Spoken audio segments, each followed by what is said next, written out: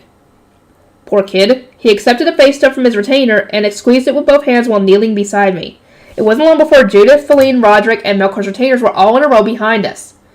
Fran and the temple attendants then formed a second row behind them. Everyone here must have seen the fighting in the temple. For a gathering this large, it must have been a better idea to move to the chapel.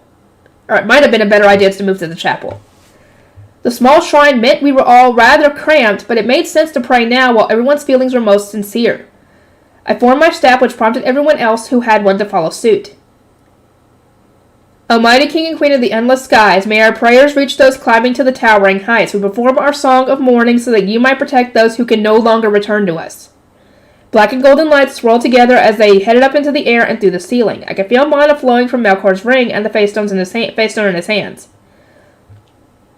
Sister, giving my mana has put me so much more at ease, Melkor said when we were done. He looked nowhere near as tense as before.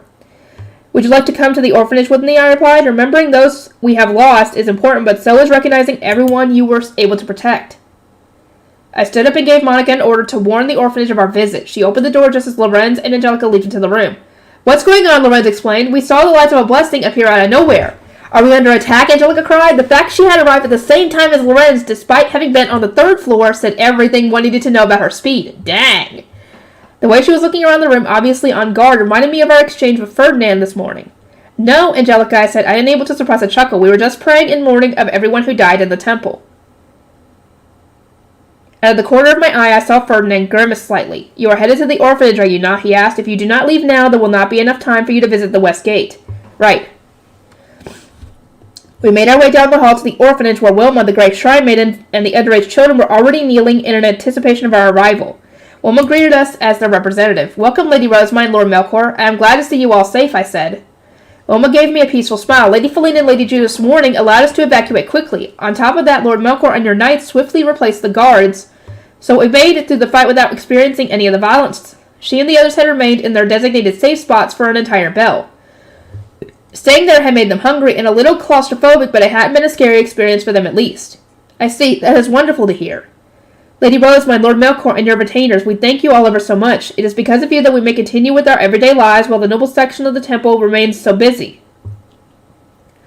Wilma's words of gratitude seemed to comfort Melkor and his retainers, who had worked the hardest of us all. Judith and Feline had proud smiles spread across their faces. Judith, Feline, Roderick, you all did so much to protect the temple, Wilma continued. Fran, the other attendants, and everyone in the orphanage are safe because of you. We thank you ever so much. By the time we departed, Melkor's tense expression was gone, replaced with a pleasant smile. I am so pleased we were able to protect everyone in the orphanage, he said. It comforts me to think that not everything I did was bad. Well, of course it's not. Shall we go to the West Gate, I asked. Let us praise the soldiers who defended the city with you. Right. Melkor exclaimed with a firm nod, then instructed his retainer to fetch the rewards. It was good to see him more energized again.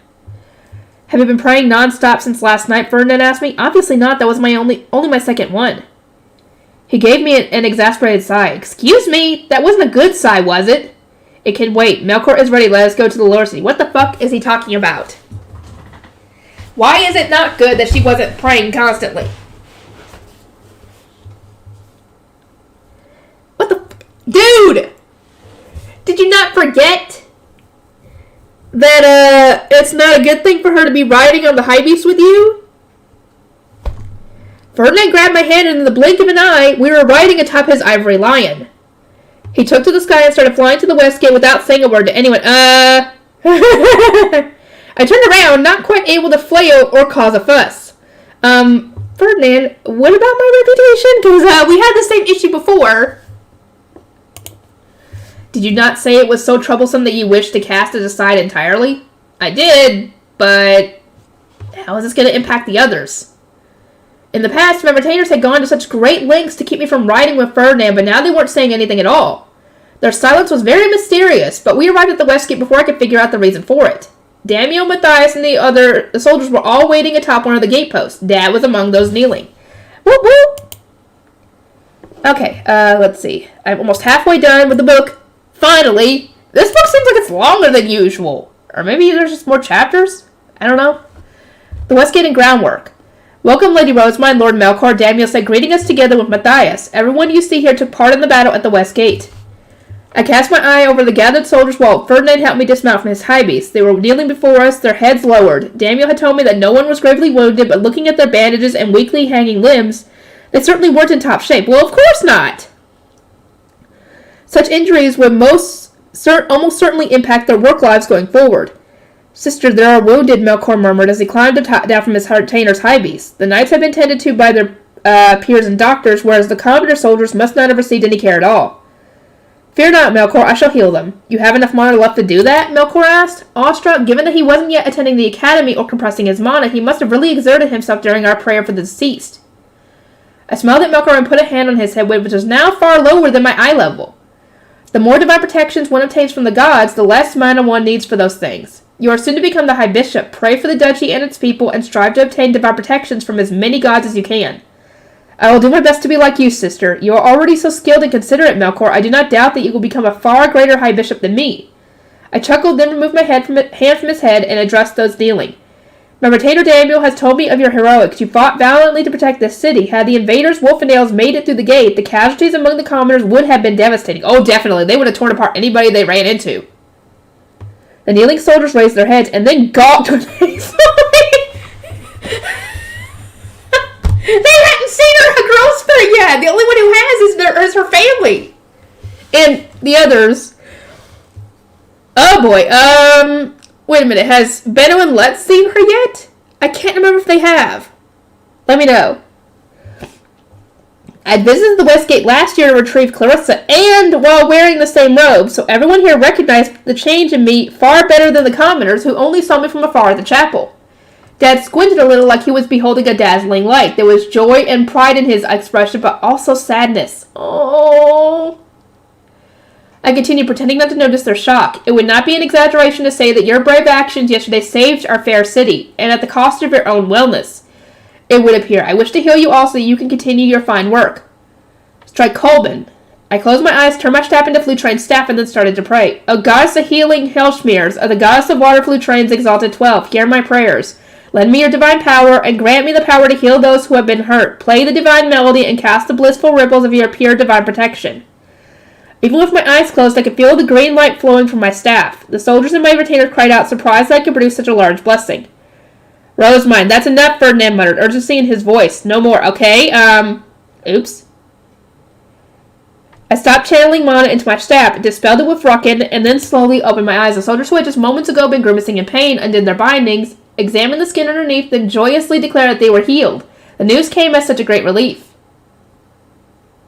One of the soldiers stepped forward and then thumped his left breast twice with his right fist. He saluted.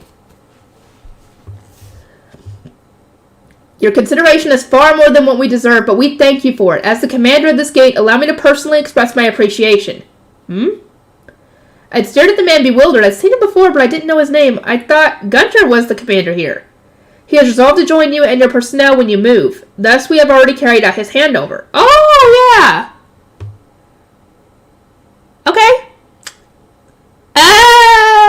Considering what has just happened the past few days, you guys might not be moving as far away as you thought.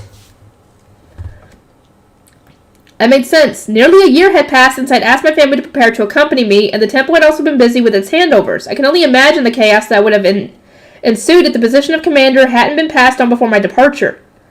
To be frank with you, losing Gunter will deal a great blow to Ehrenfest, the commander said. As I am sure you know, he is a talented guard who will protect your personnel without fail. He was clearly worried about my dad, who was leaving his job to travel to another land with his family.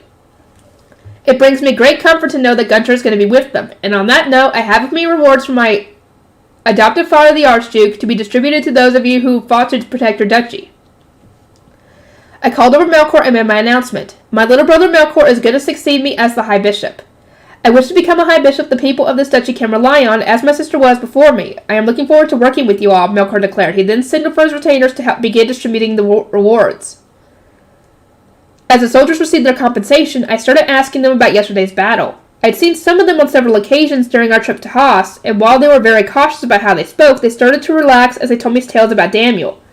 At third bell, he flew to each of the gates and warned us to strengthen our guard, one said. He did the same for the workers when the ship drew near. If not for his actions, There would have been so many more casualties. He ensured that as many knights as possible were assigned to the west gate, another added. Our evacuating apprentices who saw him slay those vicious dogs one by one have even started to idolize him. Oh, it's so sweet. Seeing the knights use the same weapons we do also motivated them to train harder. The apprentices had seen the fight from a much better vantage point than their peers on the front line, and the spectacle had excited them out of their minds.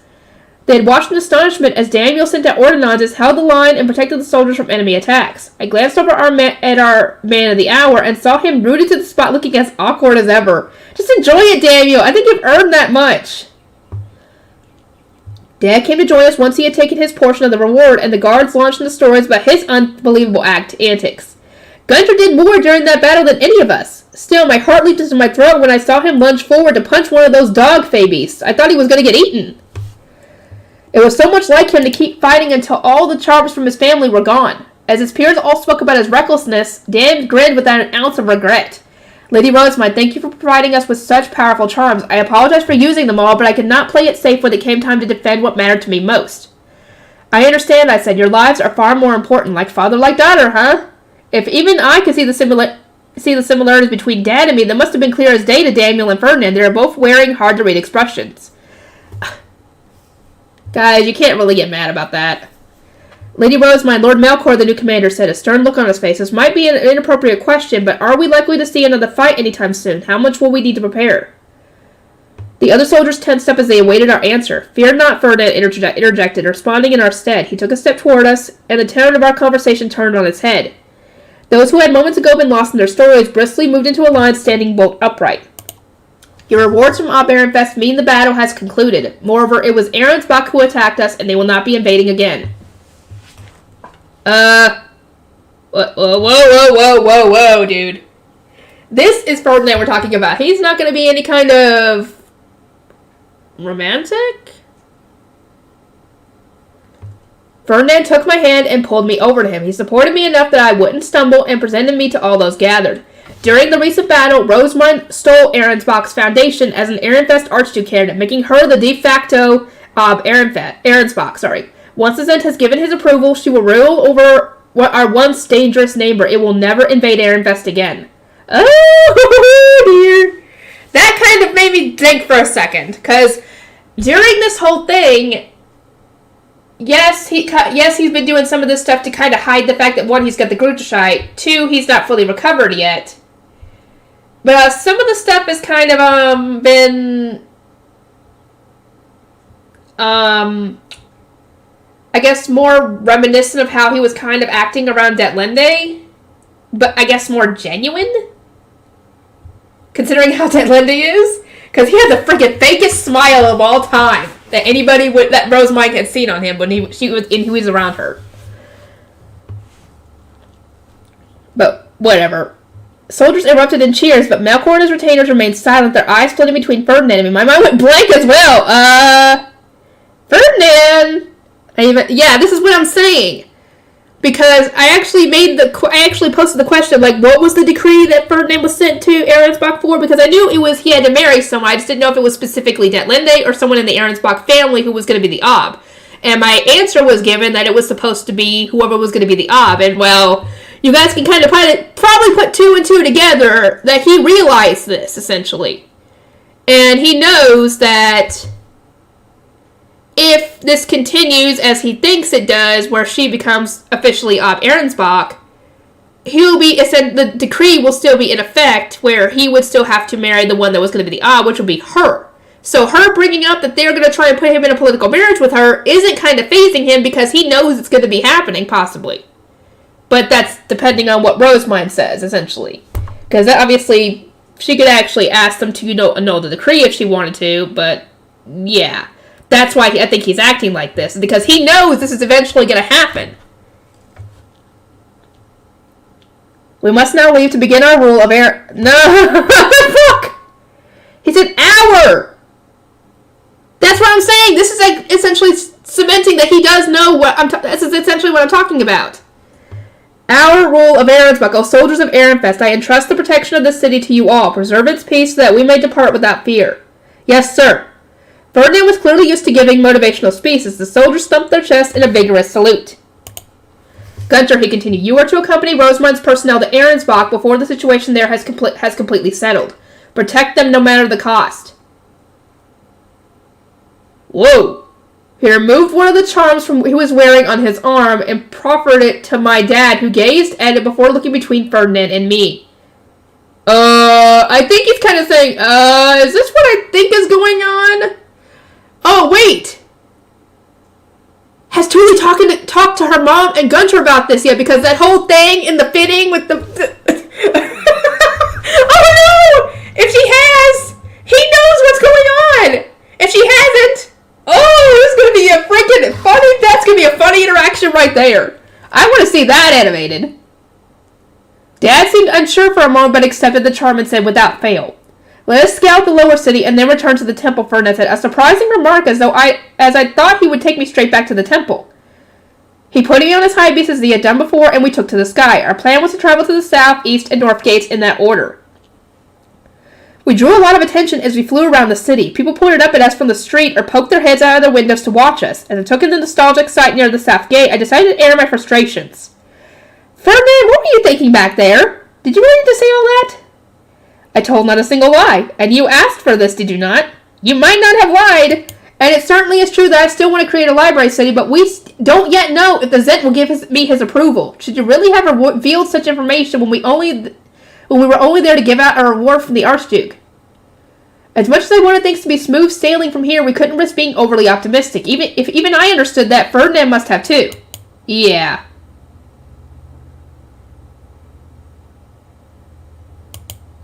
Everyone I speak to tells me I am not fit to be the Zent, I said, and the royal family absolutely needs someone to bring them the Book of Mesnor or the Gruterscheid. It's the same thing, I think. Say I did cast all that aside and choose to remain in Ob. Would the entire country not collapse? I would rather you not get my hopes up when we have so many unresolved problems and not a single solution. As far as I was concerned, it was better to keep one's expectations low. In response to a stern glare from me, Ferdinand simply muttered, since when did you get so pessimistic? Then he started taking us to the East Gate. This isn't pessimism, it's realism. Then get a better grip on reality if you wish for Jürgen Schmidt to have a Zent with the Gruterscheid. Is it really necessary for you to marry a royal or enter the royal family through some other means? Didn't he already discuss this with her while they were getting the country gate closed? I think they already did. Because they were talking about, I think, making a magic tool for the Gruterscheid to give to the royal family, and then they wouldn't have to worry about that. Right? I pursed my lips. Well, no matter who takes the throne, they'll need the Gruterscheid to be a true Zent, won't they? And to obtain the Gruterscheid, one had to be registered with the royal family. Ferdinand gave a slight smile. And what should someone do when they do not have what they want? The answer should come easily to you. Make it. Make it themselves, I ventured. Surely that wasn't the correct response. Ferdinand would never bring up the philosophy that had given him so many headaches in the past. Indeed, I shall take the necessary materials from my workshop and create the Gruterscheid in Ahrensbach. It should not take long. I am halfway done already! You're halfway done already with this. When have you been working on this? We passed over the East Gate. It was only the day after an intense battle, yet the city was already as lively as ever. Ferdinand, I said, a quick look at history should tell you that's a bad idea. The main reason for the royal family's decline and the loss of the Gruterscheid was the requirements for the tool to be passed down from one ruler to the next. Would giving them a new one not result in the same problem? I shall make one that will disappear after a single generation. My aims are simply to get us through this crisis and to return the Zent selection process to a meritocracy. If we wish to do away with royals, then we must make it so that the Zent candidates once again need to obtain the book themselves. You would do well to trust me more. I do trust you as we use the north gate to return to the temple. Ferdinand shook his head and snapped, get changed quickly. He pushed me over to Fran and the others. How was the lower city? Monica asked when I was back in my room, having come to greet me with Nicola. They had stayed at the temple during our brief trip. Was there a lot of destruction? Did anyone die? I am sure Gil will report on it later, but as the two attendants helped me out of my robes, I explained that the city had seemed almost entirely untouched. They were relieved to hear the news. Will you also be the High Bishop in Ahrensbach? Nicola asked. What? What? That's new. My eyes widened at the bomb she had just dropped. Why was Nicola asking me that, of all people? Monica must have noticed my shock because she was quick to explain. Hartman spoke to us all while you were at the gate. He invited Fran and Zom to go with you to Ahrensbach and attend the temple there, since you were going to be made the next Ahrensbach following the Archduke Conference. Okay! That would be a good thing, but I don't know. No, I don't know, would she? The two girls had apparently been told they could come along as well, but first they needed to stay here and serve Feline until she came of age. We were told to pack your High Bishop robes with the rest of your luggage. Should we? Yes, go ahead. I turned to Judith and Angelica, who were in the room as guards. Did you two know about this? Hartman told us bits and pieces before lunch when you were with Lord Ferdinand, Judith hesitantly replied. As we speak, Lady Letta and Lord Justice are in the castle spreading the same rumors to our guests from Dunkelberger. What the fuck? Are you not going to tell Ferdinand about this? Does he already know? And if so, he hasn't mentioned it. For a scheme this large to have been set in action so quickly, Ferdinand must have been involved. Okay, he was. He was just as gung-ho as Hartman when it came to these things. I suppose that I really was out of touch with reality, yeah. This got dangerous the moment Ferdinand and Hartman decided to team up. Oh, God. The moment they team up, it's definitely chaotic. How was I such a fool? I should have realized something was up when Hartman elected not to accompany me to the gate. And where are Fran and Zom, I asked. They are serving Lord Ferdinand tea in the hall near the front entrance. We are told to take you there once you are changed, so... I stepped out of my High Bishop's chambers with my two attendants. Ferdinand, Hartman, and my other male retainers were waiting for me at the front entrance. Melchior was there too with his retainers in tow. They all wore convinced expressions like something had just been explained to them. Fran and Zom were also present. They looked somewhat uneasy when they saw me approach. Lady Rosewine, Zom said, his tone more peaceful than his face suggested.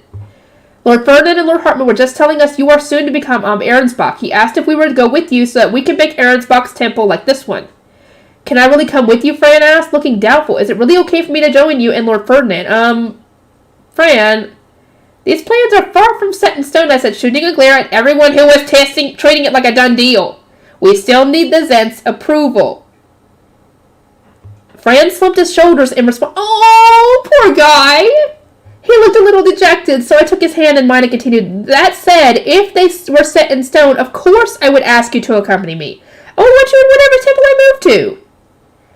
I shall await your invitations while training my replacement, Fran said. He and Zom's expressions reminded me of when Lostrom had waited to be invited to Ahrensbach, and at once I was struck with the feeling that I absolutely needed to make this happen. Again with this? Why can't she write her own Knights Highby? She did that with Angelica. Why can't... The fuck? What am I saying? Of course I know why. Ferdinand gestured me over to his high beast, and we took flight once again. I couldn't help but glare at him as I reproachfully spoke his name. Have you finally made some resolve, he scoffed. You've stated your wishes, and it was unsightly to see you act so non-committal toward them. Can I really become an Ob when I can't bear to even touch face stones? That issue can be resolved with more determination on your part. Follow your desires. Do not let your fears misguide you. Ferdinand then pushed me forward. As I gazed at the vast sky sprawled out ahead of me, memories of the wishes I'd shared with Lenore and Hannelore flitted through my mind. Oh boy, okay. We are about halfway done, essentially, with the book. I will try and get another one recorded today. If not, I don't know if I'm going to be able to do one for tomorrow. It depends on what happens when I go to the doctor. I'll see y'all next time. Okay, I'm going to try to get this recorded today because I don't know how tomorrow's going to go. To Ahrensbach. We returned to the castle to find our guests from Dunkelfelder all wearing bright smiles and Sylvester's group looking especially conflicted. I suspected that her scolding was on the horizon, but I stated my resolve nonetheless. Sylvester, I have decided to become the next Ob Ahrensbach. I know. Wait. Huh?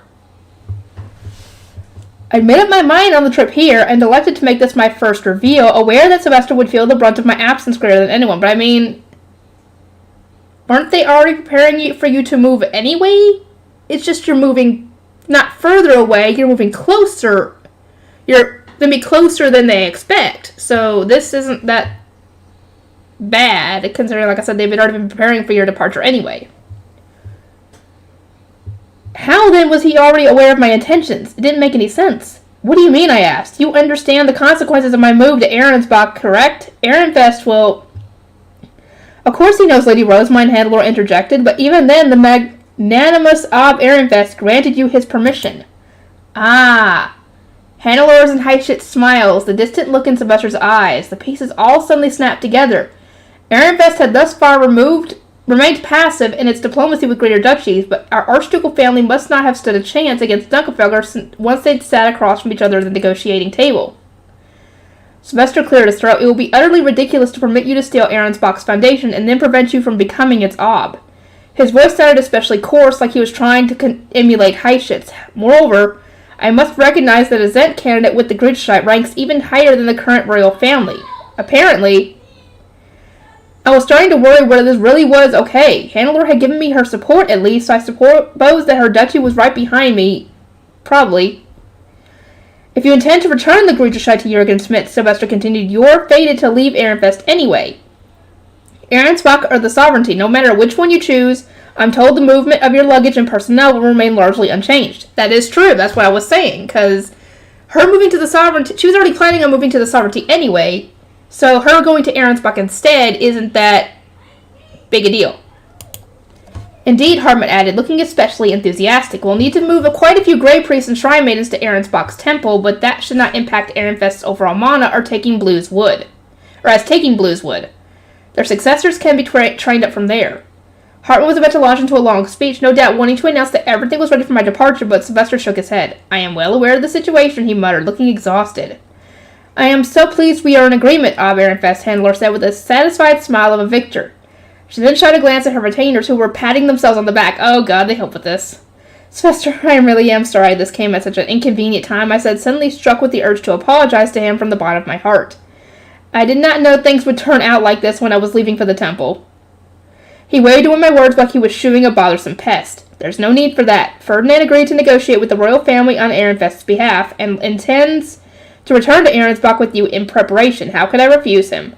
Besides, with Georgine gone, my only real burdens are the royals and you. There's a lot I want to say about how these dramatic twists and turns are always throwing me for a loop, but they'll cease to be a problem by the end of the next Archduke conference. I can hold my tongue until the dust has settled. Did you not ask me to stop fixating on Ehrenfest and find happiness in Arensbach? Ferdinand asked, a grin playing on his lips. I simply mean to live as you requested, dear brother of mine. Sylvester's cheek twitched. You're always pulling stunts like this, he grumbled, his expression a mix of exasperation and joy. I mean, this is actually a good thing anyway, because now Arensbach and Ehrenfest will not only be on way better terms than before, but I'm sure that Ferdinand would be allowed to go and visit Sylvester and them as he pleased. So it's not like he's going to be away from Ehrenfest forever. As I watched the two brothers back and forth, I'd started to wonder whether they'd forgotten about our guest. This was how they normally acted when they were alone together. Do whatever you want, Sylvester concluded. But Sylvester, I said, what about Ferdinand's Geduld? You mean those labs you're making for him, right? I'm glad one of us gets to have some fun at least. Sylvester was making a huge mistake. Ferdinand only wanted a lab in Arensbach as a last resort. His true desire was to have one here in Ehrenfest, but that idea had already been rejected. What makes you think he wants it in Ehrenfest, considering, yes, Ehrenfest is technically his Geduld, but how is he going to get there? Thank you. Those laboratories aren't his Geduld, I said. Ehrenfest is. That's why I think you should make him a lab here so he can return home whenever he wants. We don't have the time or resources for that. If you promised him a lab, then you can provide it. The rest of us need to sort out this Gerlach estate you destroyed. Ferdinand told me he messed with its foundation so much that we'll need to remake the whole thing from scratch. Wow, what did he do to it? That's what I want to know.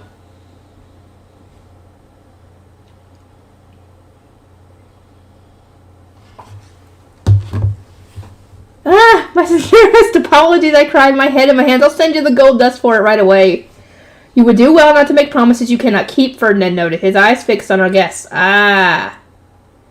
He was right. I might have had enough mana to create the gold dust, but I wasn't going to make any headway with my fear of touching phase stones. Yeah, that's a problem. I slumped my shoulders, having once again been reminded how useless I was at the moment. You need not rush to repay him, Ferdinand said, and gave me a light pat on the shoulder. Once we are back in Arensbach, we shall send aid and monetary assistance under the guise of reparations.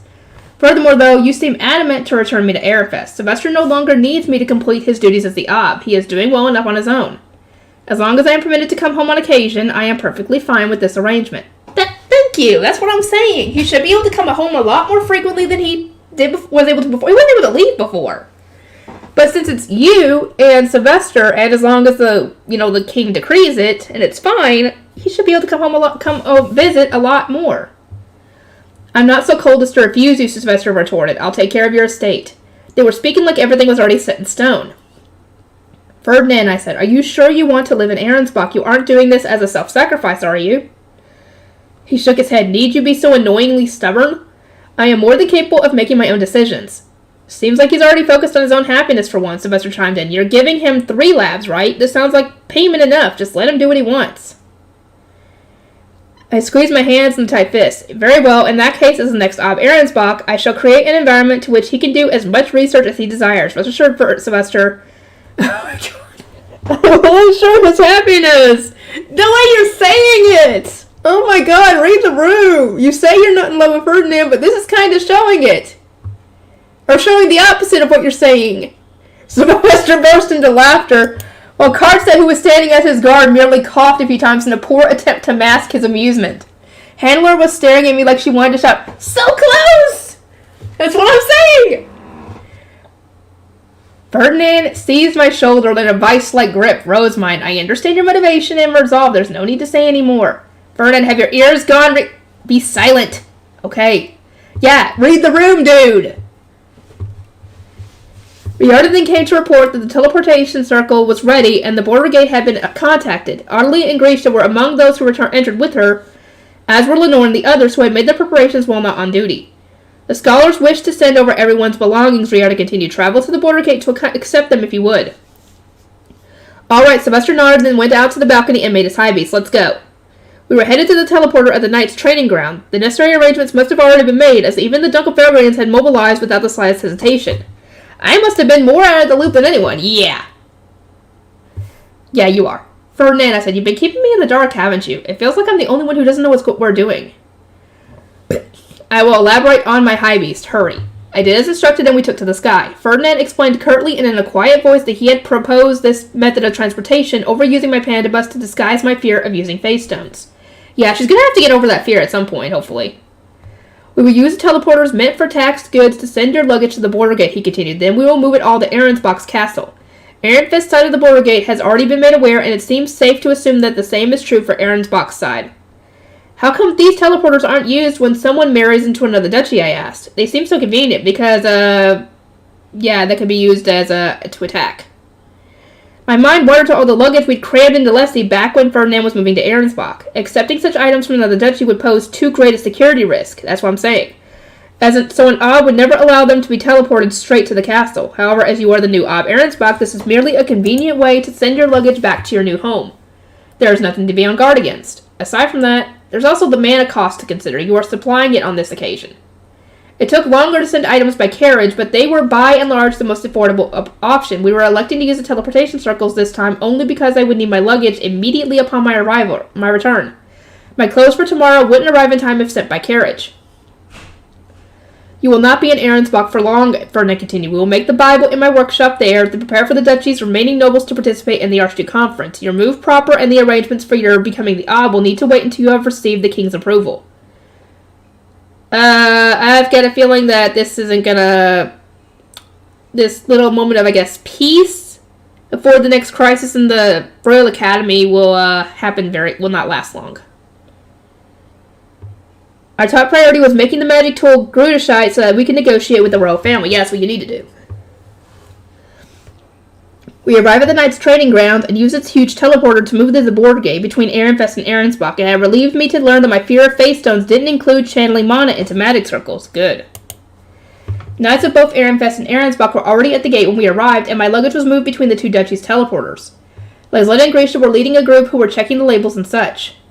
Rosemine, Ferdinand said, we will need to use the teleporters quite regularly for the rest of the day. If you need a rejuvenation potion, drink one now while you have the chance. We were going to send Justice, my attendants, and my scholars to Ahrensbach's castle with my belongings. Ferdinand and I would take the guard knights back to the border gate and teleport to Bindewald with the volunteers, who would then make their way to the gate connecting Ahrensbach to Dunkelfelder. I do not know how many times we will need to activate the teleporter to move all 100 knights, Ferdinand said. Dang. Are you sure we should not simply return home by high beast, Handler asked, sounding concerned, but Ferdinand shook his head. It had taken them an entire day to reach Bindewald, so who knew how long they would need to travel to reach Dunkelfelder, which was all the way on the other side of Ahrensbach. Place a teleporter here and start preparing to teleport everyone, Ferdinand instructed me. By the time it was done, we had made contact with Sergius in Arensbach's castle and Strahl on the Bindewald estate. Nendlussel, Arensbach. And made sure that Justice, Lazleta, Gracia, Hartman, and Clarissa were all standing on the teleporter with me before activating it. With some help from Ferdinand, of course. They would spend their time at the castle putting my belongings away and preparing my room, among other things. Letizia came to welcome us when we arrived, so I entrusted my retainers to her. Then I activated the teleporter again, returning Ferdinand and myself to the border gate. Ab Ehrenfest, I said, we will send word once the date for our meeting with the royal family has been established. I don't expect this to work, but I'll say it anyway. Don't do anything crazy, alright? Yeah, I'm not sure I could promise that. I averted my eyes in lieu of a response. Making our own Grudershite so that we could negotiate with the royal family was sure to be crazy by anyone's standards. Just what are you two planning? Sylvester asked, his eyes narrowing. I must ask that you make haste in calculating the damages of the recent invasion, Ferdinand interjected with a smile, completely disregarding the question. That information should prove most useful during the Archduke conference. Ferdinand must have realized that he was pushing his luck. He started rushing Hannelore and the others to pour Mana into the teleporter without even waiting for a response. He ignored Sylvester's demands for an explanation and told me to hurry up as well. Nendlussel, Bindewald.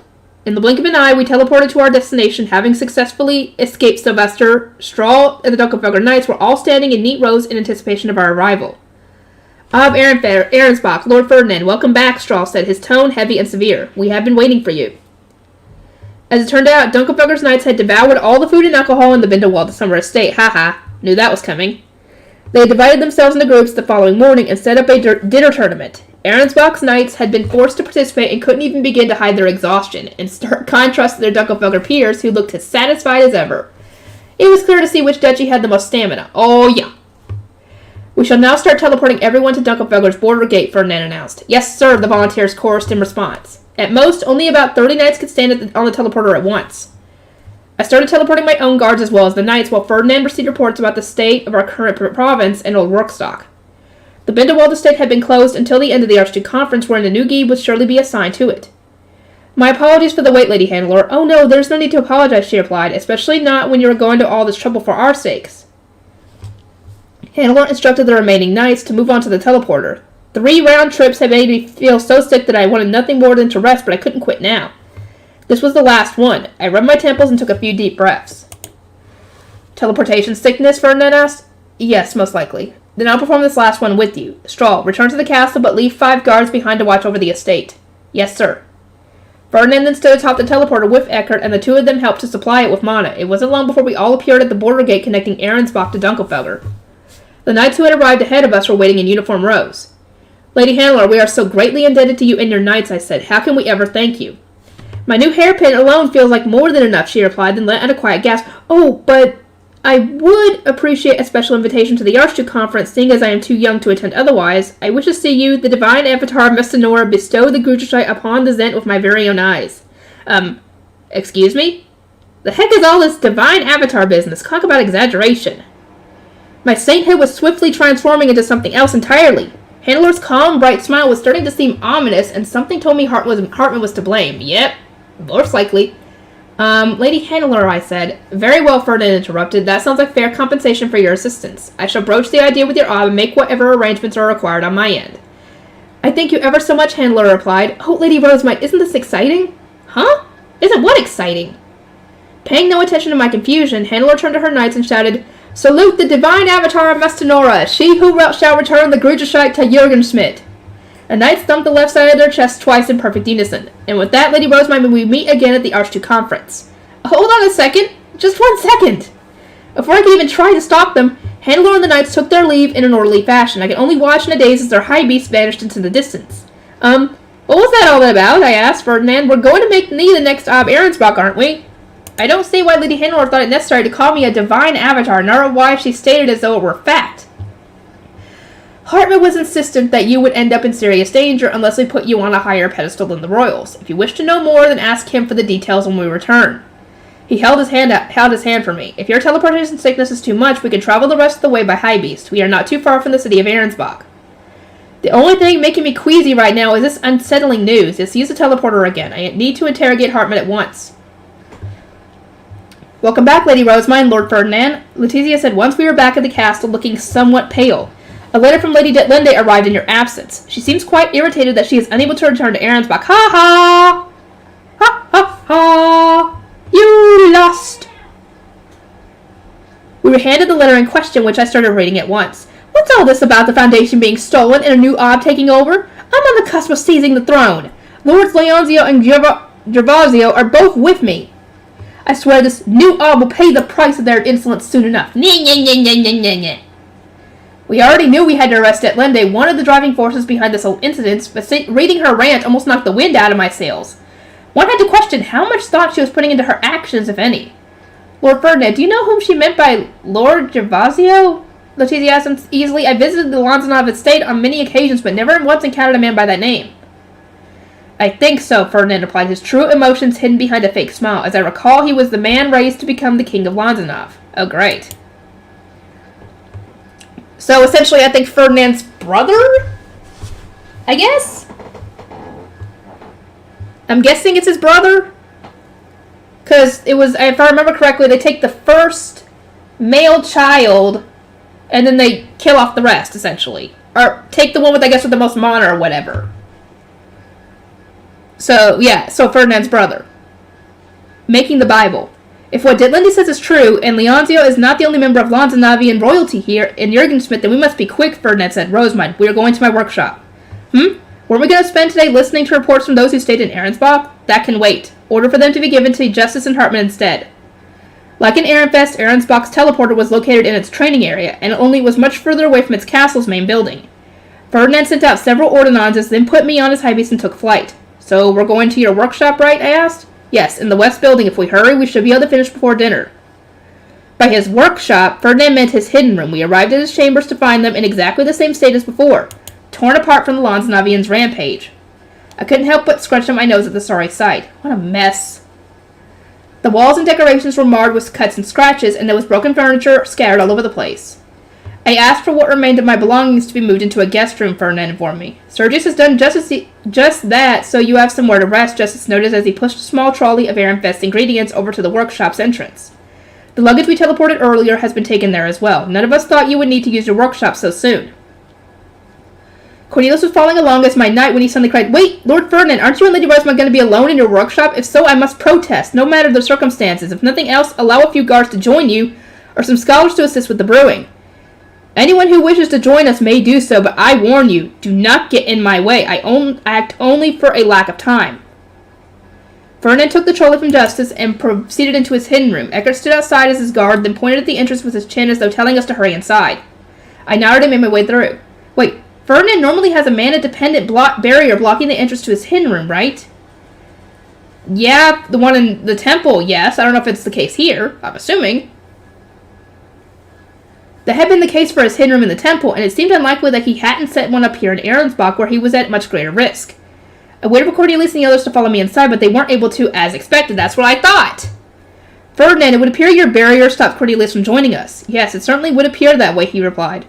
The magic tool used to communicate through the hidden room's door flashed, and a single message from Cornelius came through. Please disable the barrier. No. Ferdinand replied, if you wish to enter, then obtain more mana. You're too late. I can't really do that now. Eckert, do not disturb us until dinner. Bind anyone who causes too much of a fuss. Ferdinand turned away from the door to look at me. Rosamund, come here. I should give you a medical examination now while there is nobody around to complain about it. Having a clear understanding of your health is of the utmost importance. True. Need to know that considering of how everything has gone down since, since she came back, essentially. At once he started touching my cheeks and neck as he normally did when inspecting my health. He carried out various checks, then grumbled that I had gotten better at putting up a front. Should you not praise me for becoming more ladylike, I asked, my lips pursed. I couldn't believe he was complaining now that I was finally conforming to the demands of noble society. In response, Ferdinand pinched my cheek and said, excellent work. I can't say this feels very sincere. Your mana is even more unstable than I expected. That might be why so much escapes you when you pray. A blessing large enough to fly outside the city was not necessary for mourning the dead or healing the wounded. Oh, okay, that's why he told you to stop.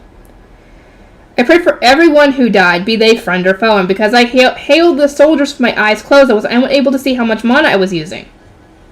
Ferdinand grimaced, was there really any need to mourn our enemies? It might not have made sense by the standards of Jurgensmith, but it was important to me. Another custom from over there, then? Classic Ferdinand, he's so as perceptive as always. I would not normally criticize you for acting in a manner befitting a saint, he continued, but you must be more cautious of your mana quantity. An excessively large blessing could do more harm than good to manless commoners. Take care to keep your eyes open if you ever need to heal them again. Was it really that excessive? It enveloped almost the entire city! Jesus, dude! Keep your eyes open when you're doing blessings from now on! That had probably been because I'd wanted to heal everyone in Ehrenfest who had taken part in the battle, but of course anyone who hadn't known that would have seen it as exorbitant. Then again, now that we can no longer use face stones to drain your overflowing mana, I suppose your prayers do have some merit. Ferdinand peered down at me, frowning. My sudden growth spurt, coupled with the Jareve having dissolved my mana clumps, meant I posed a tremendous threat to anyone around me when my mana was this unstable. Insomnia, a reduced appetite, this newfound fear of face stones. Do you have any other symptoms? Ferdinand asked. None that I'm aware of. If we have to start somewhere, I'd like to get rid of this face stone phobia. It really is quite inconvenient. Yeah, I have to agree on that one. Because, yeah, if she can't use the face stone, she can't form her high beast, she can't drain mana when she needs to, when she has too much. You know, this is probably the biggest concern right now. His brow still drawn in a tight frown, Ferdinand asked me a series of questions. Which face stones scare me most, what situations made me most uncomfortable, whether I was comfortable with any magic tools other than my staff, and so on. Unprocessed face stones are the scariest, then ordinands, as I said. Seeing what might as well be a living creature turn into a face stone just reminds me of... so you have no trouble with staffs because they do not look like face stones.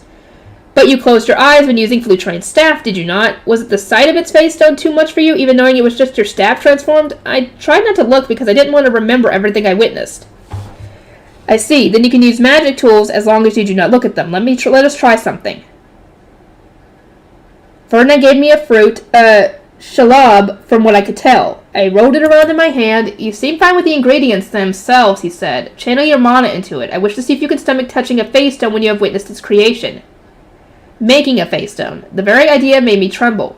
Ferdinand took my hand in his and encouraged me to rest on the nearby bench. It had been quite a while since I'd last used it, but it was just as hard as I remembered.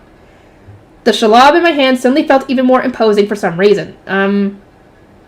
Ferdinand, He sat down beside me and placed a reassuring hand on my shoulder. If you find this too hard, then you may close your eyes or throw the fruit away. Okay, all this is just making me question everything, essentially, that how he's acting toward her. I mean, yes, he's concerned, because, you know, she can't really do much with the whole face stone thing happening. But at the same time, it's making me wonder. Because... as far as we know, he can act the part of a doting fiancé/husband, but can he actually genuinely be like that if he wanted to? I guess he could if he found that special someone, which I'm assuming he's found it possibly in Rosemine.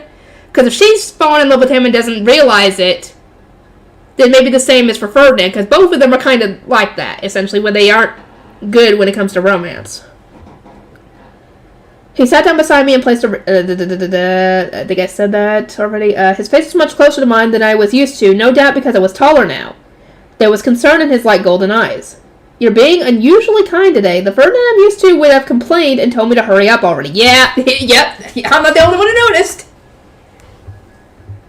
It really was hard to believe this was the same man who had previously forced me to go without sleep and pushed me to the point that I ended up collapsing or bedridden. Would you rather I be strict with you? He asked with a glare. So what would you rather do? Be strict? Or him being more kind to you? My answer was a resounding no. I knew you were sensitive to bloodshed and death, yet I still elected to push through the enemy and rescue Gerlach's knights, Ferdinand said. Your current state was a consequence of that decision, and now you have a fatal weakness that must be overcome. It would surely aid us both if a few kind gestures could do the trick. But I doubt things are going to be that easy. Yeah, the whole PTSD involving face stones, that's going to be a little hard to overcome. He gave me a few pats on the head. It was an awkward attempt at consolation, but it worked to ease some of the tension I was feeling. It was because you agreed to stay with us and provided your healing that Gerlach's knights survived. Do not forget that. Right. I started channeling mana into the fruit, trying to turn it into a yellow face stone, but as the transformation began, my entire body went rigid. It's only a shalab, I think that's how you pronounce it, Rosemine, a simple fruit. There's nothing to be scared of. Yeah, We're gonna have to find a way for her to overcome that. How can she overcome that? That's gonna be hard to do. I clung to his words, but they weren't enough. I couldn't ignore the face stone that had appeared in my hand. I continued to force my mana into it, terrified, and it turned into gold dust in the blink of an eye, of course. It appears I can make gold dust without issue, I muttered. I guess I can help Sylvester repair the Gerlach estate after all. We are in a hidden room. There's no need to hide behind such a phony smile. I am sorry that I put you through something so unpleasant, but I now have the answers I sought at least. Drink a potion, then rest until my preparations are complete. So he's figured something out.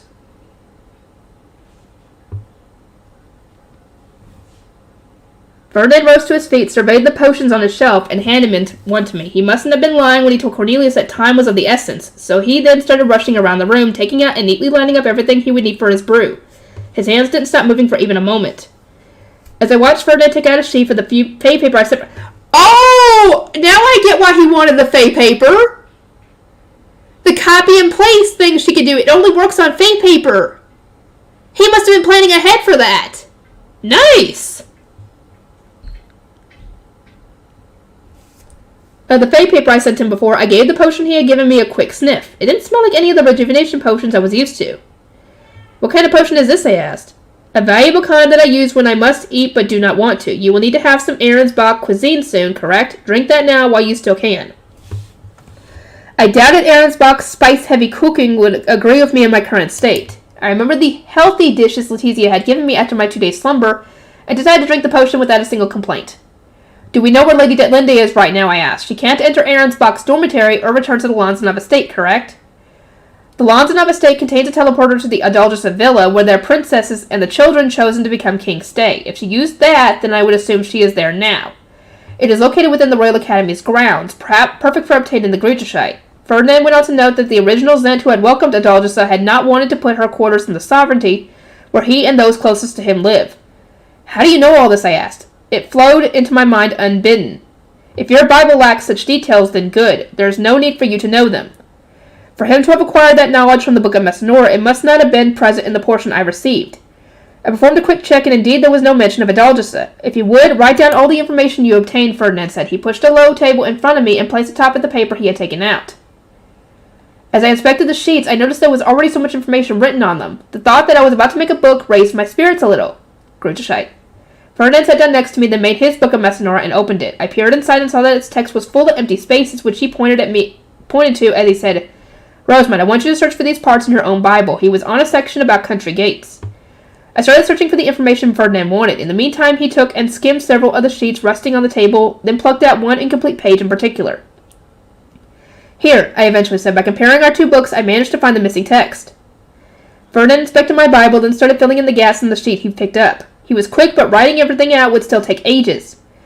"Might I suggest copying and pasting the text?" I said. "Your current approach will take far too long. We do need to be cautious of time, but does your method truly work?" "Just watch." I put the tips of my finger on my Book of Messinora, making my selection area, and then copy and place. "Rosamund, the size of your letters does not match the rest of the text." What? Before now, I'd only ever pasted onto completely blank sheets of paper. I wasn't able to adjust the size to perfectly match already existing text. They don't quite fit, but it's readable enough, right? "It looks inelegant." "Okay, whatever." Right, even I thought that. The mismatched text looked aesthetically terrible and was, to be honest, flat out hard to read. The text is illegible, but the sizing will cause problems down the line. Your magic circles will need to fit perfectly to be complete. Your no spell is unusable here. Oh, come on. Hold on a moment. Let me see whether I can shrink it down. As I said, we need to be cautious of time. It will be faster for me to do it by hand. Ferdinand had given up on my idea in the blink of an eye, but I wasn't going to crumble so easily. It's going to be really useful, trust me. I am not disregarding the idea in its entirety. We can experiment later at our leisure. As I'm told you, we do not have the time right now. But I invented it specifically as a way of saving time. The thought that we weren't going to use it now when it would prove most useful was actually depressing. Ferdinand grudgingly turned his Book of Messinora to face me. "In that case, attempt to plant the contents of your Bible in mind. Having to show you each page will prove much tedious, so I would appreciate a method to skip that process. However, if you are unable to manage it, I must ask that you give up for now." "Got it. I'll do my best." Copy and place. I tried to use my technique as I proposed. My mana was sucked into Ferdinand's Bible, and the missing text was successfully copied across. I did it, Ferdinand, I did it! I cried, looking at him for confirmation that my method was pretty dang useful. The letters are the right size, and the pages completely filled with knowledge. Ferdinand crossed his arms, his brow drawn in a contemplative frown. It is convenient, but what? Is there a problem? He remained silent for a moment, then deliberately stood up and brought over what appeared to be 2 test tubes. Though I acknowledge the extreme convenience of your spell and accept it as the most logical use of our time, I must ask that you drink this before we continue. What are they? I asked. You've had them before. Drink them and you should have your answer. Confused, I drank the potions. The first was sweeter and went down easier than the divination potion, but I couldn't remember having tasted it before. Is this the one where he used the magic tool on you?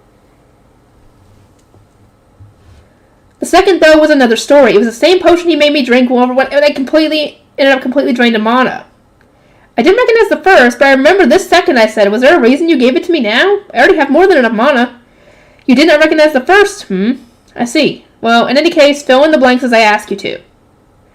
Vernon took a deep breath as though steeling his resolve, then turned to the next page of his book of Messinora. I found the corresponding entry in my own Bible and copied the contents over using my special method. We repeated this process again and again. Vernon, are you okay? I eventually asked. You look a little unwell. Why is he the one looking unwell? He kept holding his head and rubbing his arms. You need not worry about me. How can you say that? You're acting very strange. Could this be because you haven't rested properly since you were poisoned? You should take a break before we continue with our work here. You saw what Cornelius was like. If we leave this room, I doubt he will allow us to return. We have only until dinner, so I must ask that you prioritize the Grutershite for now. Once you have completed all the pages I need, I will carry out the brewing on my own.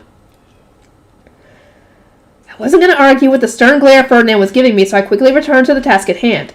Copy and place, copy and place, copy and place. That will do, Ferdinand said. I should be able to manage the rest without you. Some of the steps to follow involve working with face stones, so I permit you to leave me ahead of me. He was putting on a brave face, but the way he was slumped over betrayed complete and utter exhaustion. Shouldn't you leave early? You're clearly unwell. Getting some rest before dinner could go a long way. Forget about me, just leave, Ferdinand replied, waving me away. It was kind of annoying how stubbornly he was refusing to cooperate, but this wasn't his first time trying to hide his poor health from others. If you are not unwell, then how about you transcribe your sections of the Bible into mine? Have you lost your mind? Absolutely not. Ferdinand snapped, staring at me like I was the biggest idiot in the world. Have you lost your mind? I retorted, my lips pursed in the face of this outrageous injustice. I used my new technique to fill out some of your books, so why shouldn't you fill out some of mine in return? He wasn't the only one who wanted to read the whole thing. Ferdinand grimaced and said, I refuse. Your new spell requires an abnormal pronunciation and operates on principles unknown to me. So I expect it would take me far too long to learn. I believe in you, Ferdinand. Do you remember how quickly you learned to make my water gun? Bonifacius and the others had struggled to replicate it, but not Ferdinand. I was sure he'd pick up on new spells just as easily. But he continued to refuse. If you cannot learn my spell, then I shall use it, I said. Lend me your book so that I might reproduce its text. Can you really do that on your own? Let's find out. I touched 2 fingers to Ferdinand's open Bible and used them to select the information I wanted. Ferdinand gasped and slapped my hand away before slamming his book of Messinora shut and making it disappear. What was that for? I cried. It was working. Huh? It's still too early for you. Wait until you have come of age at the right... What the fuck? What's that? I'm confused. I'm just as confused as Rosemine here on this one. Leave, no, please. Huh? My eyes widened in response to this sudden change of attitude. You want me to wait 2 whole years? That's much too long, especially when I could just do it now. I'm confused. Ferdinand glared at me and shook his head. I have my reasons for refusing. To do it now would be completely unacceptable. You have your reasons, do you? Care to explain those to me? At least tell her what's going on, because I'm just as confused as she is. No, Ferdinand replied, not even attempting to play ball. Even when I peered into his eyes, silently demanding that he elaborate, he put a hand over my face and pushed me away. Do not get so close, he said. Do I really need to remind you that we are painfully short on time? Creating our magic tool should naturally come before filling out the gaps in your Bible. And my request that you leave early was for your sake. I'm about to take my brewing face stones. Ferdinand, is this Gervasio person that much of a threat? I asked. His rush to make the Grutershite had started with the mention of that name. He was raised to be the king of Lanzenov, right? Does that make him your brother? Ooh. Technically, biologically, yes. In an instant, the emotion vanished from Ferdinand's face. He wasn't angry or anxious. He just stared at me blankly before gazing down at his hand. He is not my brother, he said cautiously. As far as I'm aware, the 2 of us have never even met, but I do know about him. He must have been referring to knowledge he'd obtained from the Book of Messenora. Maybe he'd stared down at his hand to read from it, having forgotten that he made it disappear. Gervasio was the omni-elemental son with the most mana out of all those born in the 3 Adolgisa princesses. Oh, there was 3 of them. Ah, never mind, they might not have been brothers. Okay, never mind. Ferdinand explained. Thus he was chosen to be Lanzanov's king. In other words, he has more mana than you? I find that hard to believe. Ferdinand nodded slowly. To my knowledge, he was head and shoulders above the rest during his pre-baptism measuring. By the time I was born, he had already been sent back to Lanzanov to rule. Okay, so he might not be the most man of efficient, essentially. There was a slight pause before he continued, now staring into empty space. My mother initially had me with the intention of turning me into a face stone, so she chose a partner who had the elements, but she did not rather than one with more mana. It meant I had the least mana out of all the adults. Oh, good lord. He had the least amount! And this is the guy who has the most mana in Ehrenfest. He has a ton! He's got more than Rosemine! That's saying something! She hasn't even come of age yet!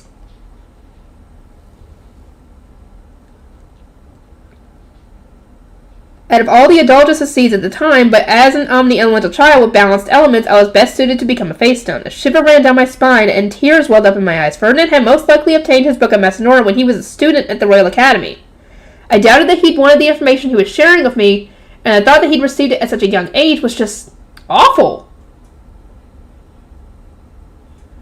I stood up and instinctively reached out to Ferdinand. The next thing I knew, I was kneeling beside him on the bench with my arms wrapped around. Oh, he needs a hug. He definitely needs a hug. Or at least she does. Her hearing about this, she just needs a hug. You were not born to be turned into a face stone, I said. You were born to become an Ehrenfest Archduke. That's why the gods intervened and made it so. Rosemine, let go. Ferdinand gave me a few hard pats on the back, frantically urging me to desist. I squeezed him even tighter in response. No, you need the hug, dude. Not until you understand the value of your life. The previous Ob Ehrenfest took you in because he needed you, and right now I cannot overstate how important you are to Sylvester and me. I won't let go until you acknowledge it. Fine, I understand. I understand perfectly well, so let go of me. You are far too prone to acting on your emotions. Not even I can believe it sometimes. As hard as this might be for you to understand, your appearance has caught up with you, and the world now sees you as a woman of marriageable age. Learn to act a bit more like a proper noble woman. She has been, but dude, if the two of them are supposed to end up technically married, according to the decree the king had sent out for him, she's acting as she should, essentially. I'd already learned to be more proper. That was why I'd stopped asking Ferdinand for emotional support hugs, but that still wasn't enough. My attempt to console him had only earned me a scolding. In any case, I must ask you to leave, Ferdinand said. I will continue making the magic tool. You should use this time to inform your retainers of your circumstances and start discussing how to minimize your everyday interactions with face stones. Discuss even brewing the face stone brooches for the Archduke Conference. This is not information to be shared with other nobles, so ensure that nobody from Ahrensbach is present when you hold these conversations. And with that, Ferdinand shooed me out of his hidden room. It seemed a little cruel that he'd just tossed me outside the moment he was done with me, but I suppose that was nothing new. It's fine. Ferdinand seems like he's doing better, at least. Rosemine, Cornelius said. He ran over the moment I passed the barrier and started checking that nothing was wrong with me. She's fine! What was he up to? He deliberately made sure we couldn't be there for it. He wasn't up to anything. You don't need to worry. The most he did was give me a checkup because he was worried about my health. No matter how little he did, it was unacceptable. An unmarried man and woman sitting alone in a hidden room is absolutely unconscionable.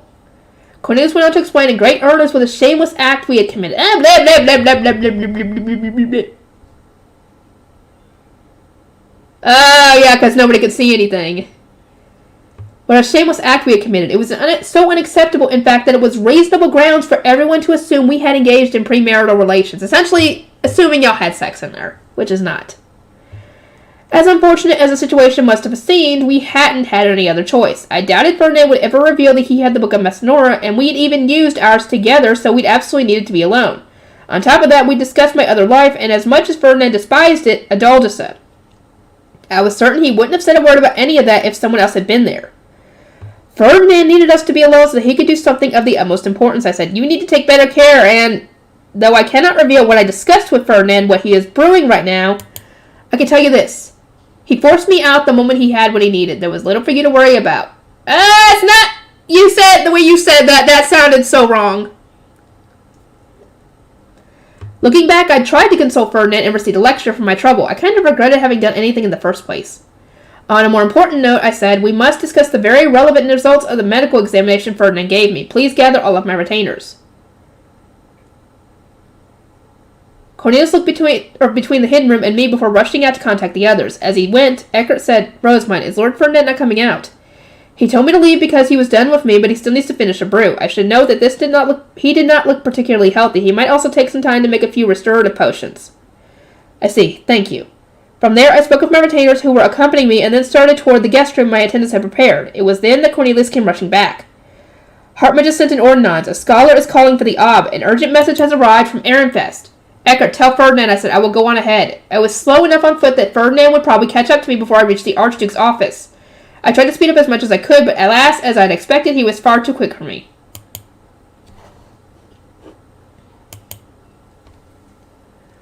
I think I could do one more. Dunkelfelder's request. As soon as we arrived at the Archduke's office, a scholar informed me that the magic tool meant for emergency communication between Obs was flashing. Ferdinand stepped forward and gestured toward it. The size and shape were exactly as I remembered, but there was a cover of sorts over the top that hid the pool of water. Rosamund, close your eyes for a moment and allow me to guide you, Ferdinand said. You will need to supply the tool with your mana. Right. I closed my eyes and immediately felt Ferdinand take my hand. He touched it to get something, the water mirror, I assumed, told me to start channeling my mana into it, and then instructed me to open my eyes. I could see Sylvester in the pool of water before me. Took you long enough, he complained, having seemingly been waiting quite a while. Why weren't you in your office? Hersher sent a response from the Royal Academy. She said there were people she didn't recognize near the Scholar Building. Hersher was approaching the climax of some excellent research, so she had planned to disregard Sylvester's orders entirely. The suspicious individuals had only been spotted because Raymond, who had suddenly lost access to Ahrensbach's dorm, had decided to start sleeping in the Scholar Building. He had reported the strange sight to Hersher, who had then realized that Sylvester was probably telling the truth, and sent ordinances all over the place. It really was unusual to see strangers not wearing duchy capes at the Royal Academy. She really doesn't trust you, huh? I remarked. This has more to do with her fixation on her research. It was wise to leave Raymond there, Ferdinand said with a satisfied nod. I started to wonder whether anyone had contacted Raymond and explained why he wasn't able to enter his dormitory all of a sudden. I assume not. Sylvester continued. Hersher contacted the professor still at the Royal Academy. She also sent word to the royal family and the Sovereign Knights Order. Their response was immediate, meaning there are now black capes stationed at the Academy. Right. I said, that's good. The royals must have relaxed their guard at the sovereignty to send troops to the Royal Academy. Dunkelfelder's volunteers had already crushed Lanzenov's troops, and Sylvester had shared what we knew about our enemy's silver cloth and instant death poison, so the invaders would surely be suppressed in no time. Sylvester gave a serious frown and shook his head. This situation isn't good at all, Rosamund. That's the very reason I chose to contact you like this. Come again? That librarian you were worried about, Solange. Nobody's been able to reach her. She might have been caught up in the commotion, or maybe she's just coincidentally unable to respond. Hersher was going to check on her, but she received an urgent ordinance from Roffin telling her not to step foot outside her room. I said nothing in response. Small dark spots swarmed my vision. Something big is happening at the Royal Academy, Sylvester announced. I wish I could do more for you, but this report is the most Ehrenfest can provide. We don't have any manpower or resources we can spare you. I thank you ever so much for this information, I said. As we have Ahrensbach, we do not have a dormitory supervisor right now. This information might not have reached us otherwise.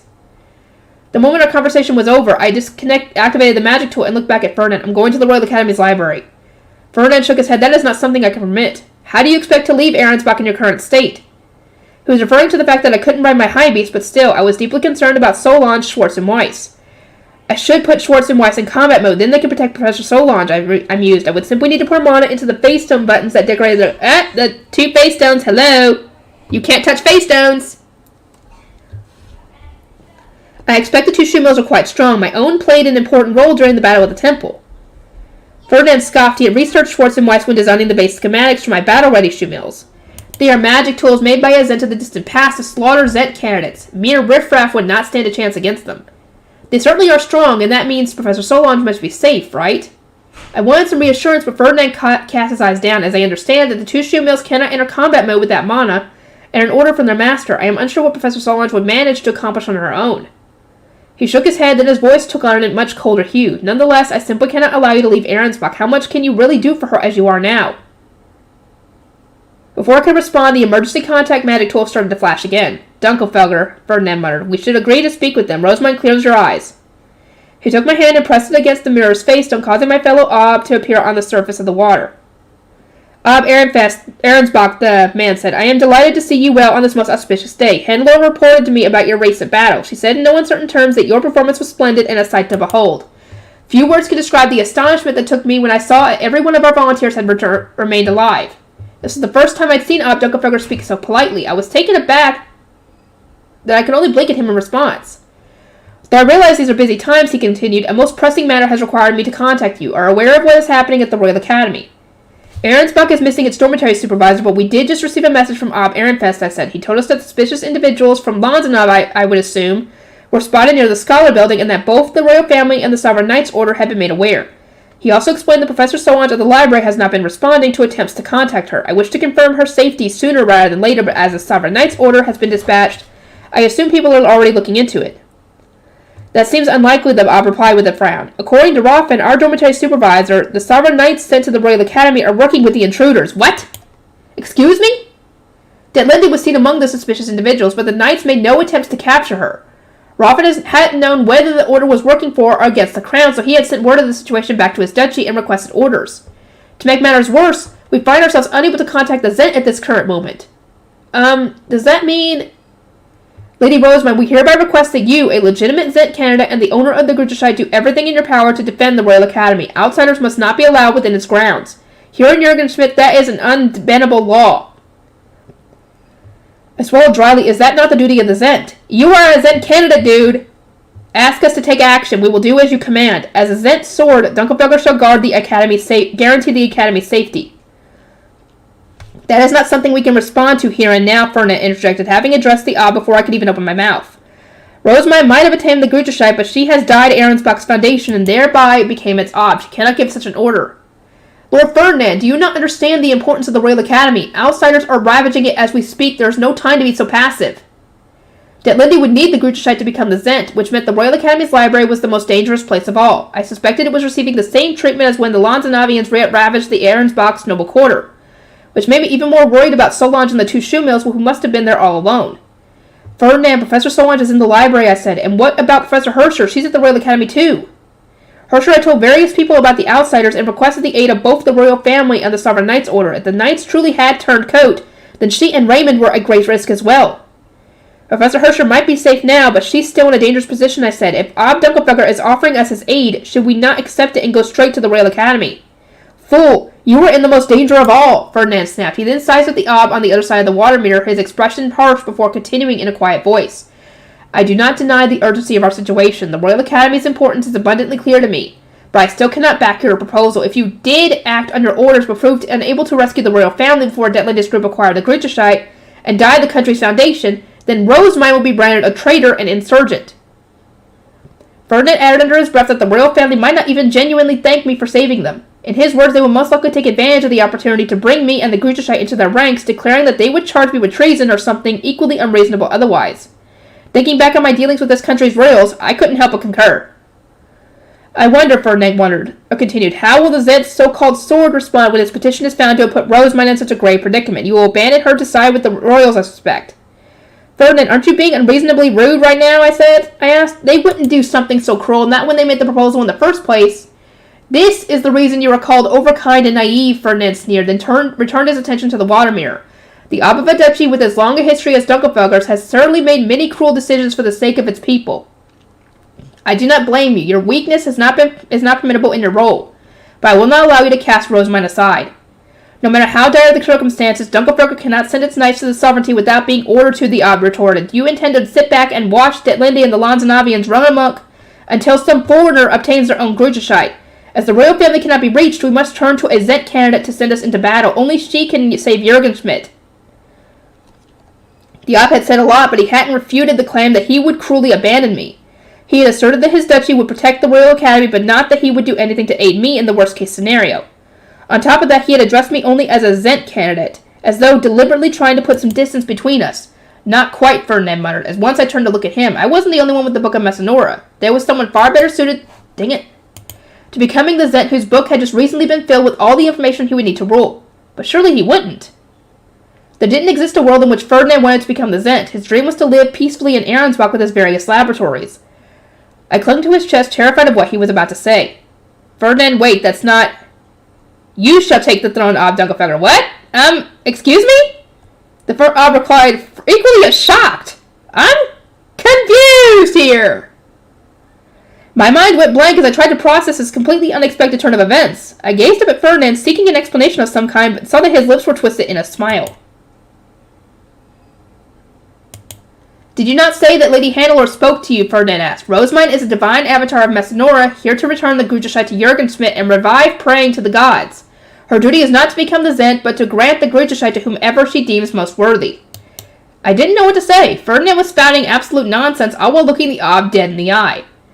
Ferdinand continued, such a great demonstration of strength in the presence of a divine avatar is the same as agreeing to accept the Gruithuscheit from Rosemine. As the Sovereign's Night Order has sided with our enemies, if our attempts to save the royal family ends in failure, then you will need to take the throne. You are welcome to petition Rosemine again, but only if you are ready to suffer such consequences. The man in the water mirror stared at us, stunned.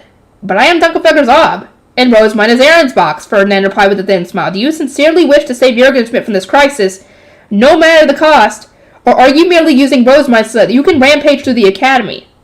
If we are to continue this conversation, I must know your true intentions. I was reading the subtle undertones of this conversation loud and clear. Just as Ob Dunkelfeather wanted to protect his duchy and people, we wanted to protect Ahrensbach and ourselves. I shall say it again, Ferdinand continued. There is a chance you will emerge from this incident the next Zent. You will need someone to replace you as Ob in such a case, so I would advise you to discuss with your first wife before we take things any further. I shall also note that very few duchies would appreciate you acting alone in this matter. Have you broached your intentions with them? Ferdinand wasn't advising the Ob at all. He was stating unequivocally that this wasn't a decision to be made lightly. And above all else, Ferdinand said, Rosemine has just returned from Ehrenfest. Her health would not allow her to march into another battle so soon. We also prioritize the return of your volunteers, so Ahrensbach's knights have yet to come back from Vindelwald. Even if we did accept your proposal, we would not be prepared to act on it. He took my hand and then declared, we shall await your response tomorrow at third bell. We don't have time for that, dude! His rant finally over, Ferdinand quietly asked me to deactivate the water mirror. The Ob had yet to recover from his confusion, so I gave him a simple good day before closing my eyes and doing as instructed. That should give us a little more time, but it means I will need to complete my brew tonight without fail. Ferdinand said with a sigh once he'd made sure we were alone. Then he glared at me and snapped, Do not be so quick to accept the petitions of other duchies. You have resolved to become the next Ob Ahrensbach. You must challenge anyone who calls you a Zent candidate. But I'm worried about the library. Nobody can reach Professor Solange. Dunkelfeather's intentions aside, I was extremely concerned about what was happening at the Royal Academy. So concerned, in fact, that I would have rushed straight over there if not for my current lack of strength and mana. The aid of a greater duchy would only boost my chances of success. I suspect she is fine, Ferdinand assured me. Ordinances have not refused to fly to her. We can also trust Dunkelfeather to take action. Theirs is not a duchy that will remain inactive when they can take matters into their own hands. I cannot say how long their preparations will take, but the Ob did not speak out against my target of third bell tomorrow. Consider tonight a most crucial opportunity to get some rest. We might not have another for quite some time to come. Thus, rather than worrying about everyone else, I would advise you to take a moment to focus on your own health. You teleported so many people today that you need not just potions, but a good night's sleep. But I might have some more bad dreams, I muttered. My body was crying out for rest, but I was afraid of what it might entail. Ferdinand wore a slight frown. Do you need another potion to get you to sleep? Not one that'll give me terrifying nightmares. I can't imagine a worse way to wake up. As much as your health has improved, you are on the verge of collapse. I suspect you will need potions just to make it through dinner. Do not put such great faith in your stamina when it barely met the bare minimum to begin with. Ferdinand had handed me a kindness-infused potion. He was right about my health, so my only choice was to accept it. Over dinner, Letizia told us the events that had culminated in Detlinde's furious letter. Some people had tried to open the door to the Lanzanov estate from the other side, and the knights in the Royal Academy's teleportation room had received ordinances asking what was going on. Letizia had refrained from providing any answers, having wanted to consult me first, which had eventually earned us that colorful correspondence from Detlinde. Continue to ignore them, I said. Make sure they receive no information of value. Understood, Letizia replied with a nod. She looked tired and unwell, and not just because she was busy. She wore the same strained, concorded expression I'd seen from Melkor that morning. It wasn't the kind of visage one would expect of a child. Oh, these fish, I said. The fishermen you saved sent them to the castle with words of gratitude, Letizia explained. Lord Ferdinand informed me of your preferences, Lady Rosemont, so I did my best to follow them. Are these meals to your taste? Most of the dishes being served were covered in so many spices that I couldn't even tell what was buried under them. Instead, my eyes were drawn to some plainly salted white fish. Letizia had apparently been uneasy about serving something so simple, but she had swallowed her fears and persevered. My appreciation of this recipe is considered strange even in Ehrenfest, but its simplicity really highlights the flavor of the fish, I said. You must have asked the chefs to prepare it for me despite it seeming so unusual to them. Thank you. And thank you, Ferdinand, for still remembering my taste after all this time. I considered it the best choice while you are still unaccustomed to Ahrensbach's cuisine, he said. Indeed, the overabundance of spice customary of Ahrensbach's cooking was been far too stimulating for me. I took only very small portions of the other dishes, but devoured the salted fish even with my lack of appetite. I was satisfied with my meal, but the same couldn't be said for Letizia. Though she spoke with a smile, her cutlery had barely moved at all. Little Letizia, could you come here for a moment, I asked, beckoning her over. Bring one of your guard knights if you would. She blinked at me a few times before she complied, the knight accompanying her tensed up in preparation for what was to come. You were dragged into something awful, I said, yet you have continued to work so astoundingly hard. Even in our absence, your dedication to protecting Ahrensbach could not be ignored. It is with gratitude in my heart that I ask you to grant me you Slofstrom's blessing so that you might rest more easily tonight. Letizia's expression changed and she shook her head. You need not waste your mana on me, Lady Rosamund. The sentiment's enough. Is that so? Very well, then. Letizia went to take her leave, but I wouldn't let her get away that easily. I took out my staff and said, O Schlafdrum, god of dreams, may Lady Letizia be blessed with pleasant sleep and joyous dreams. The white light of a blessing rained down upon her, and at once her eyes grew heavy. Letizia wavered in place for a moment, then started to collapse. Her guard knight caught her before she could reach the ground. For such a minor blessing to have worked this well, she must have spent days unable to sleep, I said. Please give her time to rest. As you wish, Lady Rosamund. The knight picked up Letizia and exited the room. Letizia's attendants hurried along behind them. Come, Rosamund, Ferdinand said, extending a hand to me like it was second nature to him. He must have mastered the art of escorting women during his year and a half of Detlandia. A tremendous win for the old adage that practice makes perfect. Ferdinand, I said, he had given me one hand and then used the other to cover my eyes. Oh, he's doing it to you too! Oh, Schlafdrum, god of dreams, may Lady Rosamund be blessed with pleasant sleep and joy. He did it to you too! Ha ha! The dark spots in my vision were suddenly filled with white light. My mind cleared and the immense weight on my shoulders vanished. By the time I realized I couldn't feel my feet anymore, I was already being carried away like Letizia. Rest, Ferdinand urged me. Do not fight Schlafdrum's blessing. You will not have any bad dreams tonight. Smart idea! Are you awake, Lady Rosamund? Lizetta asked, a hand on her chest. You look so much better. I was feeling better too, refreshed even. Schlafdrum's blessing really had given me a good night's sleep. You might need to use that from now on for a while. We had decided to eat breakfast in my rooms as my attendants brought me a plate of salted fish. They must have thought I really loved it or something.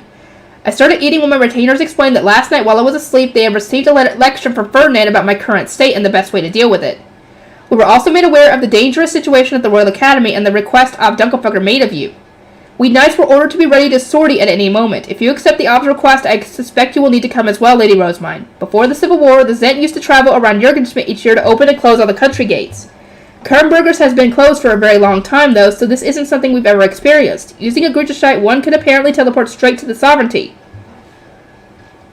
Teleporting from the Lonzenov estate to the Sovereignty would essentially be like diving headfirst into enemy headquarters. Not that we could even use a teleporter right now. I would need to brew registration brooches with my mana for us to pass through Ahrensbach's dorm.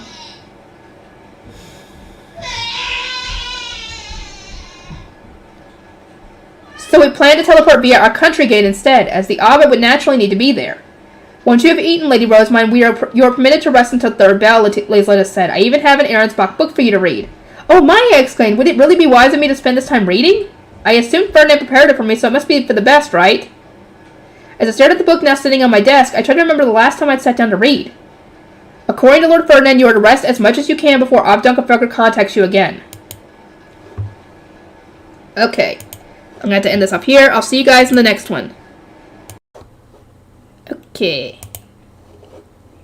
Let us continue. Hopefully I can finish it either tonight or tomorrow, before work. Dunkelfugger's response. It was third bell. The scholars had announced that Dunkelfugger was once again trying to contact us via the emergency tool. So I'd gone with Ferdinand to answer their call. Ob Dunkelfugger wasn't the only one on the other end this time. His first wife, Segunde, was there with him. In regards to yesterday's discussion, how do you respond, Ferdinand asked the Ob. Protecting the Royal Academy, defending Jürgenschmidt, and rescuing the royal family are our greatest priorities. And as the Zent sword, we cannot remain inactive when there are other options before us. We petition Lady Rosamund to grant us her orders. Of course. Dunkelfugger was determined to protect Jürgenschmidt no matter the danger. And in truth, the strength of their conviction moved me. Segonde didn't oppose the declaration, she merely watched us in silence. That she was here at all indicated that her entire duchy supported this course of action. Very well, I said, I request your aid to protect the Royal Academy and, in turn, all of Jurgensmith. We seek to follow the avatar of Messinora, the Ob replied. We must make it clear to all those of the Royal Academy that righteousness is on our side. He probably wanted me to flaunt my Gruttenscheit when we arrived. Worry not, we shall travel to the Academy via its country gate, so our presence alone will prove we have a Gruttenscheit. Using the gates again, are we? Segonde asked. That certainly will show everyone you are a legitimate Zent candidate. Ob Dunkelfugger nodded. In that case, I will inform the knights that, before the Ob could spring up and take his leave, his wife grabbed onto his cape. First, I propose we bring each other up to speed on what we know about our situation, she said with a crafted smile. Lord Ferdinand, if you would do me that courtesy. Of course, Ferdinand replied, smiling back at her. Segonde and Ferdinand seemed like they'd get along swimmingly. I could see them being a pair of assassins or something. Because of recent developments here in Arensbach, Ferdinand said, our dormitory is closed and we can obtain intelligence about the sovereignty and Royal Academy only from Ehrenfest. An unfortunate circumstance, as their only source of information is the research-obsessed Professor Herscher. Herscher really was dedicated to her research, and it was common knowledge that she wasn't cut out to be a dormitory supervisor. Stressing our reliance on her immediately demonstrated how little we knew. Segonde must have understood as much because she began sharing what she'd learned from Roffin. Lady Rosamund, are you aware that Ob Ehrenfest spoke with the royal family on the day of your dinner invitation? I am, I replied. He met with Prince Sigiswald and discussed my leave for Arensbach. I was given a crest to wield royal authority. I wasn't wearing it now since the chain was on the verge of turning into dust, but I was still carrying it with me. Once the Zent heard the news from Prince Sigiswald, he told the supervisors to stay in their dormitories and ordered the Sovereign Knight's order to guard the door to Arensbach's dormitory. Professor Herscher didn't mention that, did she? I paused and thought. Herscher must have chosen to interpret the king's words as, you can hole up anywhere as long as you're not roaming about, and elected to stay in the scholar building. Our hands were too full sending volunteers to Arensbach and preparing knights to sortie at the sovereignty's call, so I did not exchange any other words of Roffin, Segonde continued. She had received the almost impossible task of controlling the men riled up in preparation for their game of true dinner. By the time the volunteers were due to leave for Arensbach, Dunkelfugger still hadn't received any further correspondence from the royal family. Their only choice was to proceed to the country gate. A message hadn't even arrived in their absence. They had returned to find themselves still without any further orders. We anxiously awaited dawn, at which point we received a letter from Hannelore. She wanted permission to lead our volunteers to protect Ehrenfest's foundation, and stated that Lady Rosamund had obtained Arensbach's. We attempted to inform the Zent that the fighting in Arensbach had concluded, but we could not reach him directly. Dunkelfugger hadn't been too surprised. He'd said the Zent was probably occupied with the fighting. Segonde hadn't considered it suspicious either. One needed to touch the water mirror's face stone to activate it, so unless both parties were available at the same time, they wouldn't be able to communicate. They'd expected the scholar to tell the Zent that they'd called, and assumed they would receive an update in short order. But an entire day later, still nothing. That's not suspicious at all. His patience running thin, Ob Dunkelfugger had elected to contact Roffin, but there was nothing he could tell me, for he had stayed in our dormitory as per the king's instruction. His response stated only that he was continuing to wait. Roffin had always struck me as someone who would abandon orders to wait around when there was fighting to be done, but I must have been mistaken. Herscher had a thing or three to learn from him. He did eventually leave, whereupon the knights stationed outside Arensbach's dormitory began to chastise him. He convinced someone he knew in the Sovereign Knight's order to send an ordonnance requesting an update on the situation, and the response confirmed that the royal family had safely evacuated. As for their silence, the Zent had decided it wasn't worth summoning Dunkelfelder when the invaders had yet to show themselves. I informed Roffin that Lanzanov had been purged from Arensbach and that we needed the Zent to contact us nonetheless. As it turned out, Roffin's associate had sent the ordonnance announcing the purge of Lanzanov just after the royal family had told Ehrenfest they didn't care about the current status of Arensbach. Oh. They must have thought it best to discuss the matter with the Zent. The bare minimum of knights were left in the central building, and normalcy returned to the Royal Academy and sovereignty. That same afternoon, Herscher had sent ordonnances to various people warning them of the outsiders who had infiltrated the Royal Academy. Robert, the commander of the Sovereign Knight's Order, had responded at once, ordering her to return to her dormitory.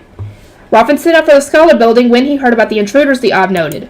He had grown frustrated during his time holed away in the dormitory and sent an ordonnance to Robert, bargaining for permission to join the coming battle. He showed more restraint than most, but in the end he was still a man of Dunkelfelder. The ordonnances had sent out, and, in Roffin's surprise, flown almost straight down to the forest near the Scholar Building where he had already been headed. He had watched the bird as it approached a group of knights working with people he had never seen before. They were all wearing black capes, but perhaps a dozen among them were not clad in armor, a good indication that they were not knights. Most notable of all was a woman with bright blonde hair adorned with gaudy accessories. Lady Detlinde, I presume. She had some nerve to wear her over-the-top hair ornaments at a time like that. I wanted to be exasperated, but part of me respected her overwhelming display of girl power, which would forever be beyond me. It seemed safe to assume that even the Lonzanavians were finding her a pain to deal with. I could already imagine her launching into one of her sparkly dances. Oh, God. 10 some individuals who were not knights, you say, Ferdinand asked from behind me. Indeed, we cannot give an exact number because they were largely concealed, but we can say with all certainty that the knight commander was with them. He appeared to be instructing them to stay hidden in the forest. Robin turned around without a second thought and started making his way back to our dormitory. He was passing through the central building when he received an ordinance from Robert stating that it was the duty of the Sovereign Knight's Order and nobody else to find and capture the intruders. Unable to determine the Knight Commander's intentions or where the information might spread, Robin had instructed the other professors not to leave their rooms under any circumstances. He had then sent word to Dunkelfelder, leaving it up to the Ob to decide what he should do next. Dunkelfelder wishes only to protect the Royal Academy, and with Lady Rosemind's orders, we can now start a battle on its defense, Segonde noted. However, in this case, our enemies and their locations are uncertain. We cannot say whether only a portion of the Sovereign Knight's Order is behaving strangely under Roblet or the entire order is compromised. There is even a chance the Zent told him to fraternize with the outsiders as a means of securing them. If we do not know our opponents, then we do not know where to attack. That is a good point, because the Zent could have told Roblet to do this, and if you tried to stop it, you would risk blowing his cover. Because he would have to either go against his orders and fight against you guys, or go against his orders and secure them before he was able to, and risk, causing more problems, or, yeah. Second, they had acutely identified the problem with our situation. Unlike during True Dinner, where the Foundations were the main focus of most battles, we had no idea what we needed to target. She asked if we had any more intelligence that might be of use in that regard. The Lonzanov estate seems to provide access to some place other than the Ahrensbach dormitory. Lord Ferdinand, would you happen to know where? Yes, but I must ask that you keep it a secret. This is information I acquired only upon moving to Ahrensbach and assisting its Ob. The Lonzanov estate contained a teleportation circle to a villa where another country's princesses once lived.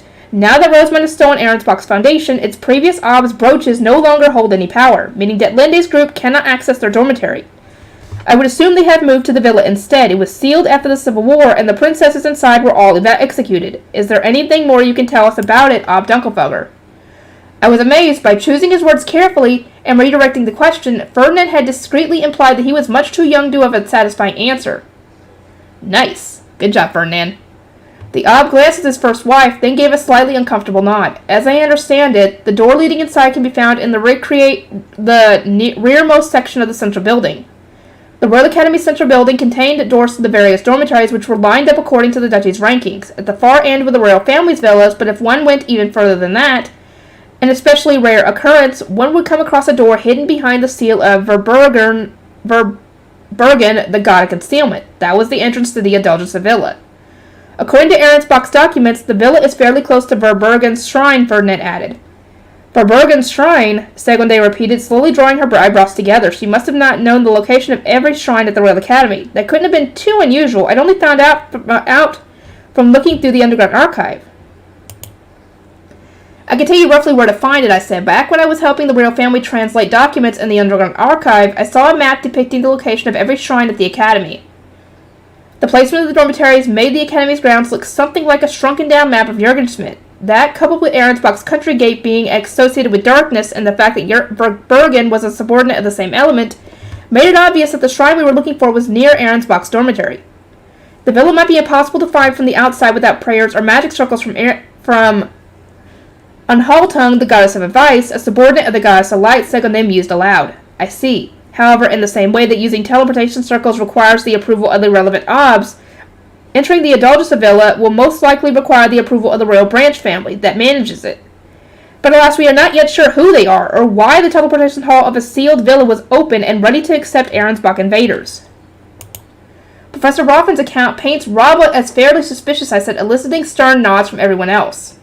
That said, Ferdinand interjected, although Roblet is our most likely culprit, we have only one eyewitness to rely on. Raymond did not mention seeing sovereign knights with the intruders in his report.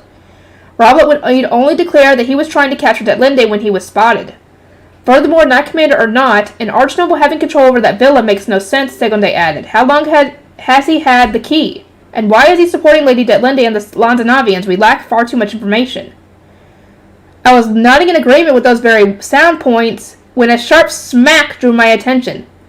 Dunkelberger had slammed a determined fist against his open palm. The main takeaway is we no longer need to wonder about the Royal Academy in a blind search for outsiders. We shall launch an attack on this Verbergen hidden villa tonight. I was completely taken aback. We were all bemoaning our lack of evidence, so why was the Ob proposing an ambush all of a sudden? Ferdinand grimaced at such a blatant lack of awareness, while Segonde placed an exasperated hand on her forehead. We already know about the outsiders, don't we? Dunkelberger continued, making his argument with a broad grin. Destroying what seems to be their base of operations takes precedence. They shall all be there at the dead of night, and that's when we'll strike. Ferdinand crossed his arms. Though I appreciate the idea of crushing them all with one quick measure, will you not need to work with the other duchies? Have you laid the groundwork for such a cooperation? Yeah, you're going to probably need the help of some of the others to do this, not just Ehrenfest. Indeed, if our two duchies acted alone, the others would assume we had tried to seize the glory for ourselves. They might even accuse us of acting against the king's best interests during the next Archduke conference. Making them aware of our plans before we took action was particularly important. They were all spineless cowards, the Ob replied. Involving them is out of the question. Dunkelberger really had invited the other duchies to help protect the Royal Academy, and they had all replied they would need 3 days to prepare a sortie. They wanted time to investigate the royals' current status, mobilize their knights, select which of them would participate, and prepare magic tools and potions. Depending on the scale of the battle, there was a chance they would also need to move servants to the dormitory to attend to rooms and prepare food. In response, the exasperated Dunkelberger had shouted, "Would you sit on your hands if massive babies were attacking?" The other Obs had said it was a poor comparison when we were potentially on the verge of war. To be honest, I'm not sure I can side with Dunkelberger on this one. How many other duchies are prepared for a battle like this at the drop of a hat? I agree, because Dunkelberger would probably be the only crazy one ready enough to do that at a moment's notice. Dunkelberger was a reliable ally to be sure, but we couldn't expect anyone else to match their readiness for combat. Agreed. Ehrenfest had needed at least a month to prepare for Georgine's attack. Detlinde, a self-proclaimed Zet candidate, was spotted among the intruders, the Ob said plainly. Their goal must be the Gruterscheid, and even if we put her aside, the Lanzanavians pose a tremendous threat as descendants of, Tolkenheit. If we base our estimation on the princesses they sent over, then we cannot risk underestimating how much mana they have. Oh my, and why might you know how much mana these princesses had? Segonde asked with a calm smile. Uh-oh. This elicited a grunt from her husband, who was evidently unsure how to respond. Did you participate in this, dude? Dunkelberger's concerns are perfectly valid, Ferdinand said. He had given the man a stern look, but proceeded to support him nonetheless. Lanzenov has sent its princesses to maintain the city that Tolkenheit built. They had relations with Jürgen Schmidt's royal family, and the child of theirs with the most mana was returned to Lanzenov upon attaining a stab. Knowing one's history is enough to deduce that the princesses had plenty of mana. Indeed, the Ob added with a shameless nod. Lord Ferdinand is correct. According to Detlinde's letter, Ferdinand continued, a more vacant look in his eyes. There was one such child among those who invaded the Royal Academy, a boy who was raised to be the king of Lanzenov. Come again? He has a far more mana than the current royal family, and a stab to boot. It is written that in order to obtain a stab, a child of the villa must be registered to a royal branch family. There is no way for us to check whether that registration still exists, but depending on the location of his medal, he might be able to obtain the Gruterscheid at any moment. Ferdinand said nothing about the fact that one had to pray at each of the Royal Academy shrines as part of the process. His wise omission made the looming threat seem even worse, like it was right in our faces. Good idea. Keep that information to yourselves. But yeah, if you can find the medals, or find his medal, shouldn't you be able to kill him with the medal like he did in Haas? Right? But you'd have to get his blood to do that. I don't care if the other duchies keep biding their time. We will attack tonight, the Ob declared. We cannot allow a foreigner to take the Gruterscheid. Even if Robert leads the Sovereign Knight's order against us, we shall crush every last Lanzanavian who dares to cross us. Let us take action when the date changes, Ferdinand added. We shall go by high beast from our dormitory to the villa. May we act faster than Stife-Brace, the goddess of the gale. Okay, when are we going to get to the epilogue? And the prayers and the departure. And there he goes, I said. Dunkelberger ended our call as soon as he made his last declaration, leaving us staring into the empty water. He sure seems to like that faster than Stife-Brace phrase, huh? It does seem like the kind of saying his people would take to, Ferdinand replied while putting the tool away. I cannot shake my suspicion that his knight's tales, a true didder, have brought out his thirst for battle, but still, we need to finish our purge of the Lanzanavians sooner rather than later, definitely. It would also be wise to remember that Rabla used the royal family's order to protect the Royal Academy as a cover for his fraternizing with the enemy. Ferdinand gave his forehead a few taps, then continued in a much lower voice. I was hoping the Sovereign Knights would dispatch the remaining Lanzanavians, or the Lanzanavians would massacre the royals while we were in Ehrenfest. Really? Sorry. Really, dude? Why would you want... Aren't we planning on... Whatever. That both parties have survived is rather troublesome. He spoke with a completely straight face, which made it all the more terrifying. Ferdinand, I said, staring up at him, was that not a rather violent thing to say? I was frustrated that the situation did not go as I anticipated, but I should not have made that so apparent. I will take care to better disguise such remarks in the future. That wasn't what I meant! You shouldn't casually bemoan the absence of a massacre. Do you not realize how scary that sounds? Doi. As much as I agreed that the royals were a pain to be deal with, I didn't want Deadlindy's group or the Lanzanavians to kill them all. A tragedy like that would only leave a bad taste in my mouth. The most I wanted was a guarantee they would never bother me again. You are as moderate as ever, Ferdinand said, then looked around the office. Eckert, have Strahl and the others returned yet? They spent the night traveling by high beast and are expected to arrive soon. Inform them upon their return to rest until 7th bell. Send ordinances to the knights and scholars telling them to be ready for a fight the very moment the date changes. Sir. Ferdinand then turned to Justice. How goes the scholars' production of rejuvenation potions and magic tools? Things are proceeding smoothly under Hartman and Clarissa's guidance. Good. Have them continue as they are. Though I should note that Hartman and Clarissa are making tools only for Lady Rosemine, Justice added with a wry smile, of course. Ferdinand told my knights to take turns resting before he rounded on me. Rosemine, regarding the coming battle, you will not be participating. Uh-oh. Huh? But you need me to activate the teleportation circle, don't you? Correct. You will teleport the knights from Arnsbach's country gate to the Royal Academy, then you will return here. There's no need for you to get involved any more than that. Excuse me, she's not going to let you go fighting off when you're not even feeling well. Heck no. On the one hand, I was relieved that I wouldn't need to fight, but on the other, I was racked with unease. I was the one who had accused Arnsbach of treason, stolen its foundation, and announced to everyone my intention to become its new Ob. It wouldn't be right of me to leave capturing the Lanzanavians to Ob Dunkelfucker and Ferdinand, who still wasn't formally associated with Arnsbach. Ferdinand, do I not need to participate in my capacity as an Archduchess? Is it not Ob Arnsbach's duty to capture Lady Deadlindy and the Lanzanavians?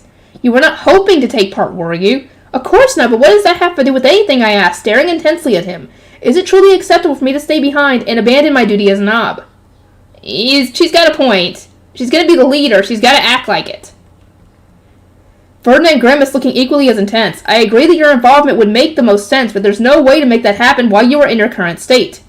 I shall carry out your duty for you. Simply wait for my return. I refuse, I said with a strict glare. I might ask for your help sometimes, but I'm not going to dump my workload on you. Don't treat me like I'm Sylvester. And on top of that, even if we intend to leave in the dead of the night, then a certain someone needs rest far more than I do. Yeah, he does. He was up, I don't know if he was up all night or he was up a good portion of the night making that brew for the Grucheshite, but yeah, he needs rest now. He needs to go to bed. Get some rest before he has to leave. Hello. Kind of common sense there. Can't really fight at your best if you're not at your best. Of course, I wasn't speaking out of a newfound appreciation for my role. I might even have agreed to let Sylvester act in my stead if not for how weary he seemed. Eckert and Justice gave firm nods of agreement. Thank you. Rosemine, Ferdinand muttered, clearly on his guard. Just what are you planning? She's not planning anything. She just wants you to rest. Our preparations are already in full swing. Hartman and Clarissa are used to the process, and the knights know exactly what they need to do. It was through your assistance that I was able to sleep peacefully, so allow me to return the favor. Eckert understood exactly what my intentions were. He knows what you're going to do. He moved behind Ferdinand, ready to catch him, while I took out my staff and started to pray. O Schlaftraum, god of dreams, may Ferdinand be blessed with pleasant sleep and joyous dreams. You fool, Ferdinand grumbled. He must have been in dire need of rest because he passed out even quicker than Letizia. Wow! Yeah, he needed to sleep. Thank you, Rosemine. Our late night departure meant that I would need to take an afternoon nap of my own, but there were some important matters I needed to attend to first. I summoned Hartman's group and asked them for the best way to seek out a villa hidden by Verborgen, and then instructed them to prepare whatever magic circles we would need. If the villa and its door are too hard to find because they bear Verbergen's sigil, then it might help to search for them using the sigil of Anhaltung, the goddess of advice, I said, relaying what I had discussed with Segunde and Dunkelfelger. Hartman crossed his arms in thought, then cast his eyes down as if searching through his memories. The magic circle you desire must be especially rare. Barely any of the Academy's courses explore circles meant for finding things. Have you encountered it before at least? Lady Rosemine, Lenore interjected. While I agree with using Analtung's power to expose our enemies, could we not also employ Verbergen's seal? Doing so would allow us to act in secret, which should aid us tremendously in our ambush. That is a good point. You could do that too. As the two discussed their thoughts, I formed my book of Messenora and started researching Verbergen and Anhaltung. There was no need to be discreet. Everyone here already knew about my Bible. Hartmut, this magic circle looks like it might work, I said, then transferred it onto a sheet of paper. There were holes in its design, but I was knowledgeable enough to fill them in. Nice. You have no issues with magic circles, then? Hartmut asked as he accepted my work. No, none at all. I do not feel anything in particular while drawing them. In that case, we might be able to circumvent the need to use ordinances by modifying the Ordolschnelli magic circle used to make them. You will need something of the sort if you intend to join the battle. From there, Hartman asked me to find out as much as I could about Ordolschnelli that it wasn't already covered in the Academy's lessons. He was being impressively insightful, so I gave my book another search. I'm not sure I'll find much, though. Ferdinand's Bible contained a lot more about old magic circles than mine. I started to look, then peered up at Hartman and cocked my head. Are you not sleep-deprived, Hartman? You might not be in as bad shape as Ferdinand, but you haven't rested nearly enough, have you? Oh? Would you grant me Schlaftrum's blessing, he asked, raising an eyebrow in amusement. I shot a quick glance at Clarissa, who was clapping her hands in front of her chest, ready to beg. Of course, Hartman, I understand just how hard you've been working and would not refuse to grant you a single blessing. In that case, I shall ask for one when Lord Ferdinand awakens. We cannot have you lose any more retainers. I gazed around and remembered that my knights were taking turns to rest in preparation for tonight. Eckert and Justice were also sleeping so they could attend to Ferdinand once he was awake and operating at full strength. Fear not, Hartman continued with a slight smile. I shall sleep. No, don't say that like that, you idiot. I shall sleep with you, Lady Rose.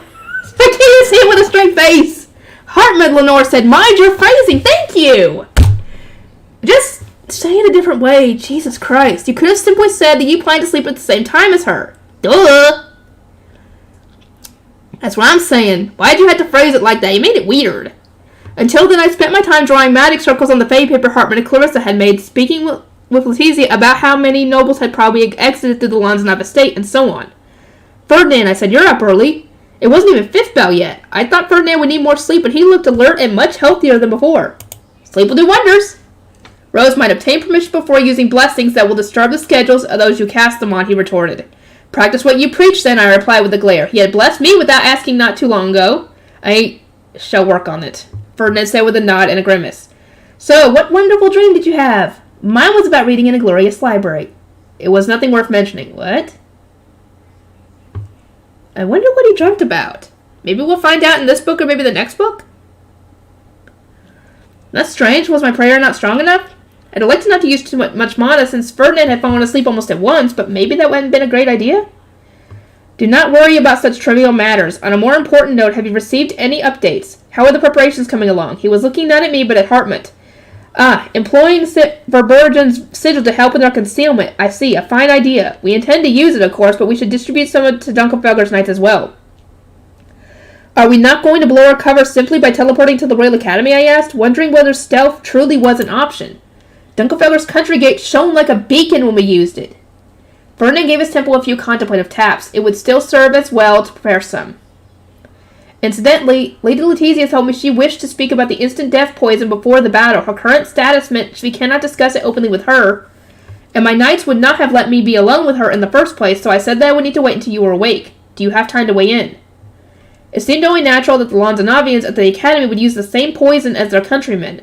Speaking with Letizia felt like a wise decision. Maybe she knew something about it we had yet to consider, but at the same time, I wanted to know what Ferdinand thought. He was her victim in this matter, after all. Yes, he replied at length, I will see her. Information about Lanzanov has been exceptionally hard to come by. Then I will prepare tea, and since you missed lunch, I suspect you will also need a light meal. I turned to Lesletta, who chuckled and said, You have looked so worried since lunch that we opted to take the initiative and prepare some food we could serve at any moment. Would you prefer Ahrensbach cuisine or dishes from Ehrenfest? Ferdinand wasn't even able to open his mouth before Justice replied, The dishes from Ehrenfest, if you would. Wow. Spoke for him, why don't you? Lysletta and Sergius moved to the adjacent room to oversee the preparations of our tea. In the meantime, I asked Grisha to summon Letizia to the tea party room. Once everyone was gathered and we had our tea, Letizia included, Ferdinand activated an area-wide magic tool. So what would you like to share with us, he asked. Letizia took a deep breath and then said, the Lanzanavians conceal their dangerous poisons within silver tubes. I am well aware, Ferdinand said curtly. On top of that, Rosemont saw the poison in action during the Battle of Ehrenfest, so we need no more information about how it functions. Letizia's eyes wandered as she sought her next words. They have some form of medicine that makes them immune to their poison. That is why they can use it without covering their mouths. Take care.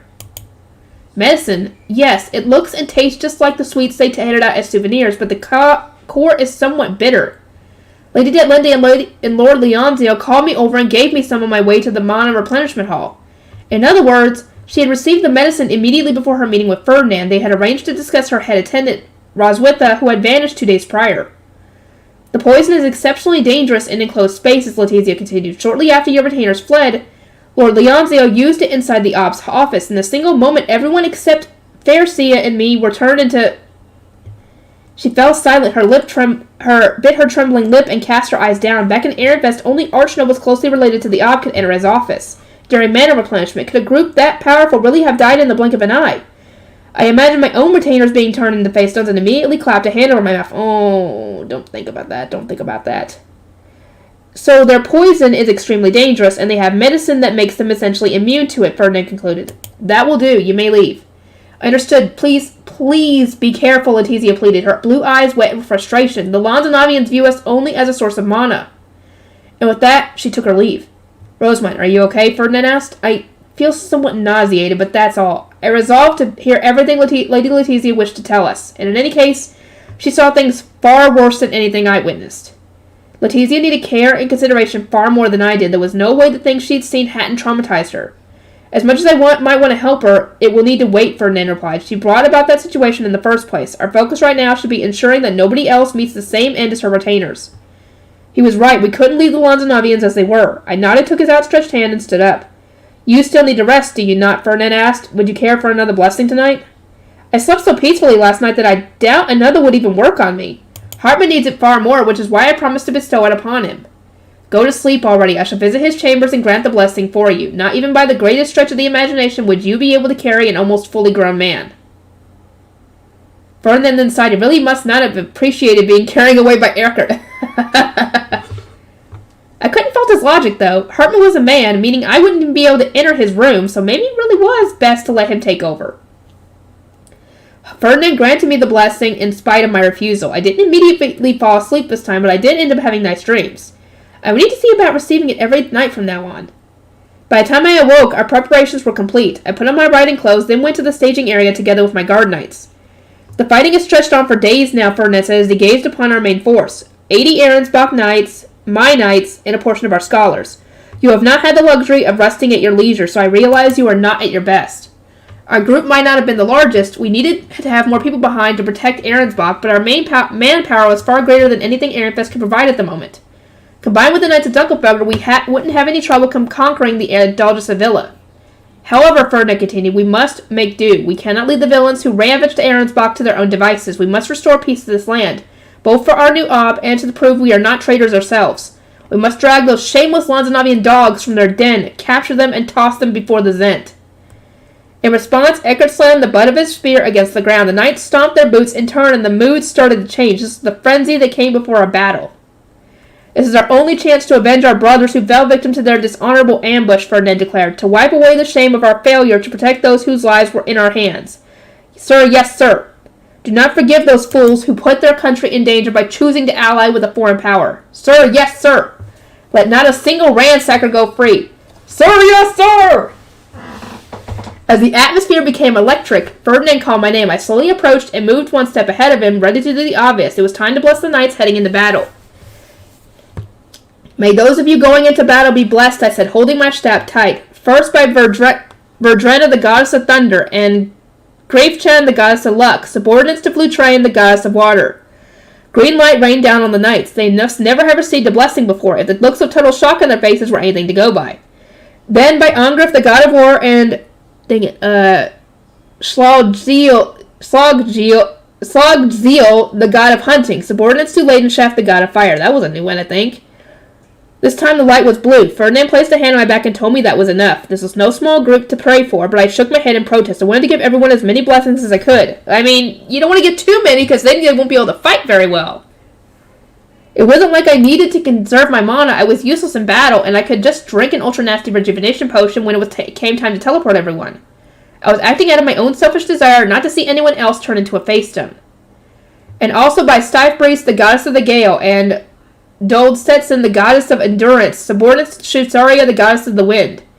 As soon as I was done, we departed en masse to this pitch-black world where the sea and sky blended into one. The only light came from the border and country gates. I was riding with Ferdinand and drinking a rejuvenation potion of the kind variety. We couldn't risk all the flailing about that came with the ultra-nasty ones, not when we were so high up.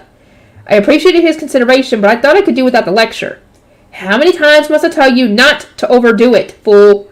Blessing such a large group at once places far too great a burden on your body. Have you forgotten how much mana you will need to teleport everyone to the Royal Academy? Not at all. My mana will regenerate, but those we lose in battle will never return. If giving them multiple blessings will increase their chances of survival, then I consider it worthwhile, no matter how much it might inconvenience me. The last thing I wanted was the weight of even more deaths on my conscience. You can't blame her on that one, dude. You really are troublesome, Ferdinand sighed. I opened the border gate as Ob Ahrensbach, then used my Book of Messinora on the country gate. Because I still couldn't stomach using my panda bus, my retinue had to take the stairs. My knights were the first ones to enter, since they had used the country gate before. Eckert was last. He was serving as our rear guard, so I closed the gate once he was safely inside. Gruderscheid, Ferdinand said, when we were finally alone, only those with the Book of Messinora could enter the gate from above. He used Ruckin as we passed through the barrier. Am I just a cover for you, I asked. He was using his book as much as he pleased, yet hadn't shown any intention of revealing it. Indeed, now make your Bible shine brightly enough for all to see. Swallowing the darkness is my duty. Yeah, stay in the shadows and keep pulling the strings. Once we were ready for them, I told the Ahrensbach knights coming up the stairs to stand on the teleportation circle. I did as instructed, curiously looking around all the while. I confirmed that everyone was in place, then moved my fingers, tapping the magic circle on my tablet, and said,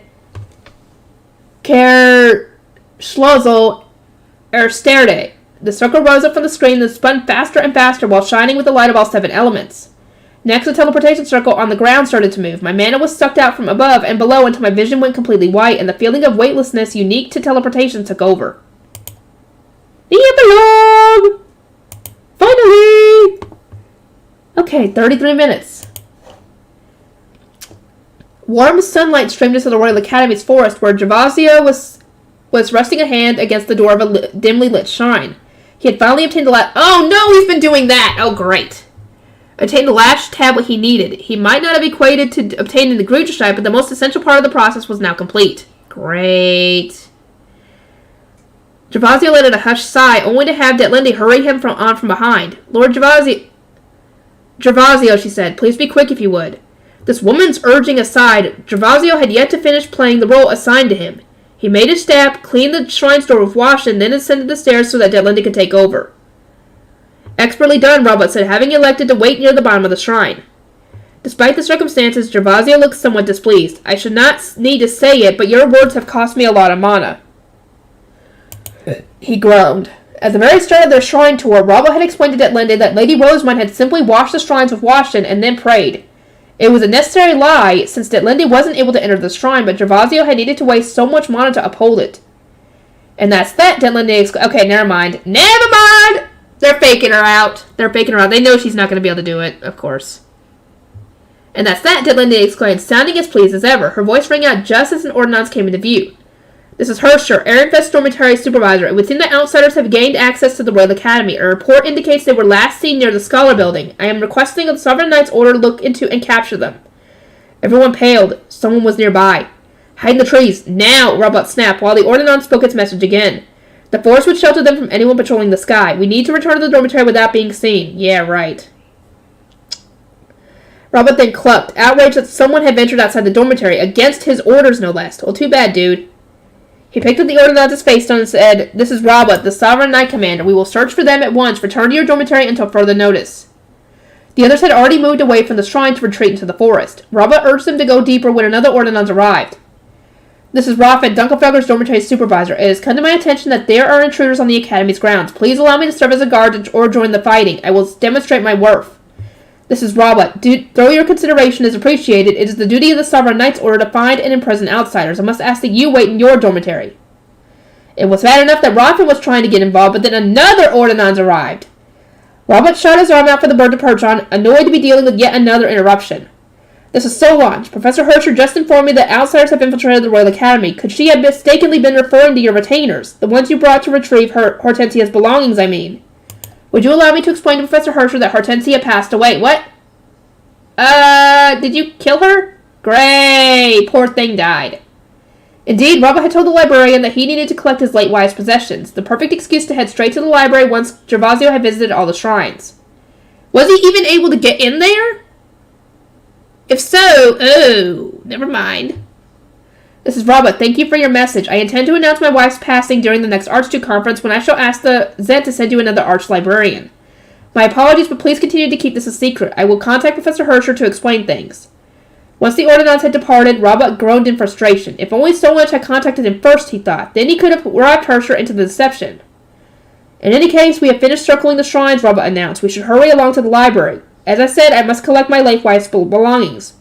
Lord Gervasio, whatever.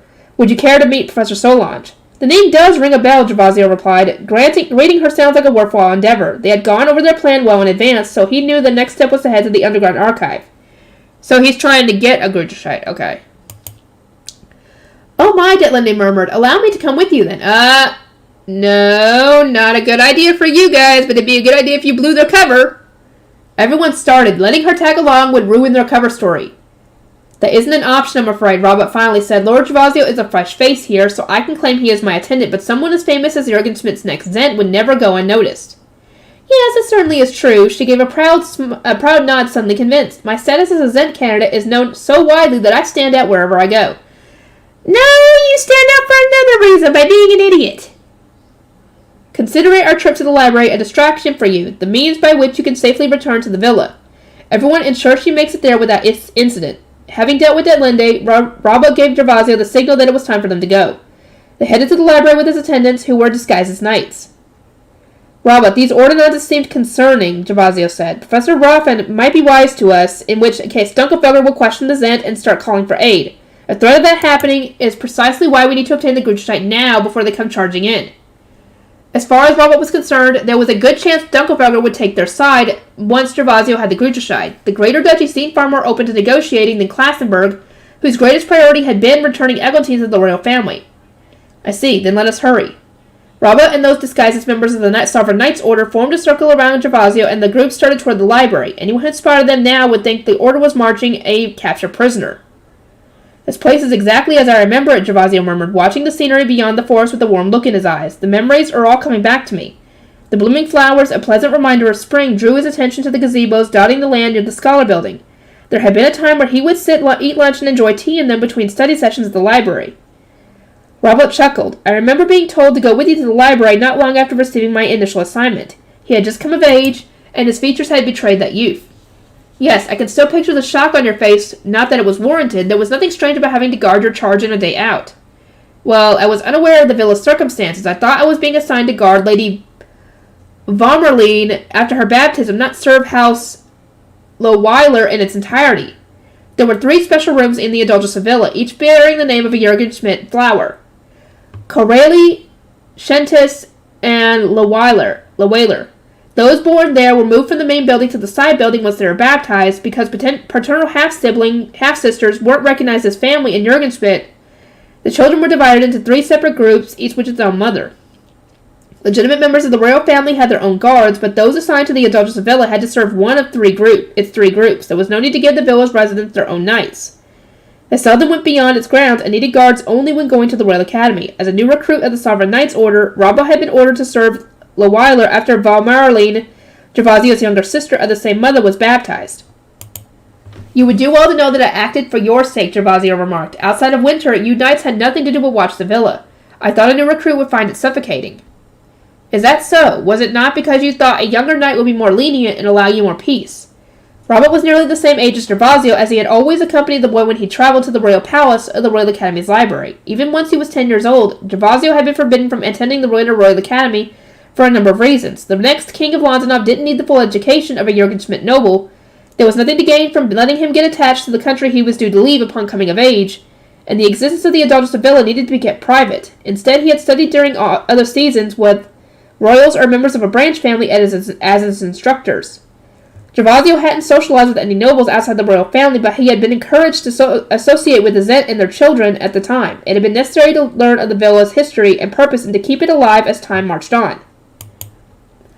I remember it clear as day, Gervasio said. You told me time and time again that I was better suited to becoming the Zent than Prince Waldefred, did you not? I stand by those words even now, Robert replied, one eyebrow cocked in surprise. In fact, King Gervasio, I would say that nobody is better suited to the role than you. Maybe not, we don't know. Robert had disliked the power struggles within his house, a branch of Gelsenmeyer's archducal family, and aimed to become a sovereign knight to escape them. He had come to believe it was better to judge people based on their talents than the circumstances of their birth. Thank you. So it had frustrated him to no end when Jürgen Schmidt's royal family had mistreated Gervasio, a man of such great mana and intellect. For years I've worked under King Trollqual, Robert continued. I understand his struggle and the heroics of his continued dedication, and Jürgen Schmidt, my time in the service has only reinforced my conviction that a Zent must have the Gruterscheid. He who wishes to rule must have the means to do so, which is why I pray from the bottom of my heart that his seat will become yours.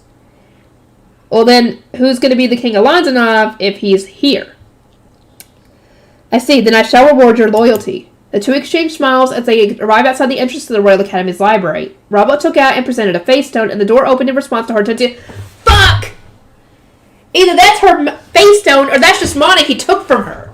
I was hoping it's the latter, because I don't want to think about that being Hortensia herself. Hortensia is back. Welcome, Hortensia. The black and white shoe mills came over, having also reacted to the face stone's mana. Solange was with them. She had aged considerably from when Gervasio had seen her last, but the same went for him as well. If nothing else, he was relieved to see that her bright smile and peaceful blue eyes hadn't changed. Solange, how much time has passed? It is I, Gervasio of the Royal Branch family. Do you remember me? Goodness, it really has been a while. I was told your sickness required you to go somewhere far away. It warms my heart to see you well. Oh, Solange, if only you knew. Ooh, this is what he looks like. Okay. Interesting. Very interesting. If only he was a nice guy. He could have been a valuable asset to Jürgen Schmidt, but no, he has to go and do all this. Solange's words reminded Gervasio of the cover story Jürgen Schmidt's royals had given him. To hide the existence of the adulterous villa, they had said he was part of the royal branch family, but couldn't attend the Royal Academy due to his poor health. Out of sympathy for the boy's situation, the Zent had permitted him to use the library during the off-season. Then, when it came time for Gervasio to leave for Lonzanov, they had declared that his deteriorating health had required him to leave the sovereignty. Oh, what a farce it had been. I am here to gather Hortensia's things, Robot said, holding up a folded teleportation circle. We do not have long before the Royal Academy closes. Why don't you take me to her room? Solange nodded, then took her guest into her office. She opened the door to the librarian's dormitory and called to her attendant. Catherine, Lord Robot is here. Please take him to Hortensia's room. The attendant arrived in short order and gestured the Knight Commander inside. Thank you for coming. Please follow me, she said. Lord Gervasio, please wait here and speak with Professor Solange, Robot said, then headed into the dormitory with those disguised as sovereign knights. Though he claimed to be retrieving his late wife's belongings, his actual objective was to search for the keys to the underground archive. It was necessary that each key be assigned to a separate archnoble, so they were most likely being kept in the archlibrarian's rooms. Lord Gervasio, Solange said, I thought you would never return, but to see you here, and with Lord Robert as well, this really is just like old times. Yes, it would seem we have a mutual attachment to one another, because that was his first assignment as a sovereign knight. I would assume I could not help but accept his invitation. Robert had served Gervasio until the latter's departure for Lonzanov. He had even fought to honor his charge's last request, that he protect and, if possible, marry Valmarline. Had the suggestion come from anyone else, Gervasio would not have even considered returning to Jürgen Schmidt to obtain the Gruterscheid.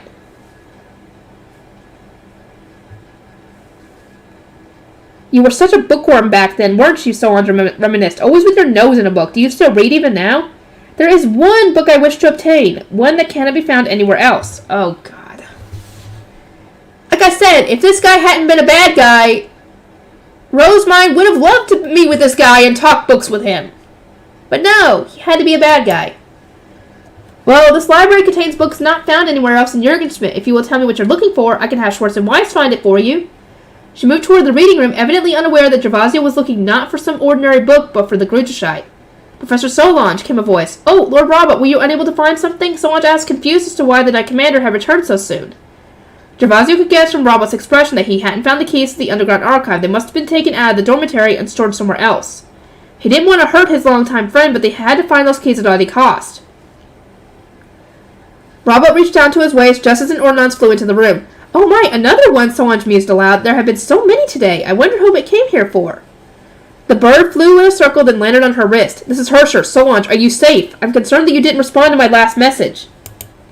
What? Solange murmured, looking increasingly concerned as the ordnance repeated its message. She turned to Robert. Were you not going to reply in my stead? I received so many ordinances that I might have forgotten, Robert said. He maintained an unfaltering calm, even as he once again moved to take something from his waist. Solange reached for the yellow face stone, but Robert was faster. He seized her arms and clapped straps, sealing bracelets on her wrists. Lord Robert, are these what I think they are? Gervasio gave Solange an apologetic look. Forgive us, but we cannot risk you contacting the outside and causing a stir. Not right now. If we let you explain or respond, who knows what you might say. Hortensia's room didn't contain the keys to the underground archive, Robert added. Tell us where they are. The underground archive? Solange couldn't believe what she was hearing. Lord Gervasio, do you not tell me you're here to... Might I ask you to be upfront with us, Gervasio interjected, admonishing her gently. I cannot bear the thought of harming an old friend, but I must warn you, the sentiment does not extend to your attendant. What have you done with Catherine? She is bound and unable to use her staff, Robert answered. No harm has come to her. Not yet. But that might change depending on your response. Solange paled as Robert took out his staff and transformed it into a sword. She watched its glimmering blade for a moment, but then cast her eyes down and said, Very well, I will fetch them for you. To avoid a repeat of her past struggle to retrieve the keys, Solange had elected to store them in her desk. She took them out and then lined them up with trembling hands. So these are what you've been looking for, or what we've been looking for. Gervasio accepted the keys and alongside his companions overwrote the mana within them. Mana belonging to Hortensia and 2 members of the library committee who had agreed to assist her. Is there nothing else we need to enter the archive? Take this key to the second closed stack archive and this one for the door inside. I see. Wait here while we are gone, Robert said, taking the keys before binding Solange in place. They couldn't allow her to run away and contact someone while they were in the archive. I will come back to unbind you once I have obtained the Gruderscheit, Gervasio promised. I ask only that you remain here in silence until then. Now prone and unable to move, Solange made no attempt to meet the man's gaze. Instead, she spoke to the shoemills in a quavering voice. Schwartz, Weiss, guide them to the underground archive. Gervasio followed the shoemills out of the office. They went from the reading room to the second closed stack archive, then through a door leading into the underground archive. The dull patter of footsteps accompanied their journey downstairs. This leads to the Gruderscheit, then, Gervasio asked. I am impressed you were able to discover all this. In truth, it was largely the work of an Ehrenfest Archduke candidate, though Lady Sarandine's son was pulling her strings. Gervasio thought back to Saradina, his elder sister by blood. So this is Ferdinand's brother, but his uncle. Ooh, that's gonna be awkward. He could still envision her light golden eyes and perfectly straight silver hair, and the sagacious features that complemented them. People had often said they looked very much alike. Gervasio had spent about 2 years with Saradina after being baptized and moved into the Psi building, yet he had interacted with her far less than one normally would with a maternal sister. Upon coming of age, she had returned to the main building as a Lowelier flower, whereas Gervasio had departed the villa as the next king of Lanzanov. Compared to his little sister, Marlene, he had spent barely any time with her. In fact, he hadn't seen her at all since she had taken leave of the villa. Do you mean that rare seed who escaped the villa? Gervasio asked. Ferdinand, was it? The children born in the Adalgisa villa were assigned roles based on their gender, birth order, and mana capacity. Girls could serve as flowers, buds, gardeners, or seeds. Boys were always seeds. Flowers were girls who returned to the main building after coming of age. This role normally went to the eldest daughter of each of the 3 houses, which is why Saradina had served as the flower of Loweiler. Buds were girls with the potential to become flowers. They were treated as members of a royal branch family after their baptism, but would be returned to the main building if anything happened to the flowers there. Otherwise, they had to find marriage partners, else they would end up being turned into face stones. Vala Marlene had once been a bud of Loweiler. Gardeners were girls who served the villa after coming of age. They were baptized not as members of a royal branch family, but as the children of the villa's head attendant, and subsequently worked under her as arch-attendants. One of Gervasio's siblings had been a gardener, but due to the timing of their baptisms, he did not remember her. Last of all, there were seeds, children destined to become face stones before their baptism. Gervasio had been raised as one before being chosen to become the next king of Londonov. He had escaped being turned into a face stone only because he had possessed the most mana out of all the boys in the villa. Ferdinand was an exceptionally unusual case, having escaped the villa without being selected to rule. Indeed, Robot said, the loss of that seed was the reason Lady Valamarline was summoned back to the villa to serve as the Weiler's new flower. Gervasio had doted on Valamarline, and she had loved him dearly in return. That was why he had asked Robert to protect her, and even marry her, if possible, before his departure for Londonov. Of course, such a request was much easier said than done, though. Robert was a member of an archducal branch family. He was still an archnoble, whereas Valamarline's family was associated with royalty. It was only through blood, sweat, and tears that he had managed to secure the engagement, and then she died, I think. Valamarline had then come of age, but while her marriage to Robert was still on the horizon, Saradina's son had been taken from the villa. Robert had been told the reason only that it was the guidance of the gods at the time. Of course, that's what his father told him. The loss of a boy had meant the loss of a face stone, so Saradina had become one in his place. Oh, and Valamarline, who had just come of age, had been sent back to the villa to take over as the Weiler's flower. Those were the rules, meaning they were unavoidable, but Robert's pain when the Zent had the time had dissolved his engagement had been too intense to describe. Oh, that's why. So is she still there? Or is she dead by this point? After the Civil War, when the Adulteress Villa was sealed off, Valamarline and all the other occupants had ended up she's dead. Had ended up being executed. Robert had failed not only to keep his promise to Gervasio, but also to protect the woman he loved most. That man does not understand his place as a seat of Adulteress, nor does he understand the harm he caused so many by leaving the villa, Robert said. Bad. A hatred oozing from his every word. That's why he doesn't like Ferdinand. Okay. Because it was because of him that he lost the love of his life and she died. I will not let him have... Too bad! He's already got it! He's already got part of it! Part of it, anyway. Gervasio gave a wry smile. Robert's loyalty was founded in a complex maelstrom of emotions, memories of their past together, his regret over Gervasio's younger sister, and even his resentment of the royal family. That was what made him such a trustworthy ally. He wasn't someone who would change sides or resort to betrayal without excellent reason. The group reached the bottom of the stairs to find themselves in the pure white room, the farthest wall of which gleamed as though it were made of metal. 3 iridescent ornaments stood out on its surface. 3 line up, lock will open.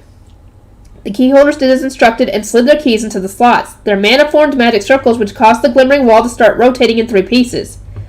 They moved 180 degrees, almost completely close enough to connect again, then disappeared, revealing the previously hidden archive. And this is where the Grigishite is held. Gervasio inhaled sharply at the fantastical light, and the white shoemale took his hand. Guide you, Gervasio, he had said, and then continued into the archive. King Gervasio, Robot said, as I understand it, only members of the royal family can pass beyond this point. Now that you have returned to your branch family, I'm sure it will. He fell silent, seemingly in prayer. Gervasio turned slightly and nodded. It was because Robot had involved the sovereign temple that he had already been re-registered to a royal branch family. He saw no reason why he wouldn't be allowed into the archive. I don't know if a branch family will be enough. I think you have to be actual royalty. I will obtain the Grigishite. His resolve steeled, Gervasio passed through the invisible barrier, entered the archive, and followed the shoemales to a door even further beyond. But even he was repelled when he reached the magic circle. Ha ha! That's what he gets. Knew a branch family probably wouldn't be enough. Not registered, Gervasio. Cannot enter. Being in a branch family wasn't enough. Gervasio couldn't ignore the humiliation he felt as he was once again reminded that in Jurgenschmidt he wasn't true royalty. Something he hadn't been able to ignore during his youth. His mana and elements were far superior, yet the country's leadership depended entirely on one's birth. King Gervasio, the circle repelled me. Being in a branch family was not enough. There was a deep furrow in Robert's brow. He said nothing in response, but his clenched, trembling fist spoke volumes. We have no reason to stay here any longer. Let us return, Gervasio said, giving Robert a light pat on the shoulder. As they ascended the stairs, he continued, the Archduke candidate from Ehrenfest was on the right path. There is no doubt in my mind that she was approaching the Grigishite. I am told she went missing. Do you know what else she did or what she might have found? Robert looked up with a start. According to Prince Stitchwald, she went missing after going to the library's 2nd floor. Perhaps there is a clue there. Oh no. Fuck. Fuck! Gervasio's group returned the keys to the shoemales and then briskly made their way to the upstairs reading room. Once there, they began searching for anything that might lead them to the Grigishite. Ah, that must be it, Gervasio said. What must be? That statue of the goddess of wisdom. Gervasio had recognized it at once, but Robert didn't seem to understand. He simply eyed the statue with a look of confusion. Was it because Gervasio had seen such statues non-stop during his circling of the shrines, or because statues were so common in Jurgenschmidt's castles that its nobles no longer even noticed them?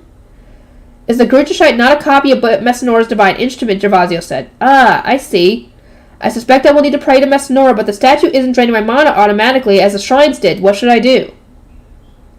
Gervasio examined the statue with his arms crossed. Messanora was often depicted as a child, so she was the one and only goddess who wore her hair down. The statue was ivory, like all the others at the Royal Academy, and with the exception of the divine instruments in its hands, that alone was colored and adorned with face stones. Recreating the divine instruments would give one the Gurjashite. O Messanora, goddess of wisdom, I pray that you grant me your divine instrument. Gervasio touched the divine instrument, mentally reinforcing his desire to create it. Oh, here we go. And suddenly felt his mana being sucked out. His eyes widened in surprise, but he didn't resist it. Soon enough, Gervasio lost track of how much mana he had channeled into the tool. It felt close to the amount the shrines had taken from him. As he started to think he might need a rejuvenation potion, a magic circle and word arose in his mind. Ah, shit. Well, this is not good. Gurjashite, Gervasio said, and with that, he disappeared. Well, boy. Well, I think he's going to get a Gurjashite, because I know there can be multiple copies. Though, considering Ferdinand's got part of one, and Rosemond's got the other part, is he going to even be able to get one, because all that knowledge is now gone? Or can there be, like, multiple copies of the knowledge? What's he, where am I going to tell him? Oh boy, maybe we'll find out. Anyway, that's going to be, probably next book. I will see you guys in the next part. Okay. I might be able to finish this one today. There's only this left. Defensive Airfest second half. And, like, 89 pages left. I might be able to finish this in one sitting, so it might be the last part, guys. And, next time, it's going to be the first part for the next book on the light novel website. And then we'd have to wait until May 15th, I think, before we get the next book, which is the next to last book in the series. Oh boy. The Defense of Ehrenfest, second half. Charlotte, supporters of the rear guard. Here is what you ordered, Lady Charlotte. We will now begin with work on today's portion. It is thanks to your dedication that Lord Bonifacius and the others can fight without restraint. Please continue your hard work. I exchanged the order form I'd received last night for the completed potions and magic tools, then left the castle's brewing room. I needed to deliver everything to Brunhilde, who was working in the castle's kitchen. Well, the room for attendants right beside it. Lady Charlotte, are you taking all that to the kitchen yourself? My attendant, Catherine, asked. Would it not be better to entrust the task to someone else and... Oh my, I intend to go there anyway as part of my patrol, and it is not obvious that I would want to express my thanks to Brunhilde, who has been managing these support lines on her own since yesterday afternoon. I fear that something might be troubling her by this point. You have become exceptionally active since putting on your riding clothes, Catherine said with a titter. Normal clothes were generally being worn in the northern building and other locations with protective barriers. But in the castle proper, women were wearing riding clothes as a matter of course. Yeah, just in case they need to use their high beasts. Catherine included. It meant we could mobilize as soon as we were needed to, so for the past 3 days or so, I'd also been wearing them with face-stone armor hardened underneath. The face-stone armor in question was the same kind one learned to make during one's second year at the Royal Academy. It was light and primarily protected one's back and chest. The professors had told us we all needed to know how to make it, or else we would end up in trouble when danger came. Still, I'd never thought the day would come when I would actually need to use it. I do appreciate being able to move better, but still... Every morning when I put on my riding clothes and when I saw the castle nobles wince at the sight of such uncouthly dressed women, I was reminded of the abnormal situation Ehrenfest was currently facing. I couldn't help but pray that our lives would be returned to normal soon enough. Lady Charlotte, I did not expect you to come to the kitchen. You can always summon me if you require my services. Brunhilde had stopped instructing the chefs and was staring at me in surprise. She looked just as mobile and active as I did, perhaps because she too was wearing her riding clothes. I was already headed in this direction on patrol, and with how little I can contribute, I would not dare summon you away from such important duties. I came to give you the rejuvenation potions and magic tools from the scholars, and while I'm here, I wish to give a report on our latest meeting. Brunhilde must have realized that my report was too important to be delivered through an ordinance. Once she had finished instructing those around her, she cleared the room and produced a sound-blocking magic tool. Carrying out such an important duty on your own cannot be easy, I said. Are you having any problems that you might be hesitant to bring up during a meeting? Brunhilde, who was due to become the Archduke's second wife, was here by the kitchen because she was in charge of sending supplies to the front lines. She had the important duties of directing the castle chefs and sending the finished provisions to the knights engaged in combat. She also passed along any magic tools and rejuvenation potions the scholars sent over. It was because Brunhilde and those working with her were maintaining the supply lines with such assiduousness that Lord Bonavash's group had managed to fight in Ilgner and Griebel for so many days in a row. One could say she was fighting her own battle within the castle's walls. I am fine, Brunhilde replied. Though I am tackling this position alone, my duties make up but a portion of the work I was carrying out already. In truth, it was Mother's duty as the Archduke's first wife to oversee the food and other essentials being sent to the front lines. She had been in charge of them until yesterday morning, with plenty of support from Brunhilde and me. Going through the process with her had taught us the proper order of things, whom to ask for what, when to distribute supplies, and how much to send at a time, among other things. Once Brunhilde had picked up everything she needed to know, she received the role in full, thus completing the handover process. Mother was having to guard a hidden passageway in case Lady Georgine's group tried to invade the castle, and it was important that the flow of supplies not be suddenly interrupted when that time came. Your managing of the city's shipments has allowed us to focus on hosting the knights, I said. According to Lord Bonifacius, Lady Georgine should make her move very soon. Arensbach's invasion force had apparently retreated every time our knights had tried to challenge them. This meant there were very few casualties on both sides, but the scope of our enemy's invasion had steadily increased over the past few days. We believed their goal was to draw our knights away from the castle and divide them before launching their attack, but even knowing that, Lord Bonifacius couldn't return with his troops while Ehrenfest's mana was being stolen. I am more concerned about you than about myself, Lady Charlotte. The air in the castle is as sharp as a knife, and the Abb has ordered you to operate with Lord Cardstead when the time comes, no? Brunhilde asked with a respectful smile. The previous afternoon, Father had instructed me to work with the Knight Commander in the event of an emergency. His order was tantamount to recognizing that I was due to become the next Abb, not my brother. Oh, okay, so Charlotte's going to be the Archduchess, possibly. Nice! I would serve as Father's representative in the Archduke's office while he stayed with the Foundation. Father had asked me the status of my resolve, then told me the location of our Duchy's Foundation. Oh, okay. So yes, this is essentially saying she is going to be the next Abb. Because only the Abb should know where the Duchy's Foundation is. So him telling her this is essentially telling her, I have picked you as my successor, you are going to be the Abb when you come of age. Or whenever I retire, whatever. Whatever happens with that. And the nature of the High Bishop's key. I personally believe that Melkor would grow up to be a much better Abb than I. He had been raised to appreciate religious ceremonies, and staffs were now being obtained much later. But it wouldn't have made sense to give him my current duties. He hadn't even obtained a staff yet. How is Lord Wilfrid? Brunhilde asked at length. My brother was informed about his engagement's cancellation a full year before the news was made public. He has firmly refused to become the next Abb. Okay, that makes sense now. Okay. I was wondering what would happen if now that she's been picked, because I didn't know how Wilfrid would feel about that, but he's okay with that. He doesn't want to be the Abb. Okay. Firmly refused to become the next Abb, so my assignment to the role is an emergency should not bother him. His retainers, on the other hand, must be finding it hard to accept that he is being kept out of the loop. Ha ha. The retainers in question had kicked up quite a fuss when I, not my brother, was attached to the Knight Commander. That much was to be expected. They had yet to learn that my sister was being adopted into the royal family, that her engagement to my brother had been cancelled, and that their charge was no longer the next Abb. Ha ha. That's what they get for thinking that, essentially, because that wasn't set in stone until, well, it happened. However, I continued, with Kernberger's knights spreading rumors as they are, most nobles have no choice but to accept the truth of our situation. In the aftermath of our archducal meeting, when Rosemine had revealed so many secrets during an emotional outburst, Mother had sworn everyone in attendance to silence. But that magic contract was no longer enough. Kernberger's knights, who had come as reinforcements, largely thanks to my brother's connections, spoke openly of what Father had said and done during his visit to their province.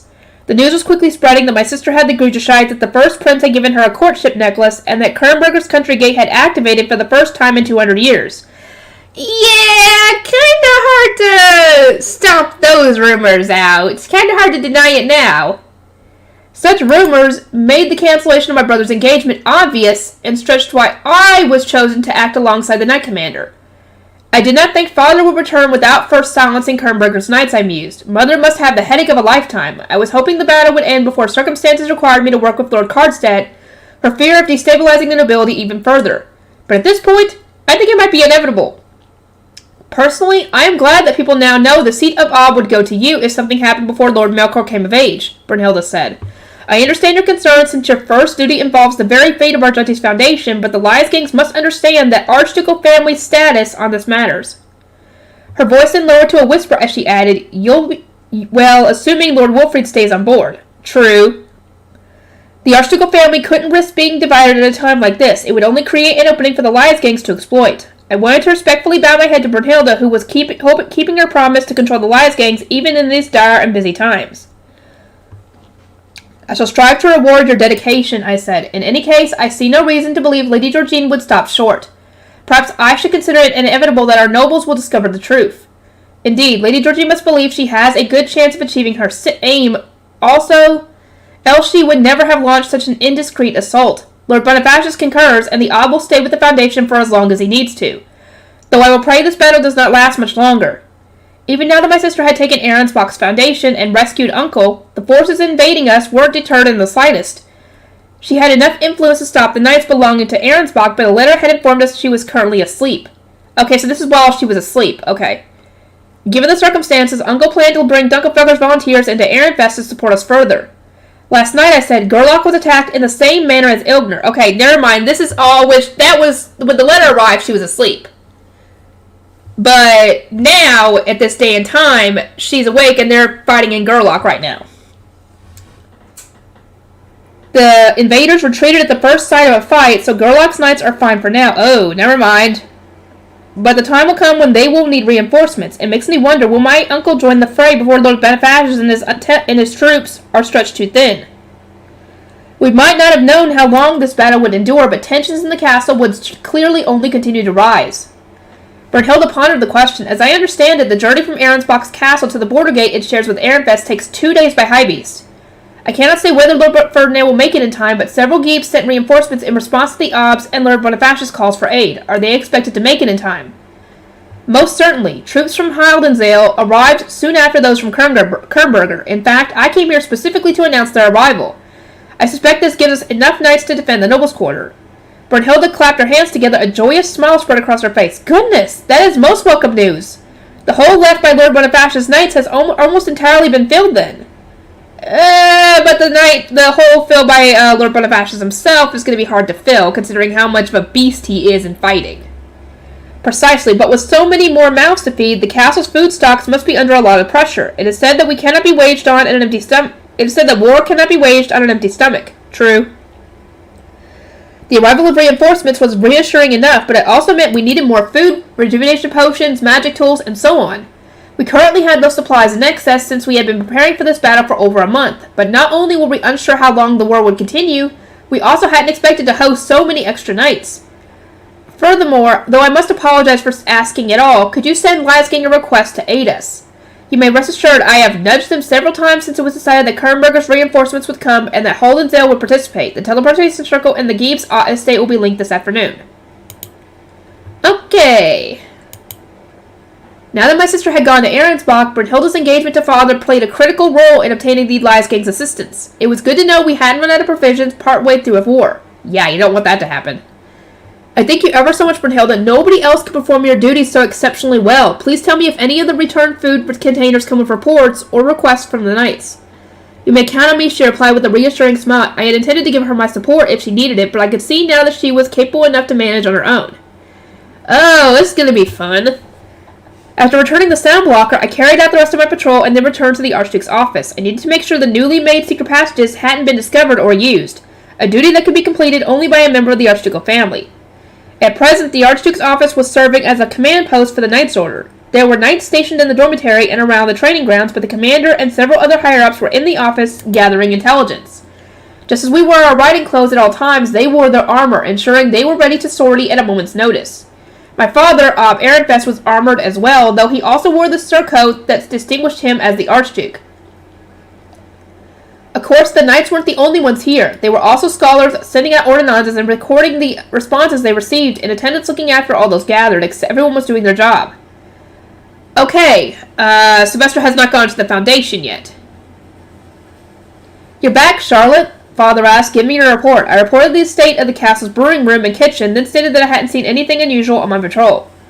Father nodded. So we're to receive provisions from Lion's Gang this afternoon, are we? That's good to hear. Brunhilde seems to be performing her role just fine on her own. She is completing every single duty expected of her. Where is Mother? She went to check the special emergency room and make sure the traps in the hidden passageways hadn't activated. Just then, an ordnance flew into the room. It circled above our heads, then perched on the arm of Lord Cardstead, who was standing behind my father. The bird must have come from a night at the training grounds. Has a patrol schedule been prepared for the Knights of Haldensdale? That was my first guess, but it actually concerned a likely invasion force. We received word from Ilgner that 2 days ago, individuals who appeared to be nobles boarded a merchant ship in Lion's Gang. A lumber merchant saw them. The unexpected news surprised us all. We could only stare in silence as the bird started again. No regular noble would come to Ehrenfest by boat, and those who did would use a far more luxurious vessel. Send word to Lion's Gang and investigate this, Father ordered. Find out when the boat is going to arrive. Before the bird we received could even finish repeating its message, he took out a yellow space stone and tapped it with the staff. We should also inform the commoners at the port, I said, as the newly made ordnance took flight. How long will this investigation take? The boat set out 2 days ago, did it not? Father, if the boat departed 2 days ago, it might already have arrived, I said. There is no knowing when the fighting will begin. We have not heard from Mother, so the hidden passageways must not have been used, but we will never recover if our foundation is stolen. You must go protect it at once. Yeah, you need to go. Right, I'm leaving the rest in your hands. Cardstead, support Charlotte with your men, Father said. Then he marched out of the room, bringing with him as few knights in attendance as was socially acceptable. I turned first to Lord Cardstead, then to the remaining knights and scholars. As the Archduke has decreed, I shall oversee things in his absence. May we all work well together. Understood. I do not know when Lion's Gang will respond, but we should do as much as we can on our own in the interim, I continued. Any ship that arrives in Ehrenfest will dock at the west gate, so we should first increase the number of knights stationed there. Please also station the knights from Haldensdale as quickly as you can. Lord Cardstead nodded in agreement with my orders. We should station more knights at the other gates as well. If our potential invaders were suspicious enough to be noticed, then they might be a decoy meant to distract us from another attack. It does seem suspicious that a group of nobles was acting so indiscreetly at one of the knights' grades, spurring a discussion among his peers. Still, we can say for sure that nobles of some kind are en route to the west gate. We know not whether they are friend or foe, but a defense of some kind is necessary. What if we assign some of the knights guarding the nobles' quarter to the west gate and temple? Good idea. We can have Haldensdale guard the nobles' quarter. They don't know as much about the lower city's gates. The knights in question visited the nobles' quarter for winter socializing, but never ventured into the lower city or used its gates, as it stood to reason that they might not work well with the soldiers there.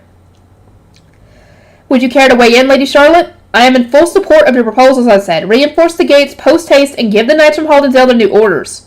No sooner had we come to an agreement than an ordnance swooped into the room. Lion's Gang had sent their response much sooner than expected. This is the scholar Guy Lion's Gang assigned to investigate the suspicious nobles, the bird said. I see no reason to doubt the claims that the group in question boarded a merchant vessel. They are scheduled to reach Ehrenfest at 4th bell today. Before the ordnance could finish repeating its message, another white bird perched on Lord Cardstead. This is Daniel. I received a response from Lion's Gang. Please order the nobles' quarter to start evacuating, and ensure they are done before 4th bell. I will do the same for the temple and each gate. Daniel was my sister's guard knight. Ilgner must have contacted him, which was why he'd asked Lion's Gang to investigate the matter. That explained why the response had come so quickly. His ordinance prompting the scholars present to begin sending one ordinance after another to the knight's order and the nobles' quarter, asking them to start the evacuation.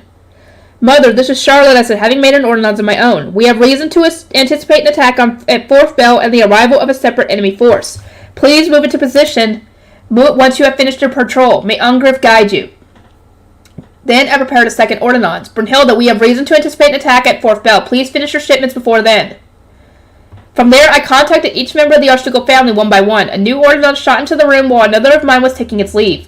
Sister, this is Melkor. Daniel has contacted the temple, and Casimir has started our evacuation. I will send another ordinance when it is done. Let us both continue to do our best. Casimir must have sent the ordinance, but Melkor's voice made it clear he was putting his all into carrying out his duties. The atmosphere in the room started to relax as another ordinance flew in.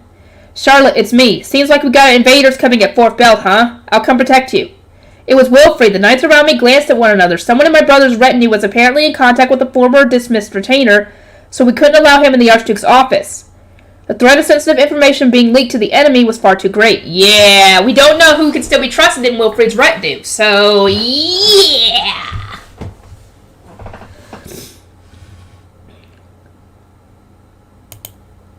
What if we had Kernberger's reinforcements guard the east side of the Noble's Quarter with Lord Wolfried, while the knights from Haldensdale guard the west, a knight suggested. We could ask Lord Wolfried to command them. He has training as a knight and enough leadership skill experience from playing dinner at the Royal Academy. I prepared an ordinance. My apologies, brother, but could you instead lead Kernberger's knights in defense of the east side of the Noble's Quarter? The knights were only lending us their aid because of Alexis, one of his guards, so this felt like a sensible arrangement. Scholars, I said, returning my attention to the room, take our brood goods to the knights at the training grounds. Attendants, those of you who can cast healings should go there as well. I was about to continue with an ordinance interjected in Father's voice. Charlotte, Geeb Gerlach sent me a request for reinforcements. His province is under attack by an army far too large for him to defeat alone. Gerlach must have been our enemy's true target. They need troops as soon as possible. A stir ran through the room. We must inform Lord Bonifacius, one of the knights shouted. He's still fighting in Ilgner, another replied. Only once he finishes there can he proceed to Gerlach. Let us ask Gerlach's neighbors to help them.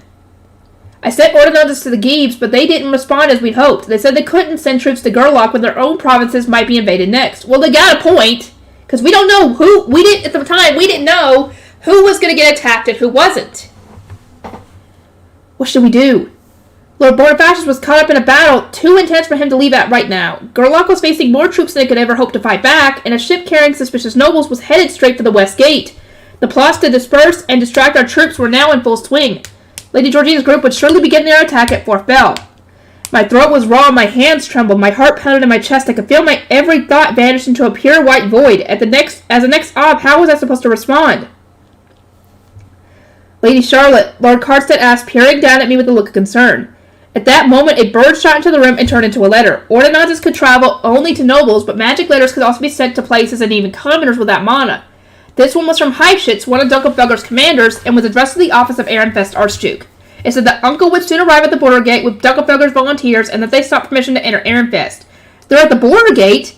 I can't believe it, they made it in time! A ray of hope had cut through the darkness. The remarks made by the knights were now staring down at the letter didn't even bother me. Should it not have been Lord Ferdinand who sent this letter? Has something happened to him and Lady Rosamine? I received a report stating that while Lady Clarissa's letters are allowed through, Lord Hartmut's are not. Perhaps the enemy has control of the border gate and is destroying all correspondence from Ehrenfest residents? Lord Ferdinand is no fool. He must have asked Lord Heifschitz to send a letter identical to his own, ensuring that their message would reach us.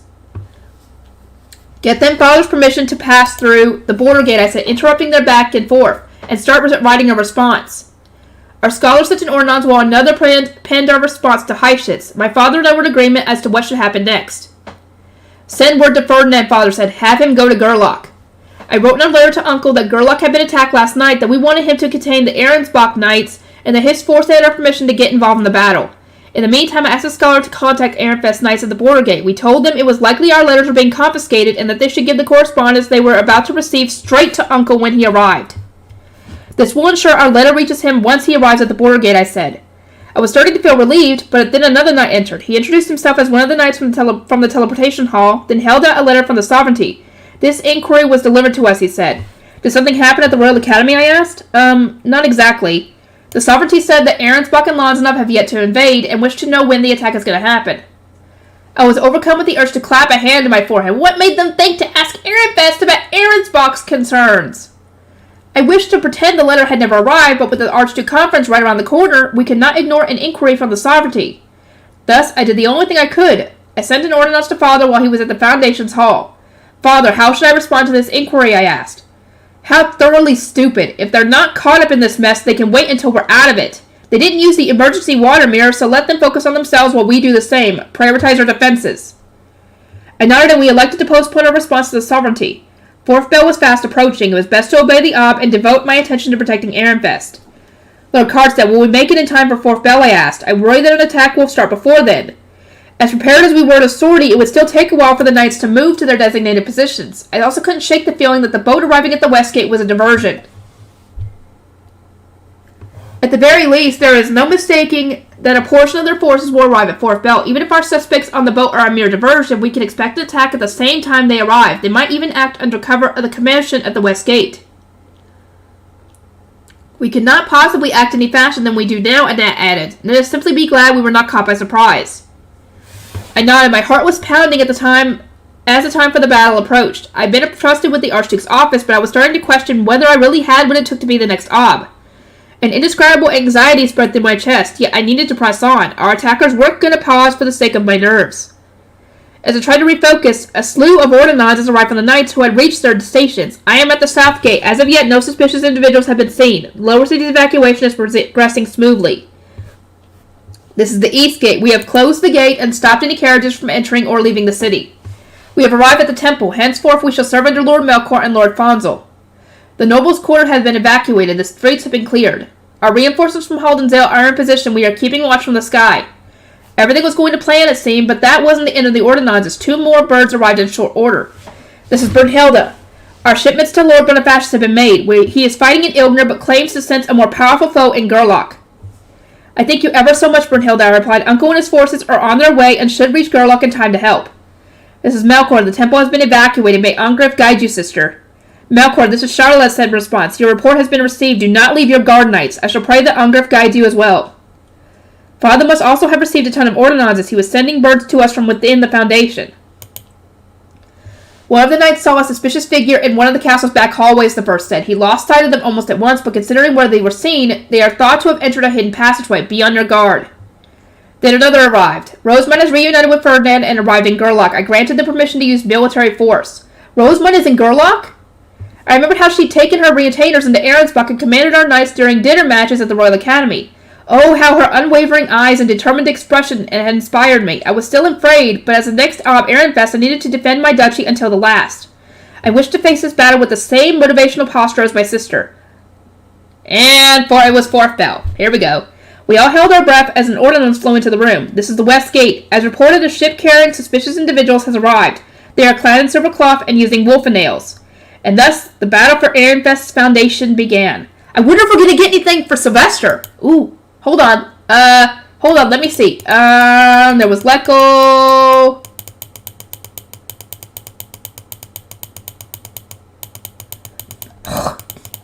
God dang, I want to see. Come on, give me. Wait, what was that?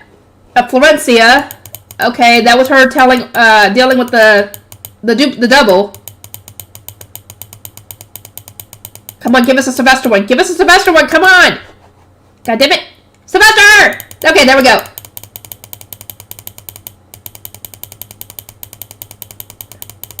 Okay, let's get back to Lekko. Because that's the next one. Come on. Here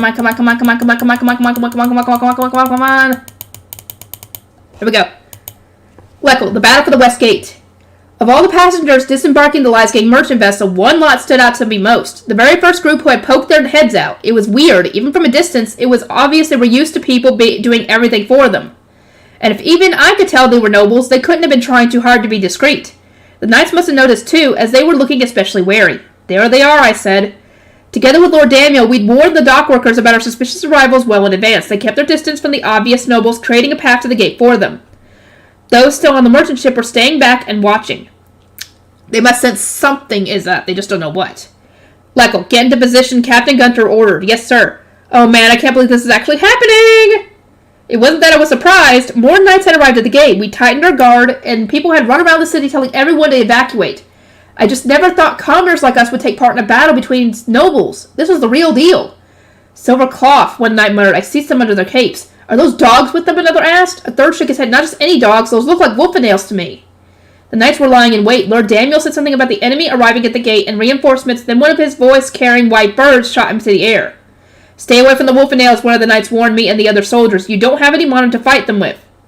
Is the waist ready? Asked a second. It was. The ladle in my hand was buried deep in a bucket of excrement. Oh, God! Imagine getting hit with that stuff. That's nasty!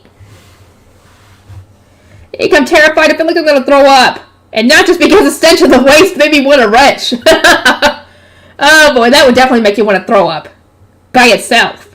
I was so nervous about the coming battle that my stomach was twisted in knots. Nobles fought by blasting each other with magic, right? We commoners wouldn't stand a chance. I wanted to hide before these suspicious nobles reached the gate and mowed us all down like grass. It was a primal urge. The animal inside me was screaming that we had to get out of here. My hands trembled and my legs shifted, unable to stay still. Not yet, Lekko. Stay in place. Captain Gunter's words of caution made me jump a little. He must have thought I was desperate to charge into battle, but I actually been fighting back the urge to run away. Things will get worse if you try to run, the captain said in a low voice, having seen straight through me. These are nobles we're dealing with, remember? They can use high beasts and magic. Our job is to throw waste on them until they tear away their silver clothes. Make it count. I turned to look at him without even thinking about it. He was a commoner like the rest of us, but he didn't sound even the slightest bit scared. He was probably hiding that. In fact, he looked more eager to fight than anyone. He was grinding his teeth so hard that I could practically hear it, and the grave look on his face made me think he was dying to punch a hole in those nobles' faces. I wouldn't blame him on that one. His eyes were so sharp that I could see the anger in them, even in the dim light of the room we were waiting in. I've seen the captain like this before. Back then, it must have been years ago. Not a single soldier at the gate had wanted to go near him. He'd scared us half to death as he beat down the Eastgate's commander, saying it was all his fault. I'd since learned what the whole incident was about. The commander at the time had envied Gunter getting all sorts of exclusive intelligence from the Knights, so he hadn't spread the word when he was instructed to, not letting outsiders into the city. Oh, it was when the whole Bindewald thing happened. And as a result, the captain lost his daughter. Captain Gunter's daughter. I couldn't remember her name anymore, but she spent a year at the South Gate while I was there, helping Otto with his math work. She hadn't even been baptized, but she'd pointed out problems with our paperwork and advised us on how to educate the apprentices. I'd rarely seen her, probably because she was too weak to come to the gate every day, and spent the day she was there cooped up in a room, so I couldn't picture her face, but I sure remembered Otto showering her with praise. Because he wouldn't stop comparing us. I was assigned to work as Otto's assistant when Captain Gunter's daughter was baptized, and stopped coming to the gate. Sure, I was a bit better at math than most people, but it wasn't something I enjoyed doing. Otto would compare me to the captain's daughter day in and day out, to the point that I actually considered quitting. It never came to that, though. The girl said something about how soldiers used to more physically strenuous work wouldn't last doing math all the time, so the gate created a brand new role for that kind of work. Okay. Though I couldn't remember what Captain Gunter's daughter was like, her influence had reached all sorts of people. She had also been doted on pretty much heavily by her dear old dad. Her death at the hands of an outsider noble must have been heartbreaking. Captain Gunter hadn't even been given her body. He must be getting revenge for his daughter. Oh, yeah. Especially considering Bindewald was from Arensbach. Oh, this is going to be a real doozy. Oh, boy. That realization made the blood drain from my face. The captain looked ready to throw punches at those nobles like when he beat up the old commander. Wait, huh? Has he got a death wish? His family had already lost one person to an outsider noble. What would they think if Captain Gunter died too? Lady Rosemary wouldn't be impressed, that was for sure. A rumor had been circulating for a while now that she'd taken Captain Gunter's family as her personnel because it was her fault his daughter died. Like the noble was actually targeting Lady Rosewood and took the captain's daughter by mistake. That's the story they're telling. Okay. Okay. And I guess it's also to make sense because, people who had some vague memory of her would say, oh, wait, Lady Rosewood kind of looks like mine a bit. So that's the cover story they're coming up with. Okay. This can't be good, right? It's gonna be bad. Fourth bell rang as I fought back the urge to cradle my head. The silver-wearing nobles were about to enter the gate when one of the knights cried out from where he was hiding. Now! Captain Gunter was the first to move. He swung his waist-filled ladle, and a sickening squelch filled the air as he landed a direct hit. What in the... More guards attacking us? Or mere guards attacking us? The invaders were openly furious, but the captain didn't care. He hit them with another helping of waste. Come on, men, throw! All at once, we started scooping up waste and pelting the nobles. We let out weird battle cries at the same time, screaming things like, screw you, and eat this! Oh boy, that's kind of funny. We were desperate, or almost ready to die. All we could do was act as ordered. Commoners, how dare you! Soon excrement wasn't all we were throwing at the nobles. We added stones and sharp blades to the mix. Okay.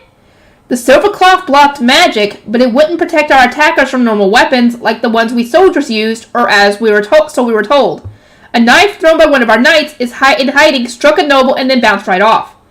Oh, they have charms too, another knight explained. I didn't know what that meant, but I was too focused on how great it felt covering the enraged nobles with waste.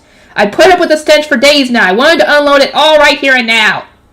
I couldn't help but laugh. I was getting cocky. Uh-oh. And maybe that was the problem. For my next shot, I aimed for one noble's head and scored a direct hit.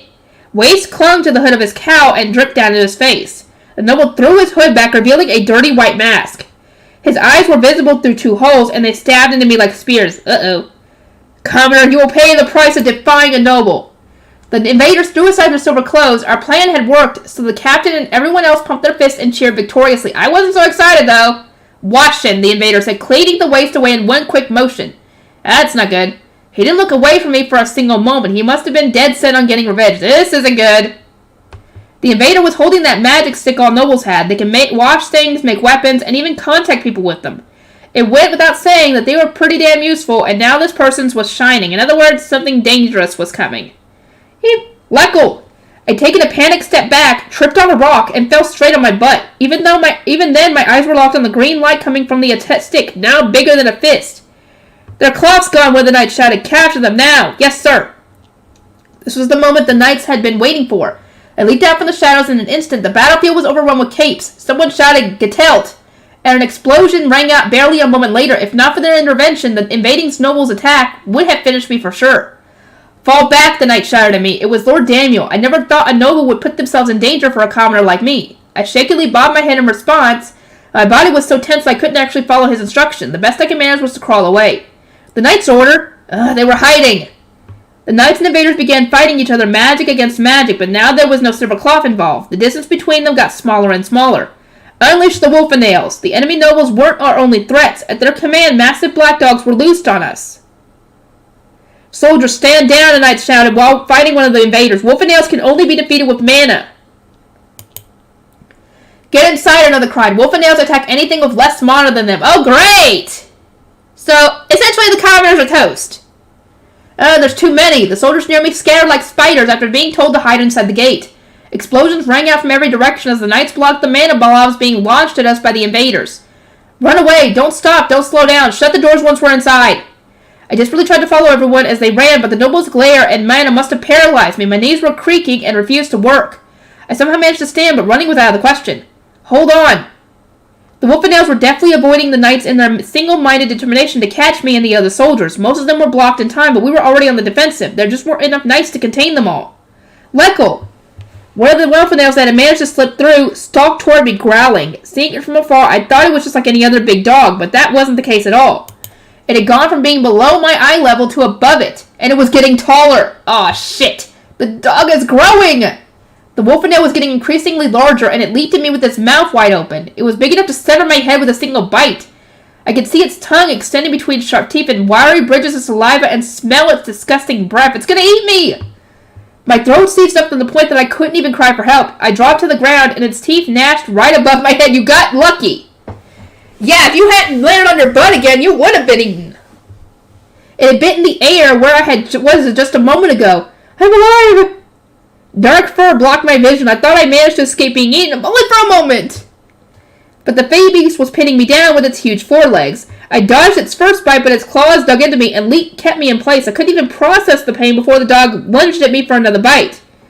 The most I could do was watch in horror, but until the patter of quick footsteps caught my ear and a gauntlet traveling at an unbelievable speed smashed into the side of the beast's head. What are you doing to my subordinate, you mangy pup? The Wolfenale didn't collapse from the blow, but it did stop trying to tear me apart. It changed its target to Captain Gunter and immediately bit down on his arm. Gunter! Captain! Lord Daniel and I cried out in unison, and a moment later the dog exploded with a surprisingly quiet thump. Blood and chunks of meat rained down on me as I watched in a daze. The dog exploded? What was that? Captain Gunter muttered, looking between his fist and what remained of the Wolfenale. Lord Daniel raised his weapon and turned his back to us. That was the charm from Lady Rosemine. It protected you. The charm protected me? Everyone, get away while you still can. Lord Daniel was already staring straight into the Wolfenale. Seeing him ready to protect us made a rush of emotions surge through me. Meanwhile, there was a loud metallic clang as the captain smacked his gauntlets together. All right, I get how these charms work now. That means I can fight. Captain! Gunter, wait! Lord Daniel and I tried to stop him, but it was no use. Protecting the city's my job, he roared, and leaped in another Wolfenale. Come at me! The heck do you mean, come at me? Oh my god, you get to see the carnage that Gunter caused!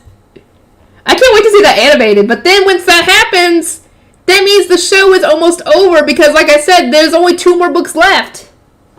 This and the Aftermath. Or the next one in the Aftermath, I mean. Essentially the Battle of the Sovereignty and then the Aftermath of it all. The captain always scolded the apprentices for going berserk in combat, yet here he was doing exactly that. There was nothing we could do but watch, I thought, but Lord Daniel rushed after him. Captain Gunter punched another wolfenale, which returned the favor by slashing at him with his claws. The attack activated another charm, and while the dog didn't explode this time, it must have felt something. It registered the captain as a threat and pounced, snarling all the while. Gunter! Lord Daniel swatted away the black dog to protect the captain. These charms only reflect attacks. They're not meant for combat or killing babies. So I just need to bait them into attacking me, right? Captain Gunter asked. Yes, this is an order, soldier. Stand down, Lord Daniel shouted as he slew another black dog. I appreciated the attempt, but it was too late. The door leading into the gate had already been closed and secured to stop the wolfenales. We were stuck out here. Lecco, are you alright? These claws went pretty deep. Let's get you somewhere safe. Over there in the shadows should do. Other soldiers who hadn't been quick enough to enter the gate rushed over and whispered among themselves as they carried me into the shade. Only now that I'd escaped immediate danger did the unbearable pain in my wounds sink in. I was barely even able to move. Ow, ow, ow, ow. Stay still, one of the knights warned me. There are more of those dogs. I slumped against the wall of the gate and overheard my colleagues said the apprentices chattering inside. They must have been watching the fighting from the meeting rooms and whatnot. The noble over there just picked up his silver cloth. That's bad, right? Get him, knights! Look over there. The knight's taking them down with the same kind of weapon we use. Whoa, that's amazing. Keep fighting. They sure don't seem concerned, do they? Maybe it was because knights from elsewhere had come to reinforce the gate and nudge the situation in our favor, but the apprentices were treating the battle like some kind of spectacle. They sure were relaxed now that they were out of harm's way, of course. Captain Gunter just took out another big dog. Nah, that was Lord Daniel, wasn't it? He's protecting the captain and defeating those beasts at the same time? Wow. Yeah, Daniel's getting some fans here. And so is Gunter, I think. I started searching for Captain Gunter and Lord Daniel. They were standing so that none of the Fey beasts or enemy nobles' attacks would reach the wall where we were hiding. Over here, Mutt, the captain shouted, baiting a wolfenale to bite him. He was a commoner like the rest of us, but wasn't content with letting the knights protect him. Be careful, Gunter. Stop this already, Lord Daniel snapped, clearly having a rough time of it. That was the last of the charms your family gave you. That exclamation prompted one of the enemy nobles to lob a magic tool, though he remained completely focused on the battle at hand. If that was his last charm, and this is where his interference ends. Getelt. There Daniel stepped forward to shield Captain Gunter. It was only a momentary distraction, but it was enough for the man who appeared to be the enemy's leader to shoot a ball of light from his ring toward the captain. A commoner soldier using magic tools to kill wolfenales, a noble cried. Pure arrogance. Get out of our way. What? Captain! The ball of mana raced through the air, closing in on the captain. We held our breath, wondering how he was going to avoid it, only to witness him run toward the attack, you idiot! No, he's used the ones from his family, which means he still has his left, right? Correct? You're not getting into my city. It was that determined roar that Captain Gunter disappeared into the light. A scream soon followed, and when the light faded, the captain was kicking the enemy's leader square in the stomach. How? That's what I'm wondering. How the noble grunted as he collapsed. Daniel, secure the enemy, a knight shouted. Right. Lord Daniel did as instructed, quickly slapping bracelets on the noble's wrist before tying him up. He then removed the man's mask and tossed it to the ground, cracking it. Grossum. Excellent work, Gunter. Oh, yeah, the body devil. The noble must have been someone famous, as Lord Daniel gasped upon seeing his face. The knight, giving out orders, tightly bound the noble he just defeated, then shouted, send word to the Ob immediately. Once the enemy's commander was out of action, the rest was straightforward. I couldn't see him from where I was, but he was said to be a nasty foe who used all sorts of magic tools. The captain had taken down 2 wolfenales, then used a charm to block Grossum's final attempt at resistance. Okay, that's what happened. Okay. Captain, Lord Daniel said you were out of charms, I said. How did you survive that last man's attack? I ran out of the charms my family sent me, but I still had my first one. The one that Lady Rosemine gave me personally. Lord Daniel wanted you to run while you had protection to spare, so you kept fighting? You sure got carried away. I was terrified just watching. But none of our guys got seriously hurt, right? A pretty damn good result, if you ask me. He was right. It was a good result. I was far from the only one groaning and nursing my wounds, but none of us had died or were on the verge of death. And in a battle against nobles, that was a monumental achievement. Attention, the fighting is over, the gate commander shouted through the door. He'd stayed outside with the rest of us, though I wasn't sure whether he had deliberately chosen to guard the rear or just hadn't been quick enough to make it into the gate. You lot, start carrying the wounded inside. We gotta clean them first, the soldier retorted as he stepped outside. Leko's covered in blood. This is from where that Fey beast exploded, right? Given how many injured there are, it seems better to bring buckets of water than carry them all to the well. Then we can take them to the first aid station. The commanders waved a hand. Go fetch water then. We gotta clean up the gate and all the wounded. We also need to start inspecting all those still on the merchant vessel. Commander, what if there are more threats inside the boat? The knights are checking as we speak. Our job is to clean the gates, and that includes you, apprentices, who just sat back and watched the whole battle. You lot must have energy to spare, so go fetch those buckets of water. Now! From the river or the well. The apprentices started picking up buckets, their faces twisted in grimaces. The fighting's over, but we still gotta do dirty work, one complained. Nobles could clean everything in a snap using magic, added another. Yeah, they could even have cleaned the gate, a third apprentice gestured at the random clean spots on the ground where the invaders had washed their clothes. Shut it, idiots. Oh no, there was Judith too. Captain Gunter said, do you really expect us to waste the night's time with something like this? Our job was just to defend the west gate, but theirs is far from over. Take a look. I followed his finger to swarms of high beasts over the temple and north gate and countless bright flashes shooting across the sky. Okay, and here's Judith. Those left behind. Not long after third bell, Daniel sent an ordinance instructing us to finish evacuating everyone by noon. Feline's hands were shaking too much for her to respond, so I made my step and sent word to Roderick in the High Bishop's chambers. Hold on. Oh, I'll keep going. This is Judith. Daniel wants the evacuation done by noon. We'll go to the orphanage. Don't forget our drills. Lord Melkor's retainer, Lord Cosmere, managed to get Feline back on her feet, but she still seemed kind of unstable. If any of the Grey Priests saw her so panicked, the entire temple would end up descending into chaos. I thought for a moment, then looked at Lord Cosmere. He gestured subtly with his fingers, indicating that I should take Feline to the orphanage on my way to the temple's back gate. I gave a brisk nod in response. Come on, Feline, I said. Then we left Lord Melkor's chambers together. We called out to the Grey Priests and Shrine Maidens as we saw en route to the orphanage, then telling them to evacuate, as we had practiced. It seemed to distract Feline from her nerves. I shouldn't need to stay with her the entire time, then. Upon our arrival to the orphanage, an ordinance flew over to us. This is Fonzo, it said. I've arrived at the Noble's Gate. Daedric is headed to the front gate now. Lord Melkor's guards had remained with the Knight's order, but now they were arriving one by one. I'll make my way to the back gate, I said to Feline. Take care, she replied, and just be careful. I went into the basement of the girls' building and out the back door when I spotted Grey Shrine Maidens returning from the workshop. Fran had most likely headed to the boys' building to spread word of the evacuation. We needed to relieve the Grey Priests guarding the back gate of duty as soon as we could, so I made my high beast, flew straight there, and delivered my instructions. Evacuate at once, we will take over guarding the gate. Thank you. I watched the priests hurry into the boys' building, then sent an ordinance to Lord Cosmere. This is Judith. I have arrived at the back gate and evacuated the Grey Priests. I was about to seal the temple's gate, he replied, and a moment later the large gate beside me started to rumble. As I watched it close, I couldn't help thinking that the temple really was meant for nobles. No sooner was the back gate shut than knights from the nobles' quarter arrived. Lady Judith, one of them, greeted me. Welcome, Lord Otis, I replied, doing my best to sound polite. As we are going to be fighting together, I permit you to address me untitled. Then I activated the pink shoe mill that had previously been deposited at this gate. What is the pink stuffed animal doing here? This is a battle-ready shoe mill. Lady Rosemont designed it. Because it requires so much mana, it can be active only for a limited time, but I doubt we have anything to worry about. She said it was stronger than the royal family and any archdruid candidate. Seriously? I wonder if she's exaggerating on that. Yeah, it really is hard to believe. Especially when Lysetta dressed them up to look so cute. At a glance, they don't look dangerous at all. I guess that's the point. So the enemy doesn't see them and go, run! I assure you, they really can fight. They are based on the magic tools in the library, the same ones that easily scattered even Dunkelfugger's knights. Everyone gasped. Lady Rosewood's victories at the Royal Academy were common knowledge by this point. I told them what I'd seen with my own eyes, and they finally acknowledged the shoe mill, even if only with some reservations. I don't blame them, though.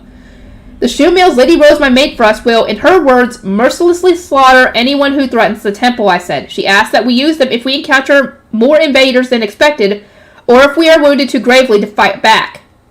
Each gate had only 3 knights assigned to protect it, so Lady Rosemont created these truly lethal magic tools to help us.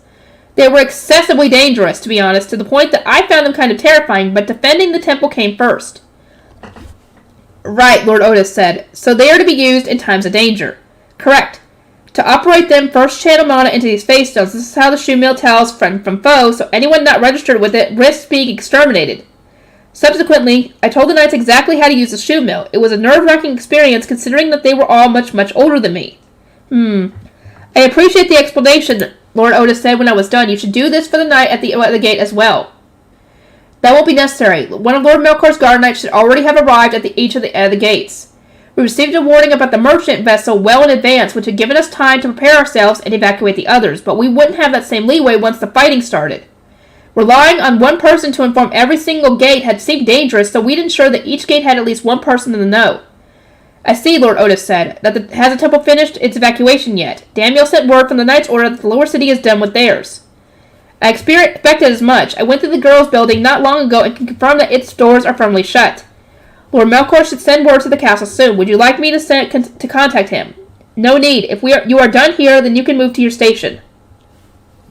This is my station. Though I was asked to support the other gates with hit-and-run attacks, within reason at least, my main order was to protect this location. Much like Lord Melkor's knights, my role here was to activate one of the shoe mills and then keep Lord Casimir abreast of the battle situation. Defending the gates largely fell to those of the Knight's Order. A scout, then. In that case, I would ask for you to check on the lower city. We don't have enough experience there to know what things are normally like. Understood. As one of Lady Rosemine's guards, I wasn't included among the knights properly assigned to the gate. I would fight alongside them if we were attacked, but otherwise we followed a separate chain of command. As nice as it was for someone to call me a scout, my actual role didn't feel anywhere near as important. Lord Melkor is here at the temple with his guard knights when my lady is absent. It makes me feel a little out of place. Lady Rosamund was currently in Arensbach. Reports claimed she had succeeded in rescuing Lord Ferdinand, but she'd also been bedridden in Arensbach's castle, and we'd yet to receive any news about her waking up. The looming attack had made things especially tense, so even if a report did reach the castle announcing Lady Rosamund's return to consciousness, I doubted that I or any of her other retainers would receive the news right away. No matter what information gets sent to the castle, I assume I won't hear about it until the fighting is over. Yeah, probably not. Feeling dejected, I stared down at the lower city from atop my lone high beast. People were hurrying about in waves, having most likely been driven home by it, all the soldiers running around and shouting for them to evacuate. Among all that tangle, 3 large carriages were heading to the north gate. Maybe they were carrying the Gutenbergs? The stores on the north side of the city closed one by one, and the main streets emptied, but there was still a lot of people in the south. I could see wagons of produce leaving the city. There weren't many evacuation positions for points for farmers within the city limits, so many of them were going back to their towns. I'm just sitting here looking around. Is this helpful with the slightest? Lady Rosamund had given everyone clear roles. Daniel was evacuating the Gutenbergs, Feline was managing the orphanage, and the attendants were defending the library. It seems strange to me that I, an actual guard knight, hadn't been given anywhere to protect. I suppose that I was protecting the temple as a whole, but it wasn't like I had taken part in its evacuation. Feline was overseeing that orphanage on her own, which made me a little bit upset. I'm supposed to be Lady Rosamund's guard knight.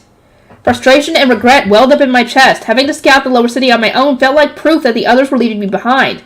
It wasn't Lady Rosamund's fault that I couldn't go to Arensbach with her. It was against the rules to take underage knights on missions outside of the noble's quarter. One could skirt that limitation with parental permission, but my father's words echoed through my head. Stay in Ehrenfest. I'd even ask you to come back to Kernberger while Lady Rosamund's away. I can't let you go to Arensbach when you're still so young. There are other ways for you to maintain your pride as a knight, like guarding Ehrenfest's temple or castle.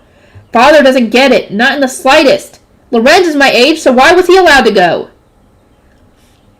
'Cause he was name sworn to her, I think. I puffed out my cheeks. The retainers of the former Veronica faction had their own problems.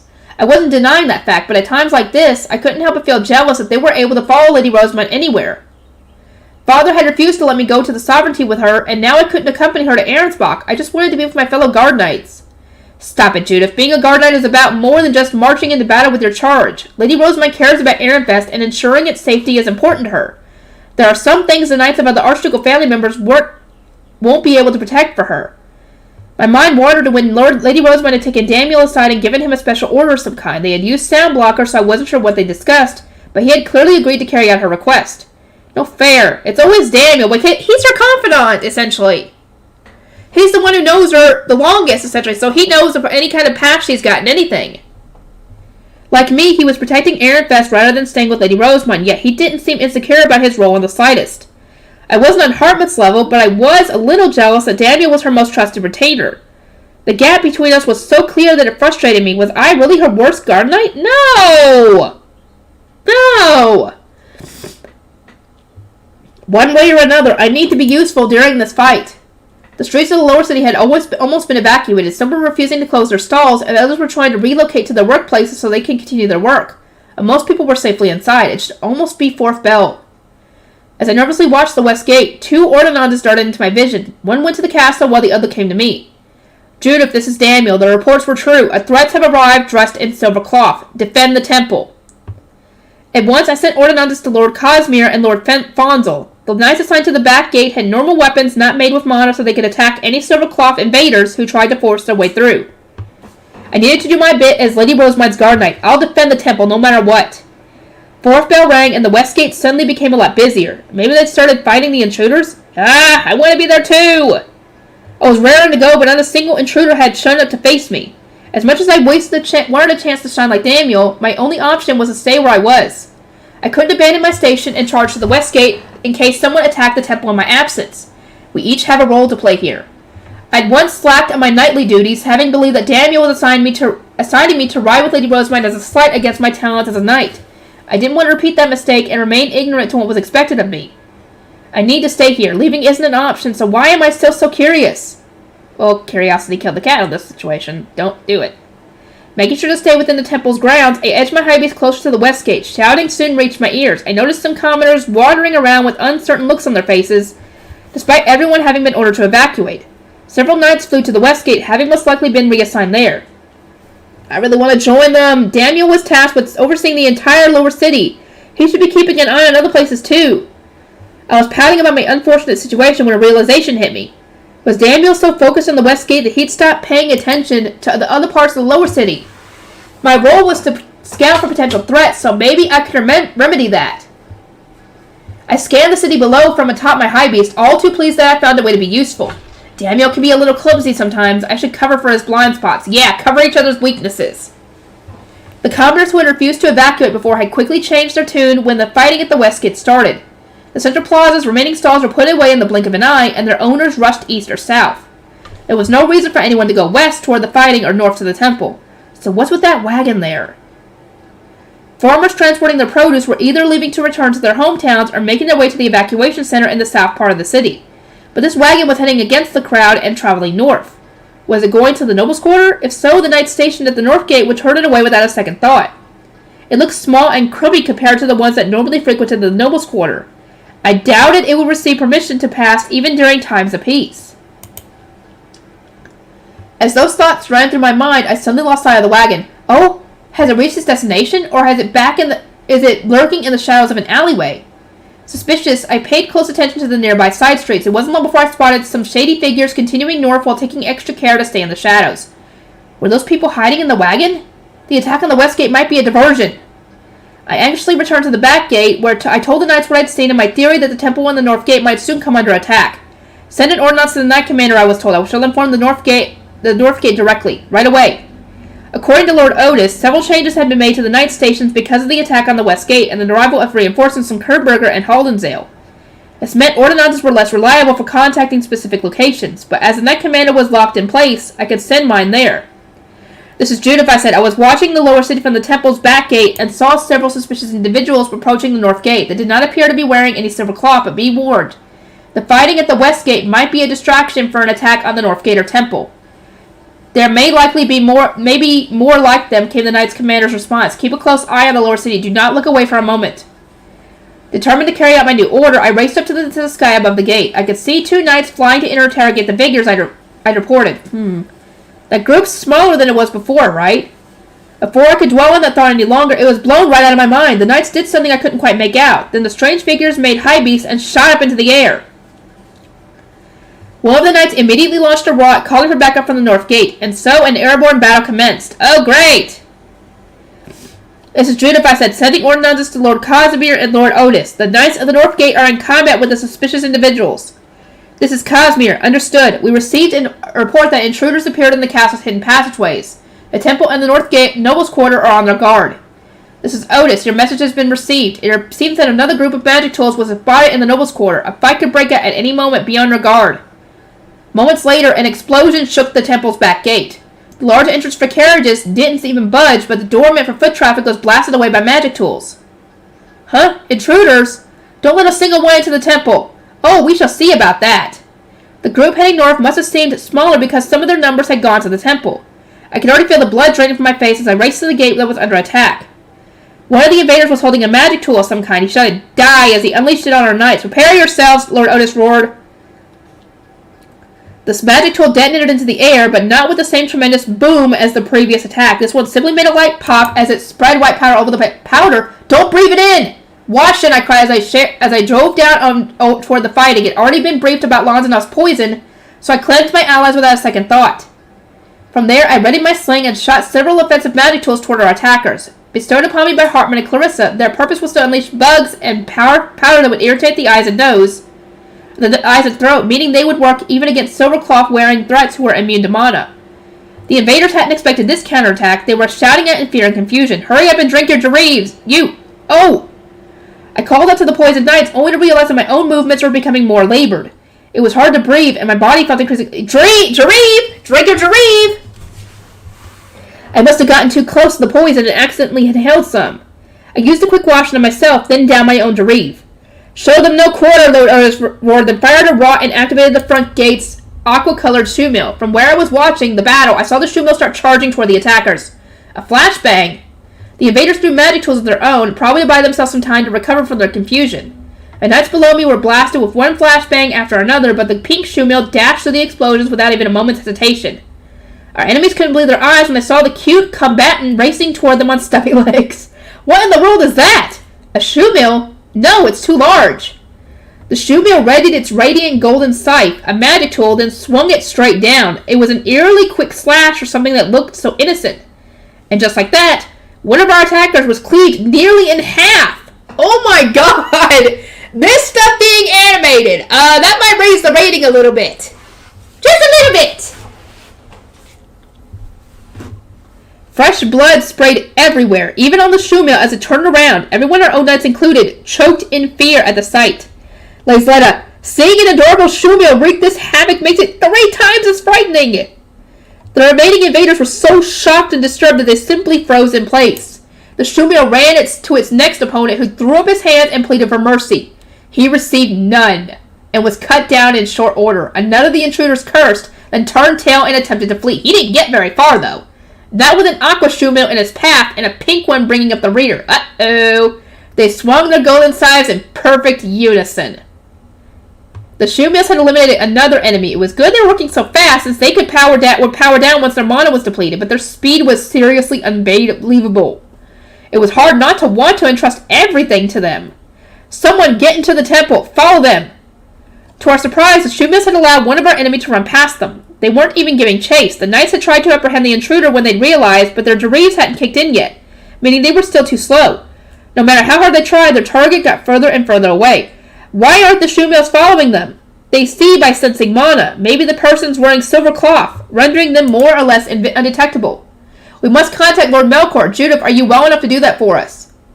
The knights on the ground had endured far more poison than me, and chasing the intruder might have caused it to course faster through their system. They were already collapsing onto the ground. My own mana flow had taken a beating too, but at least I was on my high beast. We needed to report that a threat had gotten into the temple immediately. My staff didn't come out as easily as usual. It was only with great difficulty that I managed to send an ordinance. "This is Judith. One of the intruders avoided the shoe mills by wearing silver cloth. They managed to get into the temple." The knights drank rejuvenation potions as well as their Jereves, and then devoted some time to recovering. The shoe mills would take care of any more enemies who tried to attack us. I dismounted my high beast and also focused on my recovery. My mana is returning to normal. By the time I'd realized my flow was on the mend, an ordinance had approached me. This is Daedric, it said. The silver-clothed invader was Lady Georgine. She set off several trials before being teleported to the Ivory Tower. "It is our victory. The temple was defended."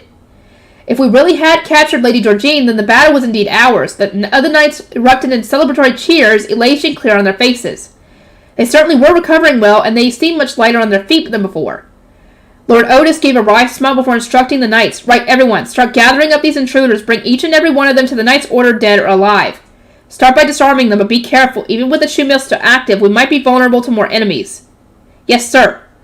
The rejuvenated knights tied together what remained of our attackers before removing the weapons, magic tools, and such from their bodies. Once they were done, they started unmasking the moving intruders, and the final reveal caused me to shriek. "That's Grossum! Another one! That's 2 we've seen so far! technically 3 in Gerlach, and then Florencia's gonna find they're gonna find shoot. There was 3 so far. They say he gave his name to Lady Georgine and died during the Winter Purge, but here he is. Grosson was Matthias' father. I personally thought his life had been forfeit the moment he decided to invade Ehrenfest, but that didn't change the truth of our situation. He had succumbed to a magic tool that Lady Rosamund had made. I also couldn't ignore my own role in bringing about his demise. How would Matthias react to the news that his lady and fellow retainer had contributed to his father's death? Would it pain him to learn that the man was a traitor? I think he already knew this, so I don't think it's going to bother him too much. Just imagining his response made my heart ache, even more so when I overheard some of the knights discussing the matter. This man's son, Matthias was it? He's still alive, isn't he? I've heard that he gave his name to the Archducal family, but there's no denying what an irredeemable monster his father was now. Does he not pose a tremendous threat to his lord or lady? That's not at all. Or that's not all. I heard that the name-sworn who escaped punishment had been locked up until the duchy's safe again. The entire Archducal family knows they're dangerous. If you ask me, taking this opportunity to execute them would do wonders for Ehrenfest. At the very least, I don't want an invasion like this to ever happen again. The naked disdain for Matthias and the others sent a shudder down my spine. Their stance would have outraged Lady Rosamund, who was always saying that children needn't bear the sins of their parents. I thought the knights would be more accepting once Ehrenfest was safe, but that mistake was being thrust in my face. Stop that, I shouted. Matthias and the others reported their own parents for the sake of their duchy. It was because of them that the purge was accelerated, and we managed to catch all those nobles worshipping Lady Georgine before they had a chance to act. Don't you ever say we should execute them. They've done more to save Ehrenfest than almost anyone. Right. Matthias gave his name to Lady Rosamund, then?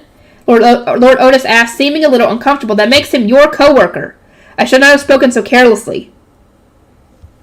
He was sorry that he made such a remark while I was in earshot, but he hadn't even attempted to take them back. And the other nobles probably share his opinion. It turned my stomach. Was it really that hard to understand what a brutal decision Matthias and the others had needed to make? How much bravery it had taken for them to report their own parents?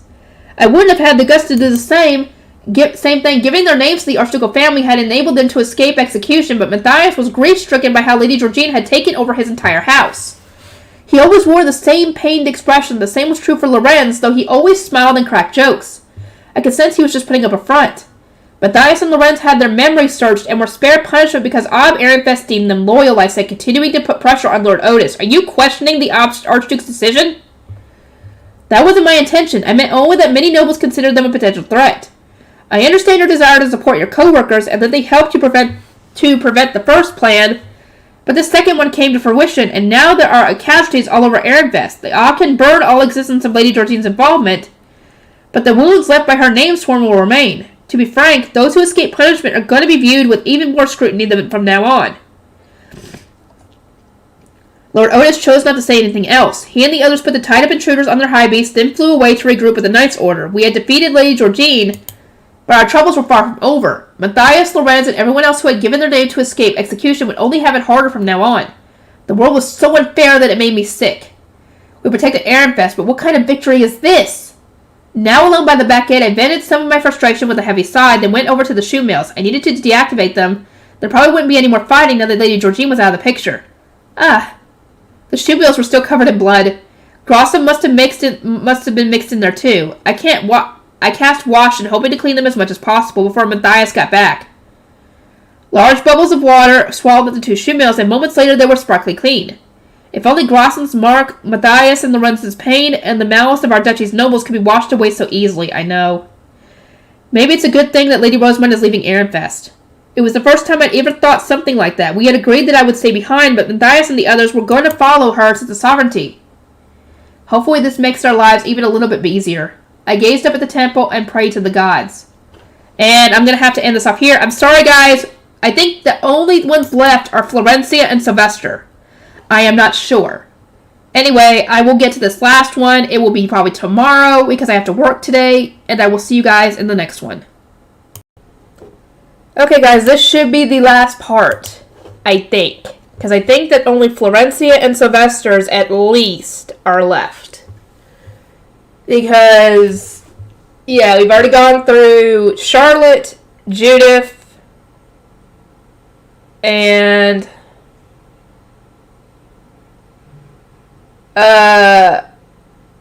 Leckel. I had to think for a second. Who was the other? Because I couldn't remember who the other one was. Okay. Okay, Florencia. Here we go. Florencia, at the Ivory Tower. The castle had been overwhelmingly busy since Lord Bonifacius led his troops to Ilgner. We received reports on the front lines every morning and afternoon. Supplies were being sent to the knights, and the women were all dressed in their riding clothes, an obvious indication that the fight was right on our doorstep. Yeah, just in case you need to take flight at a moment's notice. Yeah. Lady Florencia, when will you be going now? Where will you be going now? Asked my retainer, Lebrecht. I paused to think. I'd welcomed our reinforcements from Haldensdale at the training grounds, ordered the attendants to prepare them rooms in the Knight's dormitory, worked with the scholars to calculate the supplies they would need, and shared my intelligence with the Archduke's office. In the meantime, Charlotte had checked up on Brunhilde and asked the Leisgangs to send us provisions. I'd entrusted a fair share of my duties to her. Charlotte is certainly doing her best in these unusual circumstances. I was partway through visiting those stationed around the castle and checking the entrances to the hidden passageways, searching for anyone suspicious. We had managed to execute Lady Georgine's most important name sworn during the Winter Purge, but who knew how many more nobles had given their names to her in secret? I know. I sincerely doubted she would have attacked Ehrenfest if she didn't have connections here. They were small in number, but no doubt still present in the duchy. I said to Lord Sylvester that I should check the special emergency room. I told my retainer. The special emergency room, quote-unquote, was our name for where we were keeping nobles of the former Veronica faction who had escaped execution. Bartold, Miriella, and Cassandra were there at the moment. They were separate sleeping quarters for the men and women, but they stayed in one room under constant surveillance during the day. I think Miriella is fine. I'm not sure about Cassandra, because we haven't really seen much interaction from her. But Bartold might be another story, considering he was whispering poison in Wilfrid's ear. Ehrenfest's nobles had expressed their concerns that, name sworn or not, those of the former Veronica faction would pose a tremendous threat to the event that Lady Georgine invaded. Though we could order them not to assist her, that would not be enough to stop them. Perhaps they would start working with some other noble in a way that ultimately benefited their lady. Keeping them under watch seemed to be a much safer option. 3 days have passed, I mused. He must be making his complaints known by now. You are referring to Bartold, I assume. He has been complaining since the very first day that his little sister in the temple should receive the same treatment. As far as we know, his sister has not shown any kind of aggression toward them or anything, so I mean, no. We don't even know who his sister is. I think we're about to find out, though. It was true that some of the apprentice blue priests had almost identical circumstances to those we were keeping locked up.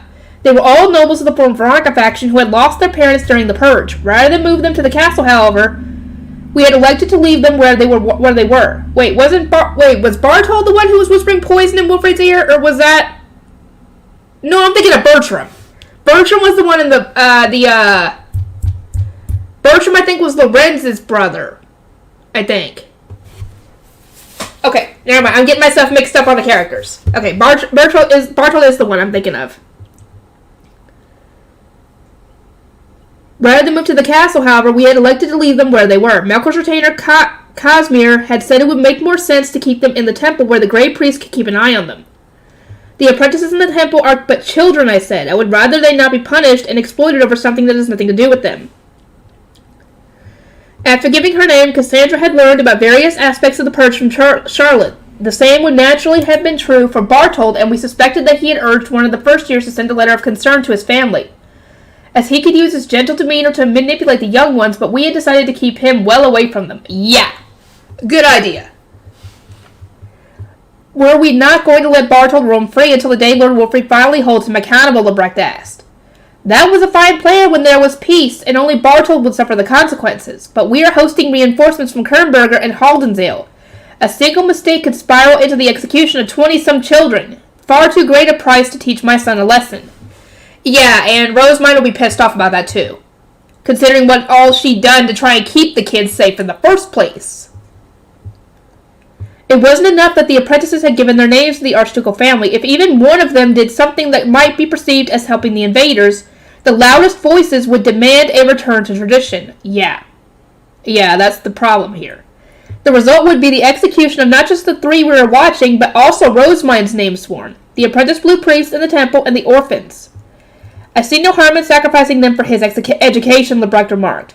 As the children of criminals, they should have been executed in the first place. Not all of them, though, because some of them are actually, loyal to you guys, essentially. Like Matthias, Lorenz, some of the other kids in the orphanage, Nicholas, some of the apprentice blue priests, too.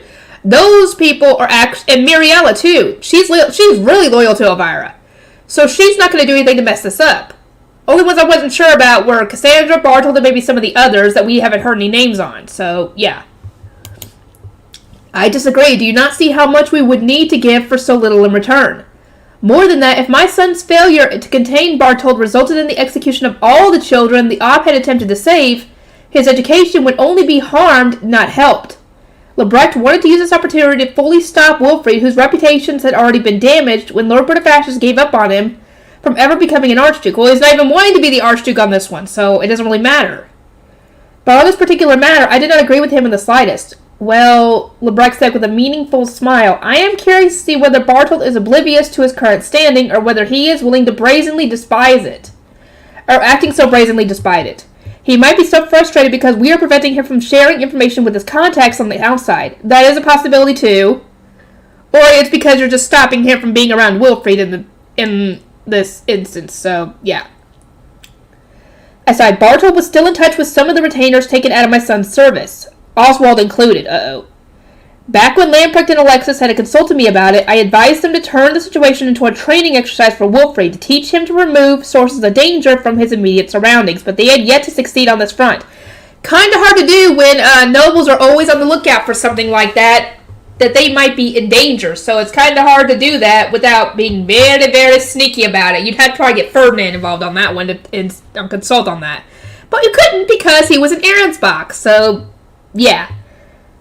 We had determined it necessary to isolate Bartold so that he could not convince Wilfrid to do something foolish during Lady Georgine's invasion. Imprisoning him would also have aroused suspicion and outraged my son, however, so we had locked Cassandra and Miriella in the special emergency room with him.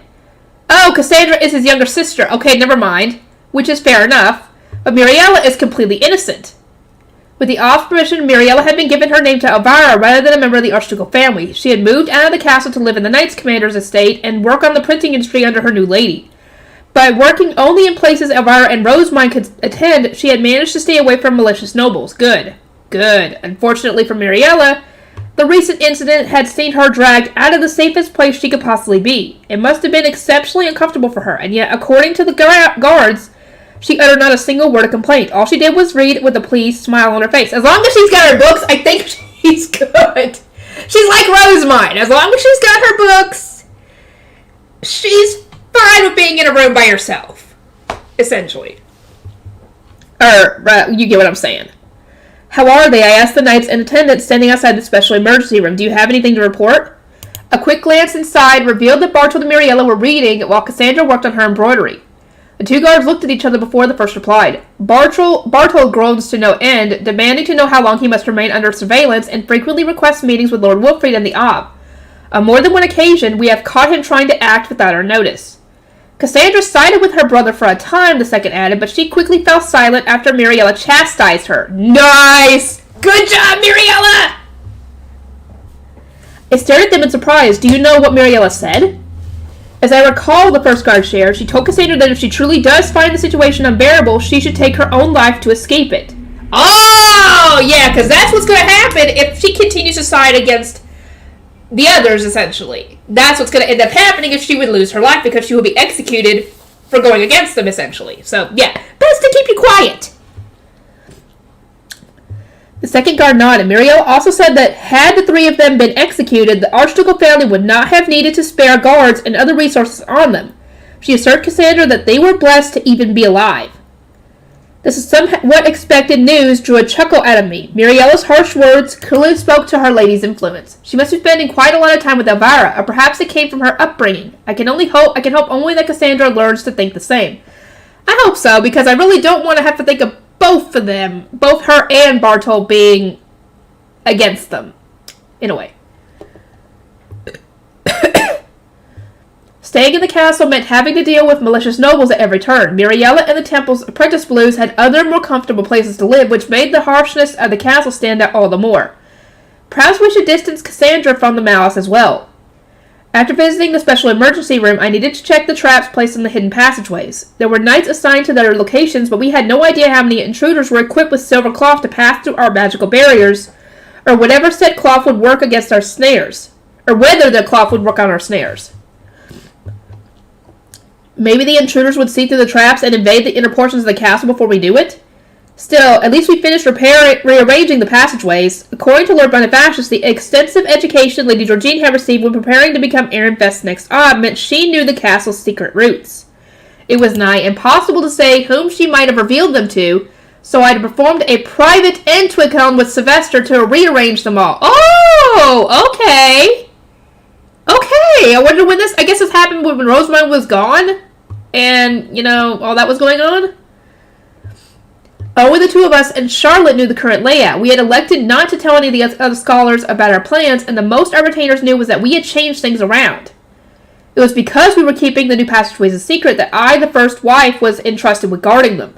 The knights could take care of the battle. My role was to check whether any of the intruders we captured with Lady Georgine, teleport her away if so, and then head to the Ivory Tower, which was accessible only to members of the Archducal family, to confirm she had arrived there. Let us hope she falls for our trap soon, Lebrecht said, stroking his chin with a look of apparent delight as we continued through the castle's corridors. He had spearheaded the creation of so many traps designed to work even against silver cloth, a group project he had done together with his son, I was told. Oh, those two working together. Oh, that would be good. Oh, boy. You've made them with Oswald, correct? I asked, naming his eldest son, the only one of them who worked in the castle as a scholar. Lebrecht shook his head with a wry smile. I'm guessing, no, yeah, not just him. Hartman and Clarissa were there as well. Okay, good. Good. Lady Rosamund's library holds many recipes belonging to Lord Ferdinand, and, well, we made good use of them. Good thing he did give the library to Rosamund. That has so much good information that they could use, and it's coming in handy. They had apparently held a meeting in their family estate, during which they had exchanged ideas for creating and improving the magic tools we would use to protect Ehrenfest. Lebrecht had thoroughly enjoyed learning about the advancements in the Archducal family's research at the Royal Academy and the offensive magic tools used during our duchy's dinner games against Snunkelfelger. Is that an ordnance? I mused. The little bird perched on my hand and spoke in the voice of one of the scholars working in the Archduke's office. We have received intelligence that Lady Georgine boarded a ship in Liesgang and is now en route to Ehrenfest. We are confirming this with Liesgang and have requested more information. I exchanged a look with Lebrecht, who wanted to know whether we should return to the office. Let us proceed as we were and check the traps, I decided. Liesgang might contact us in the process. Send word to the knights around the castle, Lebrecht said in response to the ordinance. If your source is correct that Lady Georgine is traveling by boat, then another attack force might already be in place. That woman has always been exceptionally thorough with her plans. Oh, yes, she has. We should contact the brewing rooms as well. We will need as many rejuvenation potions as we can get. Yeah, because you never know what's going to happen. Ordinances flew in as we circled around to check the hidden passageways. None were disturbed. We were about to return to the Archduke's office when a message from Charlotte arrived. Mother, this is Charlotte. We have reason to anticipate an attack at Fourth Bell and the arrival of a separate enemy force. Please move into position once you have finished your patrol. May Ungriff guide you. I sent an ordinance in response, praying that Ungriff would guide her in turn. How unexpected it was that a girl who had just been taught about the Foundation in preparation for becoming the next Ob was already being told to ask to defend it. Charlotte was young enough that she hadn't even completed the Royal Academy's Archduke course. Her education as the next Archduchess had started not even a year ago when it was decided that Wilfrid would no longer be engaged to Rosamund. This burden was far too great for her to bear. That was precisely why I needed to stop those who would harm us before they could reach her. There was even my daughter Henrietta. Ooh. Oh, that was the baby. That was the baby she had. Okay. There was even my daughter Henriette, to whom I'd given birth within the castle only half a year ago. Okay, that was the baby she had that Rosamund couldn't go and see and dote on. My next ordinance was to the attendant looking after my dear youngest daughter in her room. An enemy attack is expected at Fourth Bell. Take Henrietta and hide. Understood, came the response. May Ungriff guide you, Lady Florencia. At my order, Henrietta was moved out of the playroom in the Archducal living quarters and turned into a side room. We had prepared it long ago since it was far away from the path one would take to reach the Foundation. Lady Florencia, this is Lamprecht. A fresh ordinance announced. Lady Charlotte has asked for Lord Wolfie to lead the Kernberger Knights. As he is still underage, we believe that you should have the final say. Wolfie must have done something truly unexpected. We could not imagine Charlotte making such a request otherwise. This decision had probably fallen to me because their father, the Archduke, was now guarding the Foundation. Have him move to the training grounds and wait at the ready. I will entrust his final sortie to either the Knight Commander or his head guard knight.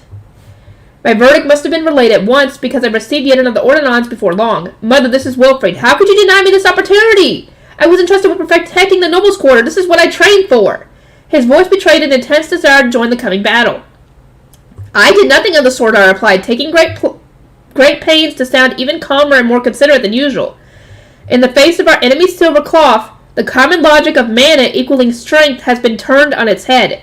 We of the Archducal family were trained to rely on our abundance of mana in a fight, meaning we might drag down the knights around us. I will stay quiet some distance away from the danger until my knight signals for me. You must follow the commander's orders in the same fashion. Wilfrid replied with a flat, understood. A relieved sigh escaped me. I had explained the situation in enough detail that I doubted he would do anything unreasonable. I hope not. I sent an ordinance to Karlstadt, instructing that Wilfrid be permitted to fight only once we knew the strength of our enemy. From there, I sent an ordinance to my other son. He was still too young to attend the Royal Academy, but had agreed to guard the temple as its high bishop. Okay, Melkor. Melkor, the temple must be busy with its evacuation, so do not worry about sending a response. I must ask that you keep in regular contact with Karlstadt and Charlotte. Listen closely to Cosmere and stay in your room until you receive further instruction. Do not leave under any circumstances. May Ungrif guide you. As I watched the bird take flight, my attendants approached, carrying boxes filled with offensive magic tools and rejuvenation potions. Lebrecht and the other scholars had worked tirelessly to improve their recipes. All that remained was to distribute them to the knights.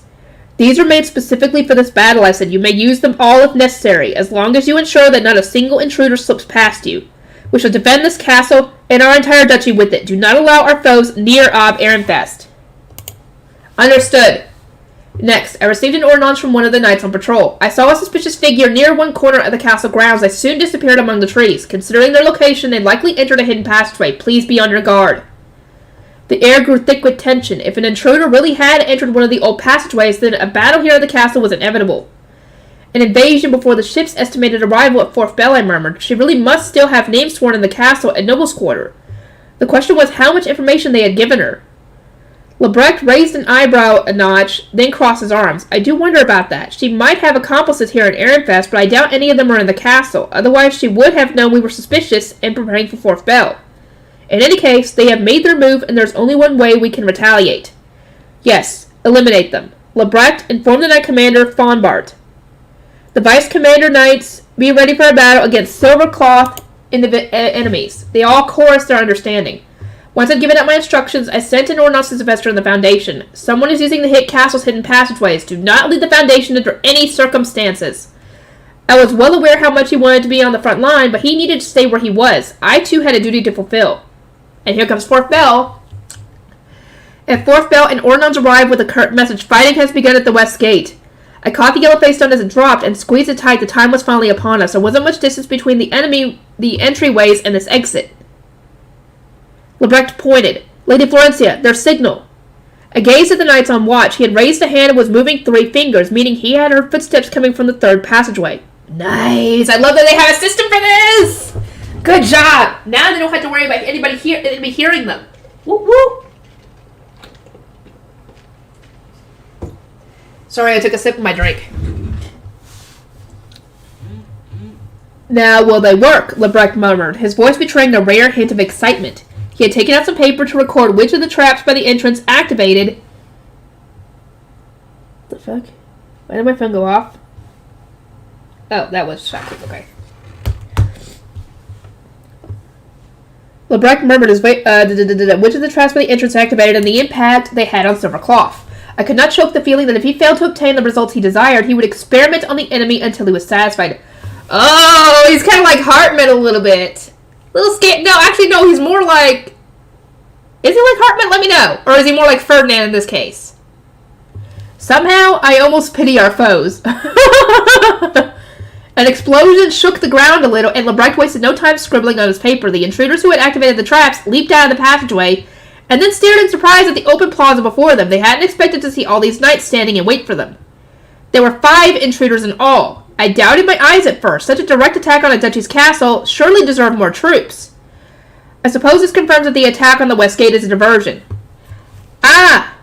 So weight-dependent magic circles can be activated even by those wearing silver cloth, Lebrecht said. They appear to have worked well enough.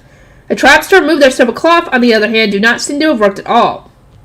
He sounded somewhat disappointed, but the blade launchers had succeeded to at least some degree. The intruders fighting our knights had gaping holes in their clothes which allowed some mana attacks to make it through and injure them. I suppose I shall record how effectively torn silver cloth blocks mana, he muttered. Please wait until we have captured them before you perform your experiments, please. Our knights threw magic tools in quick succession. It was 15 against 5. Not even the intruder silver cloth would save them. Now that they are back into a corner, they will surely use their little trump card, Lebrecht said with a grin. And as if on cue, one of the invaders pointed a silver tube at our knights and pulled a string attached to one end. There was a light pop as a cloud of white dust shot into the air. Rather than turn into face stones, our knights activated magic tools that sucked the white powder right out of the air. Nice! Woohoo! Your little trick is now useless! Our attackers looked on in disbelief. I understood exactly how they must have felt. The tools work even against instant death poison, I murmured. They were designed to suck in even the smallest traces of dust, Lebrecht explained. Once we had enough for everyone in the plaza, it stood to reason that they would successfully counter the poison. I'd never thought that tools normally used to clean would manage to counter lethal poison. If it's a powder, heck yeah, it will still work. The knights holding them out awed murmurs. They had anticipated needing to cast Wash In and frantically drank their Jereves. They need to be activated precisely when the poison is used and cannot be used as cleaning tools ever again, but they seem ideal against this powdered poison, Lebrecht concluded. Anyone who tried to clean out the magic tools would only end up inhaling the lethal poison, so they could serve the purpose only once. But that was a small price to pay to save the lives of a dozen knights. Yeah, you could always make more of the cleaning magic tools, so, I mean, yeah. The intruders were swarmed and overwhelmed in the blink of an eye, their secret weapon having failed to accomplish anything. Bracelets were clapped on their wrists, their silver cloth was cut away with commoner scissors, and their bags and sashes were removed along with any obvious charms. Last of all, their weapons were confiscated and they were blasted with various physical and mana-based attacks to expand any remaining charms that might have been hidden on them. Once the invaders were restrained, one of the knights cried, "It's Lady Georgine!" "Nope, not Lady Georgine! We know it's not her!" He had removed the woman's hood and mask to reveal purplish hair, unwavering eyes, chiseled almost statuesque features, and red lips curved into an elegant smile. She looked exactly as I remembered. There can be no mistaking it. I took a deep breath and the tension drained out of me. We had won. We had protected our home from Lady Georgine. Not yet. I suppose the battle's over then, I said. Not yet, Lebrecht replied, his voice sharp. There's fighting elsewhere, and we have yet to secure Lady Georgine in the Ivory Tower. I would ask you to stay under guard. We must first inform the Knight Commander. I straightened my back. He was right. There was still a chance that she could somehow escape us. This is Florencia, I said to a little white bird. We have captured and are currently disarming Lady Georgine. I will send word once she has been locked in the Ivory Tower. This is Cardstead. Excellent work. I await your next ordinance. Grosson was the one leading the troops at the west gate. More intruders are being dealt with at the temple and near the north gate. And 2 more battles are being fought within the nobles' quarter. I gave Lord Wolfrey permission to sortie. According to the Knight Commander's report, both of my sons were now embroiled in battle. Melkor was defending the temple while Wilfrid was fighting in the nobles' quarter. Lady Florencia, we have finished disarming Lady Georgine, one of the knights said. We must ask that you teleport her to the Ivory Tower. I will contact the Ab, I replied. Lady Georgine had once been a member of Ehrenfest's archducal family, and she was still a member of Arrensbox even now that Rosewind had stolen its foundation. We cannot keep her in the general cells alongside the rest of our attackers. Isolating her would also make it easier for us to prevent her escape, or her rescue for that matter. This is Florencia. We have captured Lady Georgine. I shall teleport her to the Ivory Tower using the magic circle I was given, then head there to confirm her arrival. Do I have your permission? You do, Sylvester replied. I will come visit her as well. I wasn't expecting such a dull end to this invasion. Dude, you don't want it to be chaotic! Trust me! And actually, it's a good thing he's about to try and leave, considering what we're about to find out happens. I ordered the knights to carry Lady Georgine onto the teleportation circle my husband and the Archduke had made, and then activated it, sending her straight to the Ivory Tower.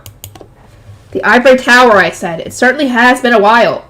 Located at the edge of the castle's grounds, the Ivory Tower existed as a prison for Archducal family members guilty of exceptionally severe crimes. I'm surprised they haven't killed off Veronica yet.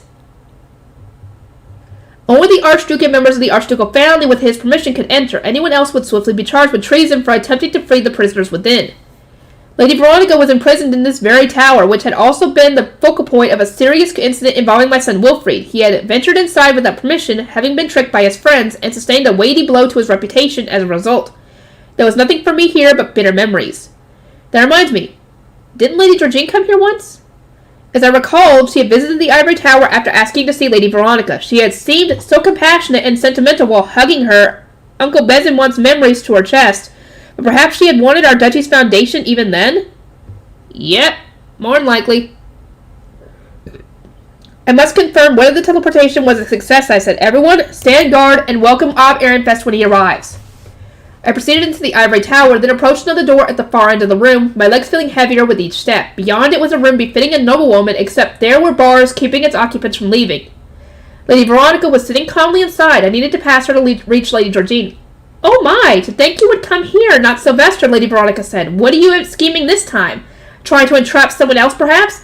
Ah, we've already done that! I shot her only a single glance before turning my attention to the room beside hers. Sylvester's teleporter had functioned as expected. Lady Georgine was lying inside in exactly the same pose as when we had put her on the circle. I could relax at last, and accomplish my duty. Well, Lady Veronica pressed, what in the world are you here for? Have you come to gloat about the 2 men you seduced to imprison me? Huh? 2 men she seduced. Is she talking about Sylvester and Ferdinand? Because I assume she's talking about Sylvester for one, but who the frick is she talking about the other one? It has to be either Ferdinand or Karlstadt. There she goes again.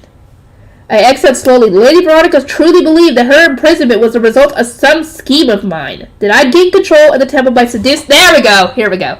By seducing Lord Ferdinand, lured Besenwant into a trap, and then forged evidence to condemn her. She thought that Sylvester, whom I'd apparently bewitched, had wrongfully accepted the false proof, and subsequently been deceived into betraying his mother. Girl, considering what you've done, you can't really expect that to be the thing. If she was able to do that, she would have done that probably long ago. Lady Veronica's strange beliefs had stunned me the first time they reached my ears. I also found it deeply offensive that she would question my loyalty to my husband. Hearing her now was like listening to an ordinance stuck on repeat. Are you listening to me? Fullmetal is a wretched, low-ranking duchy that lost the king's favor during the Civil War, and you are merely the daughter of a third wife. Sylvester deserves so much better. He was going to take his first wife from Arenswalk before you took advantage of his innocence.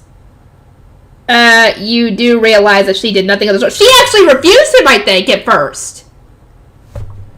If I remember that correctly, didn't she refuse Sylvester's, pleas for romance at first when they were in the Royal Academy, and he had to work and work and work to pursue her and gain her favor? No, she did not, because if that was the case, she would have accepted it right as he did it. No, that wasn't the case at all. Of course, Lady Veronica was living in the past. She had not ventured outside the tower since her imprisonment 6 years ago. The rankings had changed considerably since then. Fullmetal was on the rise, having taken Lady Rosamund's advice and improved its harvest through the sincere performance of religious ceremonies.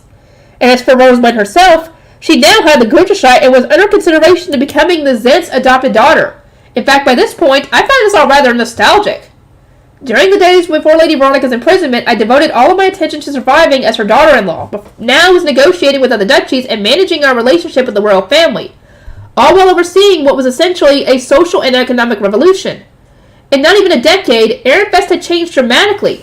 Perhaps it was finally time to speak my mind and thoroughly expunge this creature of the past from my thoughts. I prayed that Dragon, the goddess of time. Before I could say much at all, the teleportation circle above Lady Georgine's room started to shine. One of the traps we had set up in the temple had activated. What? In the blink of an eye, a woman dressed only in her undergarments dropped down from the ceiling. It was another Lady Georgine. The sight of them both together shook me so deeply that I could not even speak. Their eyes, hair, features, everything about them was identical. The blood drained from my face. Which one of our two new prisoners was the real Lady Georgine? Could they both be imposters? What was that noise? Lady Veronica snapped, bringing me back to my senses. What in the world is going on?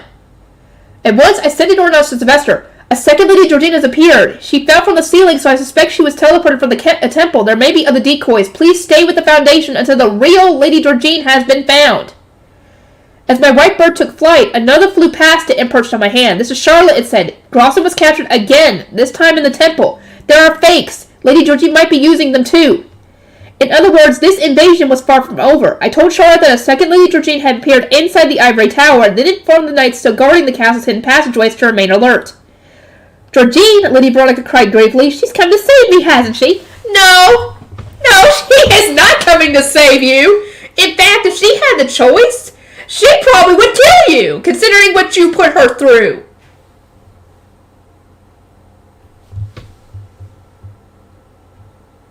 The fuck? Weird.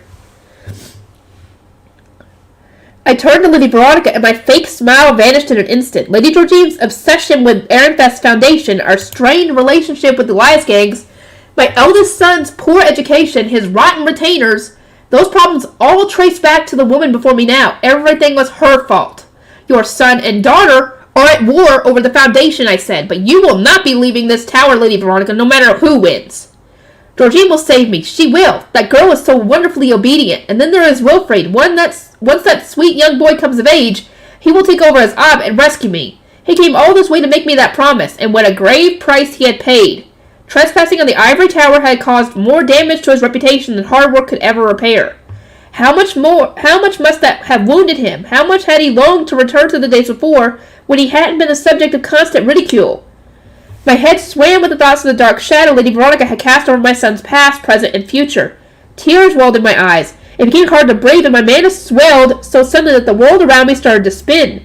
Never before had my rage been unbearable enough for me to lose control. Goodness, Lady Veronica sneered. Are you really this jealous that your own son loves me more? As I've said on many occasions, you lack the upbringing expected of a first... Veronica, I said coolly.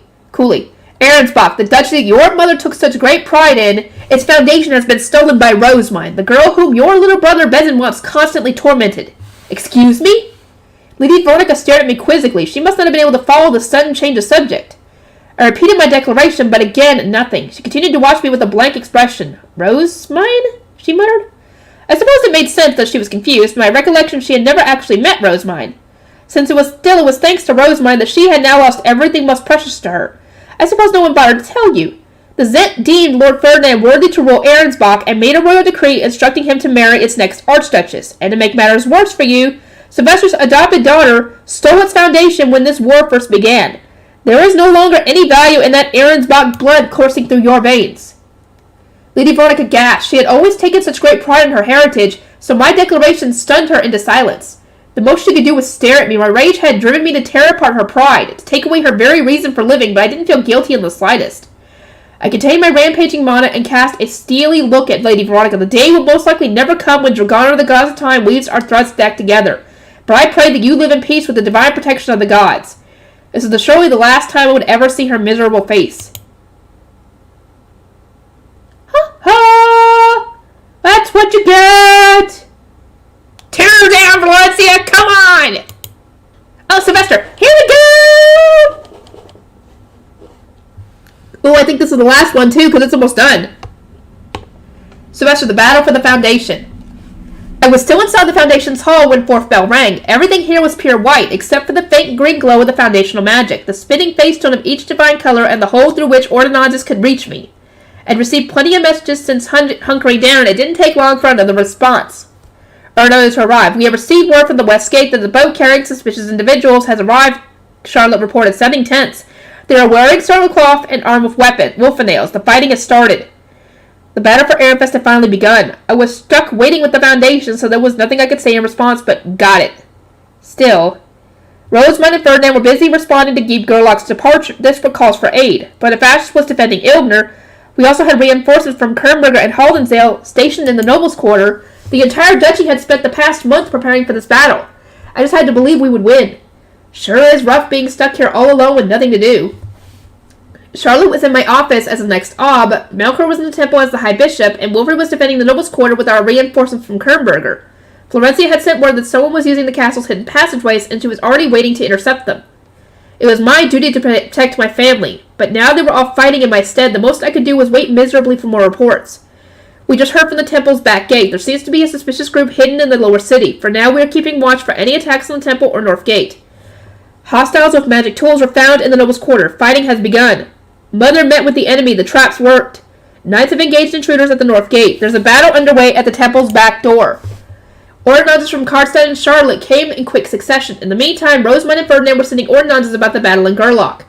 It all came in bits and pieces. The invaders were using black weapons and small chalices to steal mana from the land. We knew how to repair the damage they had done, and we had pushed through the enemy forces to unite with Gerlach's knights.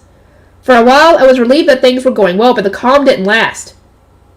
One intruder got past the shoemill guards and made it to the temple. Here she comes. I readied my staff on instinct. I'd only found out about this through Rosamund, but the temple's bookroom contained a door leading to the foundation. She had set up all the various traps here, but I knew for a fact that Georgine would make it past them all. Cold sweat ran down my back as visions of my sister came into mind, her cold green eyes rejecting my entire existence, her red lips curved into a mocking smile. Ordinances from Charlotte and Florencia arrived at almost the same time. The battle at the West Gate has been won. Grosson was captured. This is Florencia. We have captured Lady Georgine. I shall teleport her to the Ivory Tower using the magic circle I was given, and then head there to confirm her arrival. Do I have your permission? She captured my sister?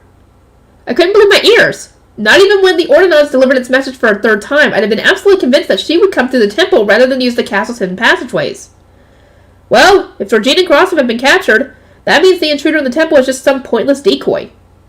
Florencia had met my sister during the Archduke conference, so this couldn't be a case of mistaken identity. It was kind of disappointing to think that this whole incident had ended without me doing anything of worth, but that was a small price to pay for minimizing the bloodshed. I gripped my staff tight in preparation of sending my response. Yet, you do. I come visit her as well, huh? I wasn't expecting such a dull end to this invasion. I gazed upon all the traps I'd set in anticipation of a fight, and the magic tools I prepared, then sighed. Clearing this place out was going to be a headache. Lord Sylvester, I know the fighting has begun, but you must stay inside the Foundation's hall. I just locked the hall and returned to my bedroom, and now was face to face with a very stern Riarda. Was that harsh expression she was wearing because I kept asking her to bring me supplies for all the traps I'd set up? It's over, Riarda, I said. Florencia captured my sister. I'm going to go to the Ivory Tower now to check on them. I see. This must have been Riarda's first time hearing the news. She spent a few moments in solemn silence and stepped aside to let me pass. It must have been conflicting for her, considering that she had served my sister in the past. This was all for the best, I added. I didn't want to fight my own flesh and blood unless it was absolutely necessary. Certainly, away with you then. I exited the room, and my 2 knights waiting by the door accompanied me out of the archducal living quarters. We went downstairs and along one of many hallways, heading to a balcony where we would mount our high beasts. The Ivory Tower was too far away for this to travel by foot. I sent out ordinances announcing our victory along the way. But of ashes, the defense was a success. Ferdinand, my sister's been captured. I pray for your victory as well. I just climbed onto my high beast and started toward the Ivory Tower when 2 ordinances approached me. Father, another Grosson was caught at the temple. There are fakes. The invasion isn't over yet. A second Lady Georgine has appeared. She fell from the ceiling, so I suspect she was teleported from the temple. There may be other decoys. Please stay with the Foundation until the real Lady Georgine has been found. The birds were from Charlotte and Florencia, and they both sounded panicked. My 2 guards and I turned around at once and raced back to my chambers. It was just like Georgine to layer her invasion with so many nasty tricks. Curse you, sister. As I sprinted back to my chambers, my attendants all stared and asked what was going on. I decided to let my knights explain as I rushed to the far end of the room, grabbed the face stone hanging around my neck, and turned it into a key. I unlocked a door, then pressed the key against a section of wall I had covered and channeled my mana into it. In an instant, 2 doors appeared in front of me, one on either side of the key. The right contained various face stones, but only one of them was concerning me right now. I pulled out a black face stone and dropped it into a golden dish on the other side. Only then did the wall disappear, granting me access to the Foundation's hall. I ran through the iridescent barrier ahead of me and prayed that I wasn't too late. Ugh! No sooner had I passed through the barrier than I was swallowed up by a great flood of water. It swept me off my feet and swung me around, then pulled me under so soon that I didn't even have a chance to draw breath. I was suffocating, and there was nothing I could do about it. I thought I was about to drown, but the water vanished only a few moments later. I dropped to the floor with a dull thump, then heard a cacophony of crashes as everything else caught up in the torrent landed all around me. I gazed up in time to see one of the wash tubs we'd set up as a trap plummeting straight toward my head. What the? I dove to the floor to dodge the wash tub, which landed near my feet before bouncing away. Thank God! A close call, to say the least. The thought of taking one of Rosemary's traps to the face was positively terrifying. Just as I was starting to relax, I noticed something sticking out of the wall where we believed the other entrance to the foundation was located. A woman's hand appeared to be floating, and it was holding a staff. It's Georgine! The flood of water must have been a large-scale wash-in, and an attack on the foundation at that. I sprang back to my feet and immediately righted my staff. I was right. She really did plan to come through the temple. My sister entered wearing the robes of a great shrine maiden, but she exuded the aura of a self-proclaimed queen. She sauntered through the door like it hadn't even crossed her mind that I might be waiting for her. Did she have more supporters hiding in the temple? Georgine's gray robes and the fact she made it here to begin with told me she had accomplices among the blue priests. I'd warned Melkor and the others to keep a close eye on the ones who had been close to my uncle, but some had evidently slipped through the cracks. Oh! Georgine's eyes widened into disbelief when she saw me. You are here, yet still alive. How? I'm not sure what you mean. I stepped outside for a moment, then when I came back, I got caught up in your wash-in. It gave me a fright, sure, but it wasn't going to kill me. Do you mean to tell me you avoided my instant death poison purely by luck? Yes? Yes, that's exactly what it was! Instant death poison? That must have been the same poison used against Ferdinand and Aronsbach's Manor Replenishment Hall. Rose reports said it turned people into face stones in mere moments. Georgine must have pumped it into the hall to kill me, then washed it away so she could enter safely. A shudder ran down my spine. If that ordinance from Florencia hadn't drawn me away from the foundation, I would already be dead. Yeah. Fate disappoints me once again, my sister groused, wearing the same displeased expression she'd given me so many times before. In all my memories of Georgine, she was either abusing or insulting me. She had moved into the northern building when I was just a child, so we'd met only once a month. But she'd spent the entirety of our meeting frowning at me, criticizing my every action, and then angrily smacking my hands or legs or whatever. Still, that was a lot better than what came next. Back then, Mother had at least intervened and stopped Georgine's violence, but that had all changed with my baptism. It hadn't been like Mother could move into the northern building with me, so my sister had been at liberty to abuse me non-stop. Anytime I'd gone outside to take a break from the study I hadn't wanted to be doing in the first place, I'd seen her waiting for me with her staff. I could still remember how the light would dig into my throat as she dragged me back inside. One time, she even kidnapped Blow, my beloved pet showmale. Poor Blow. Oh, what happened to the poor thing? Did it die? But one incident haunted me more than the others, when she poisoned my food. Oh yeah, because she wanted you dead by that point, yeah. My throat had burned so intensely that I'd sworn I was going to die. All the while, Georgine had watched me with greater joy in her eyes than I'd ever seen before. We'd never proven that she was behind it, but I knew. Do you hate me that much, I asked. Do you hate Ehrenfest? Georgine shot me a scornful glare and said nothing. I couldn't even remember how many times I'd begged her to tell me what I'd done wrong. I'd never wanted to be the Archduke. The role had simply been thrust upon me.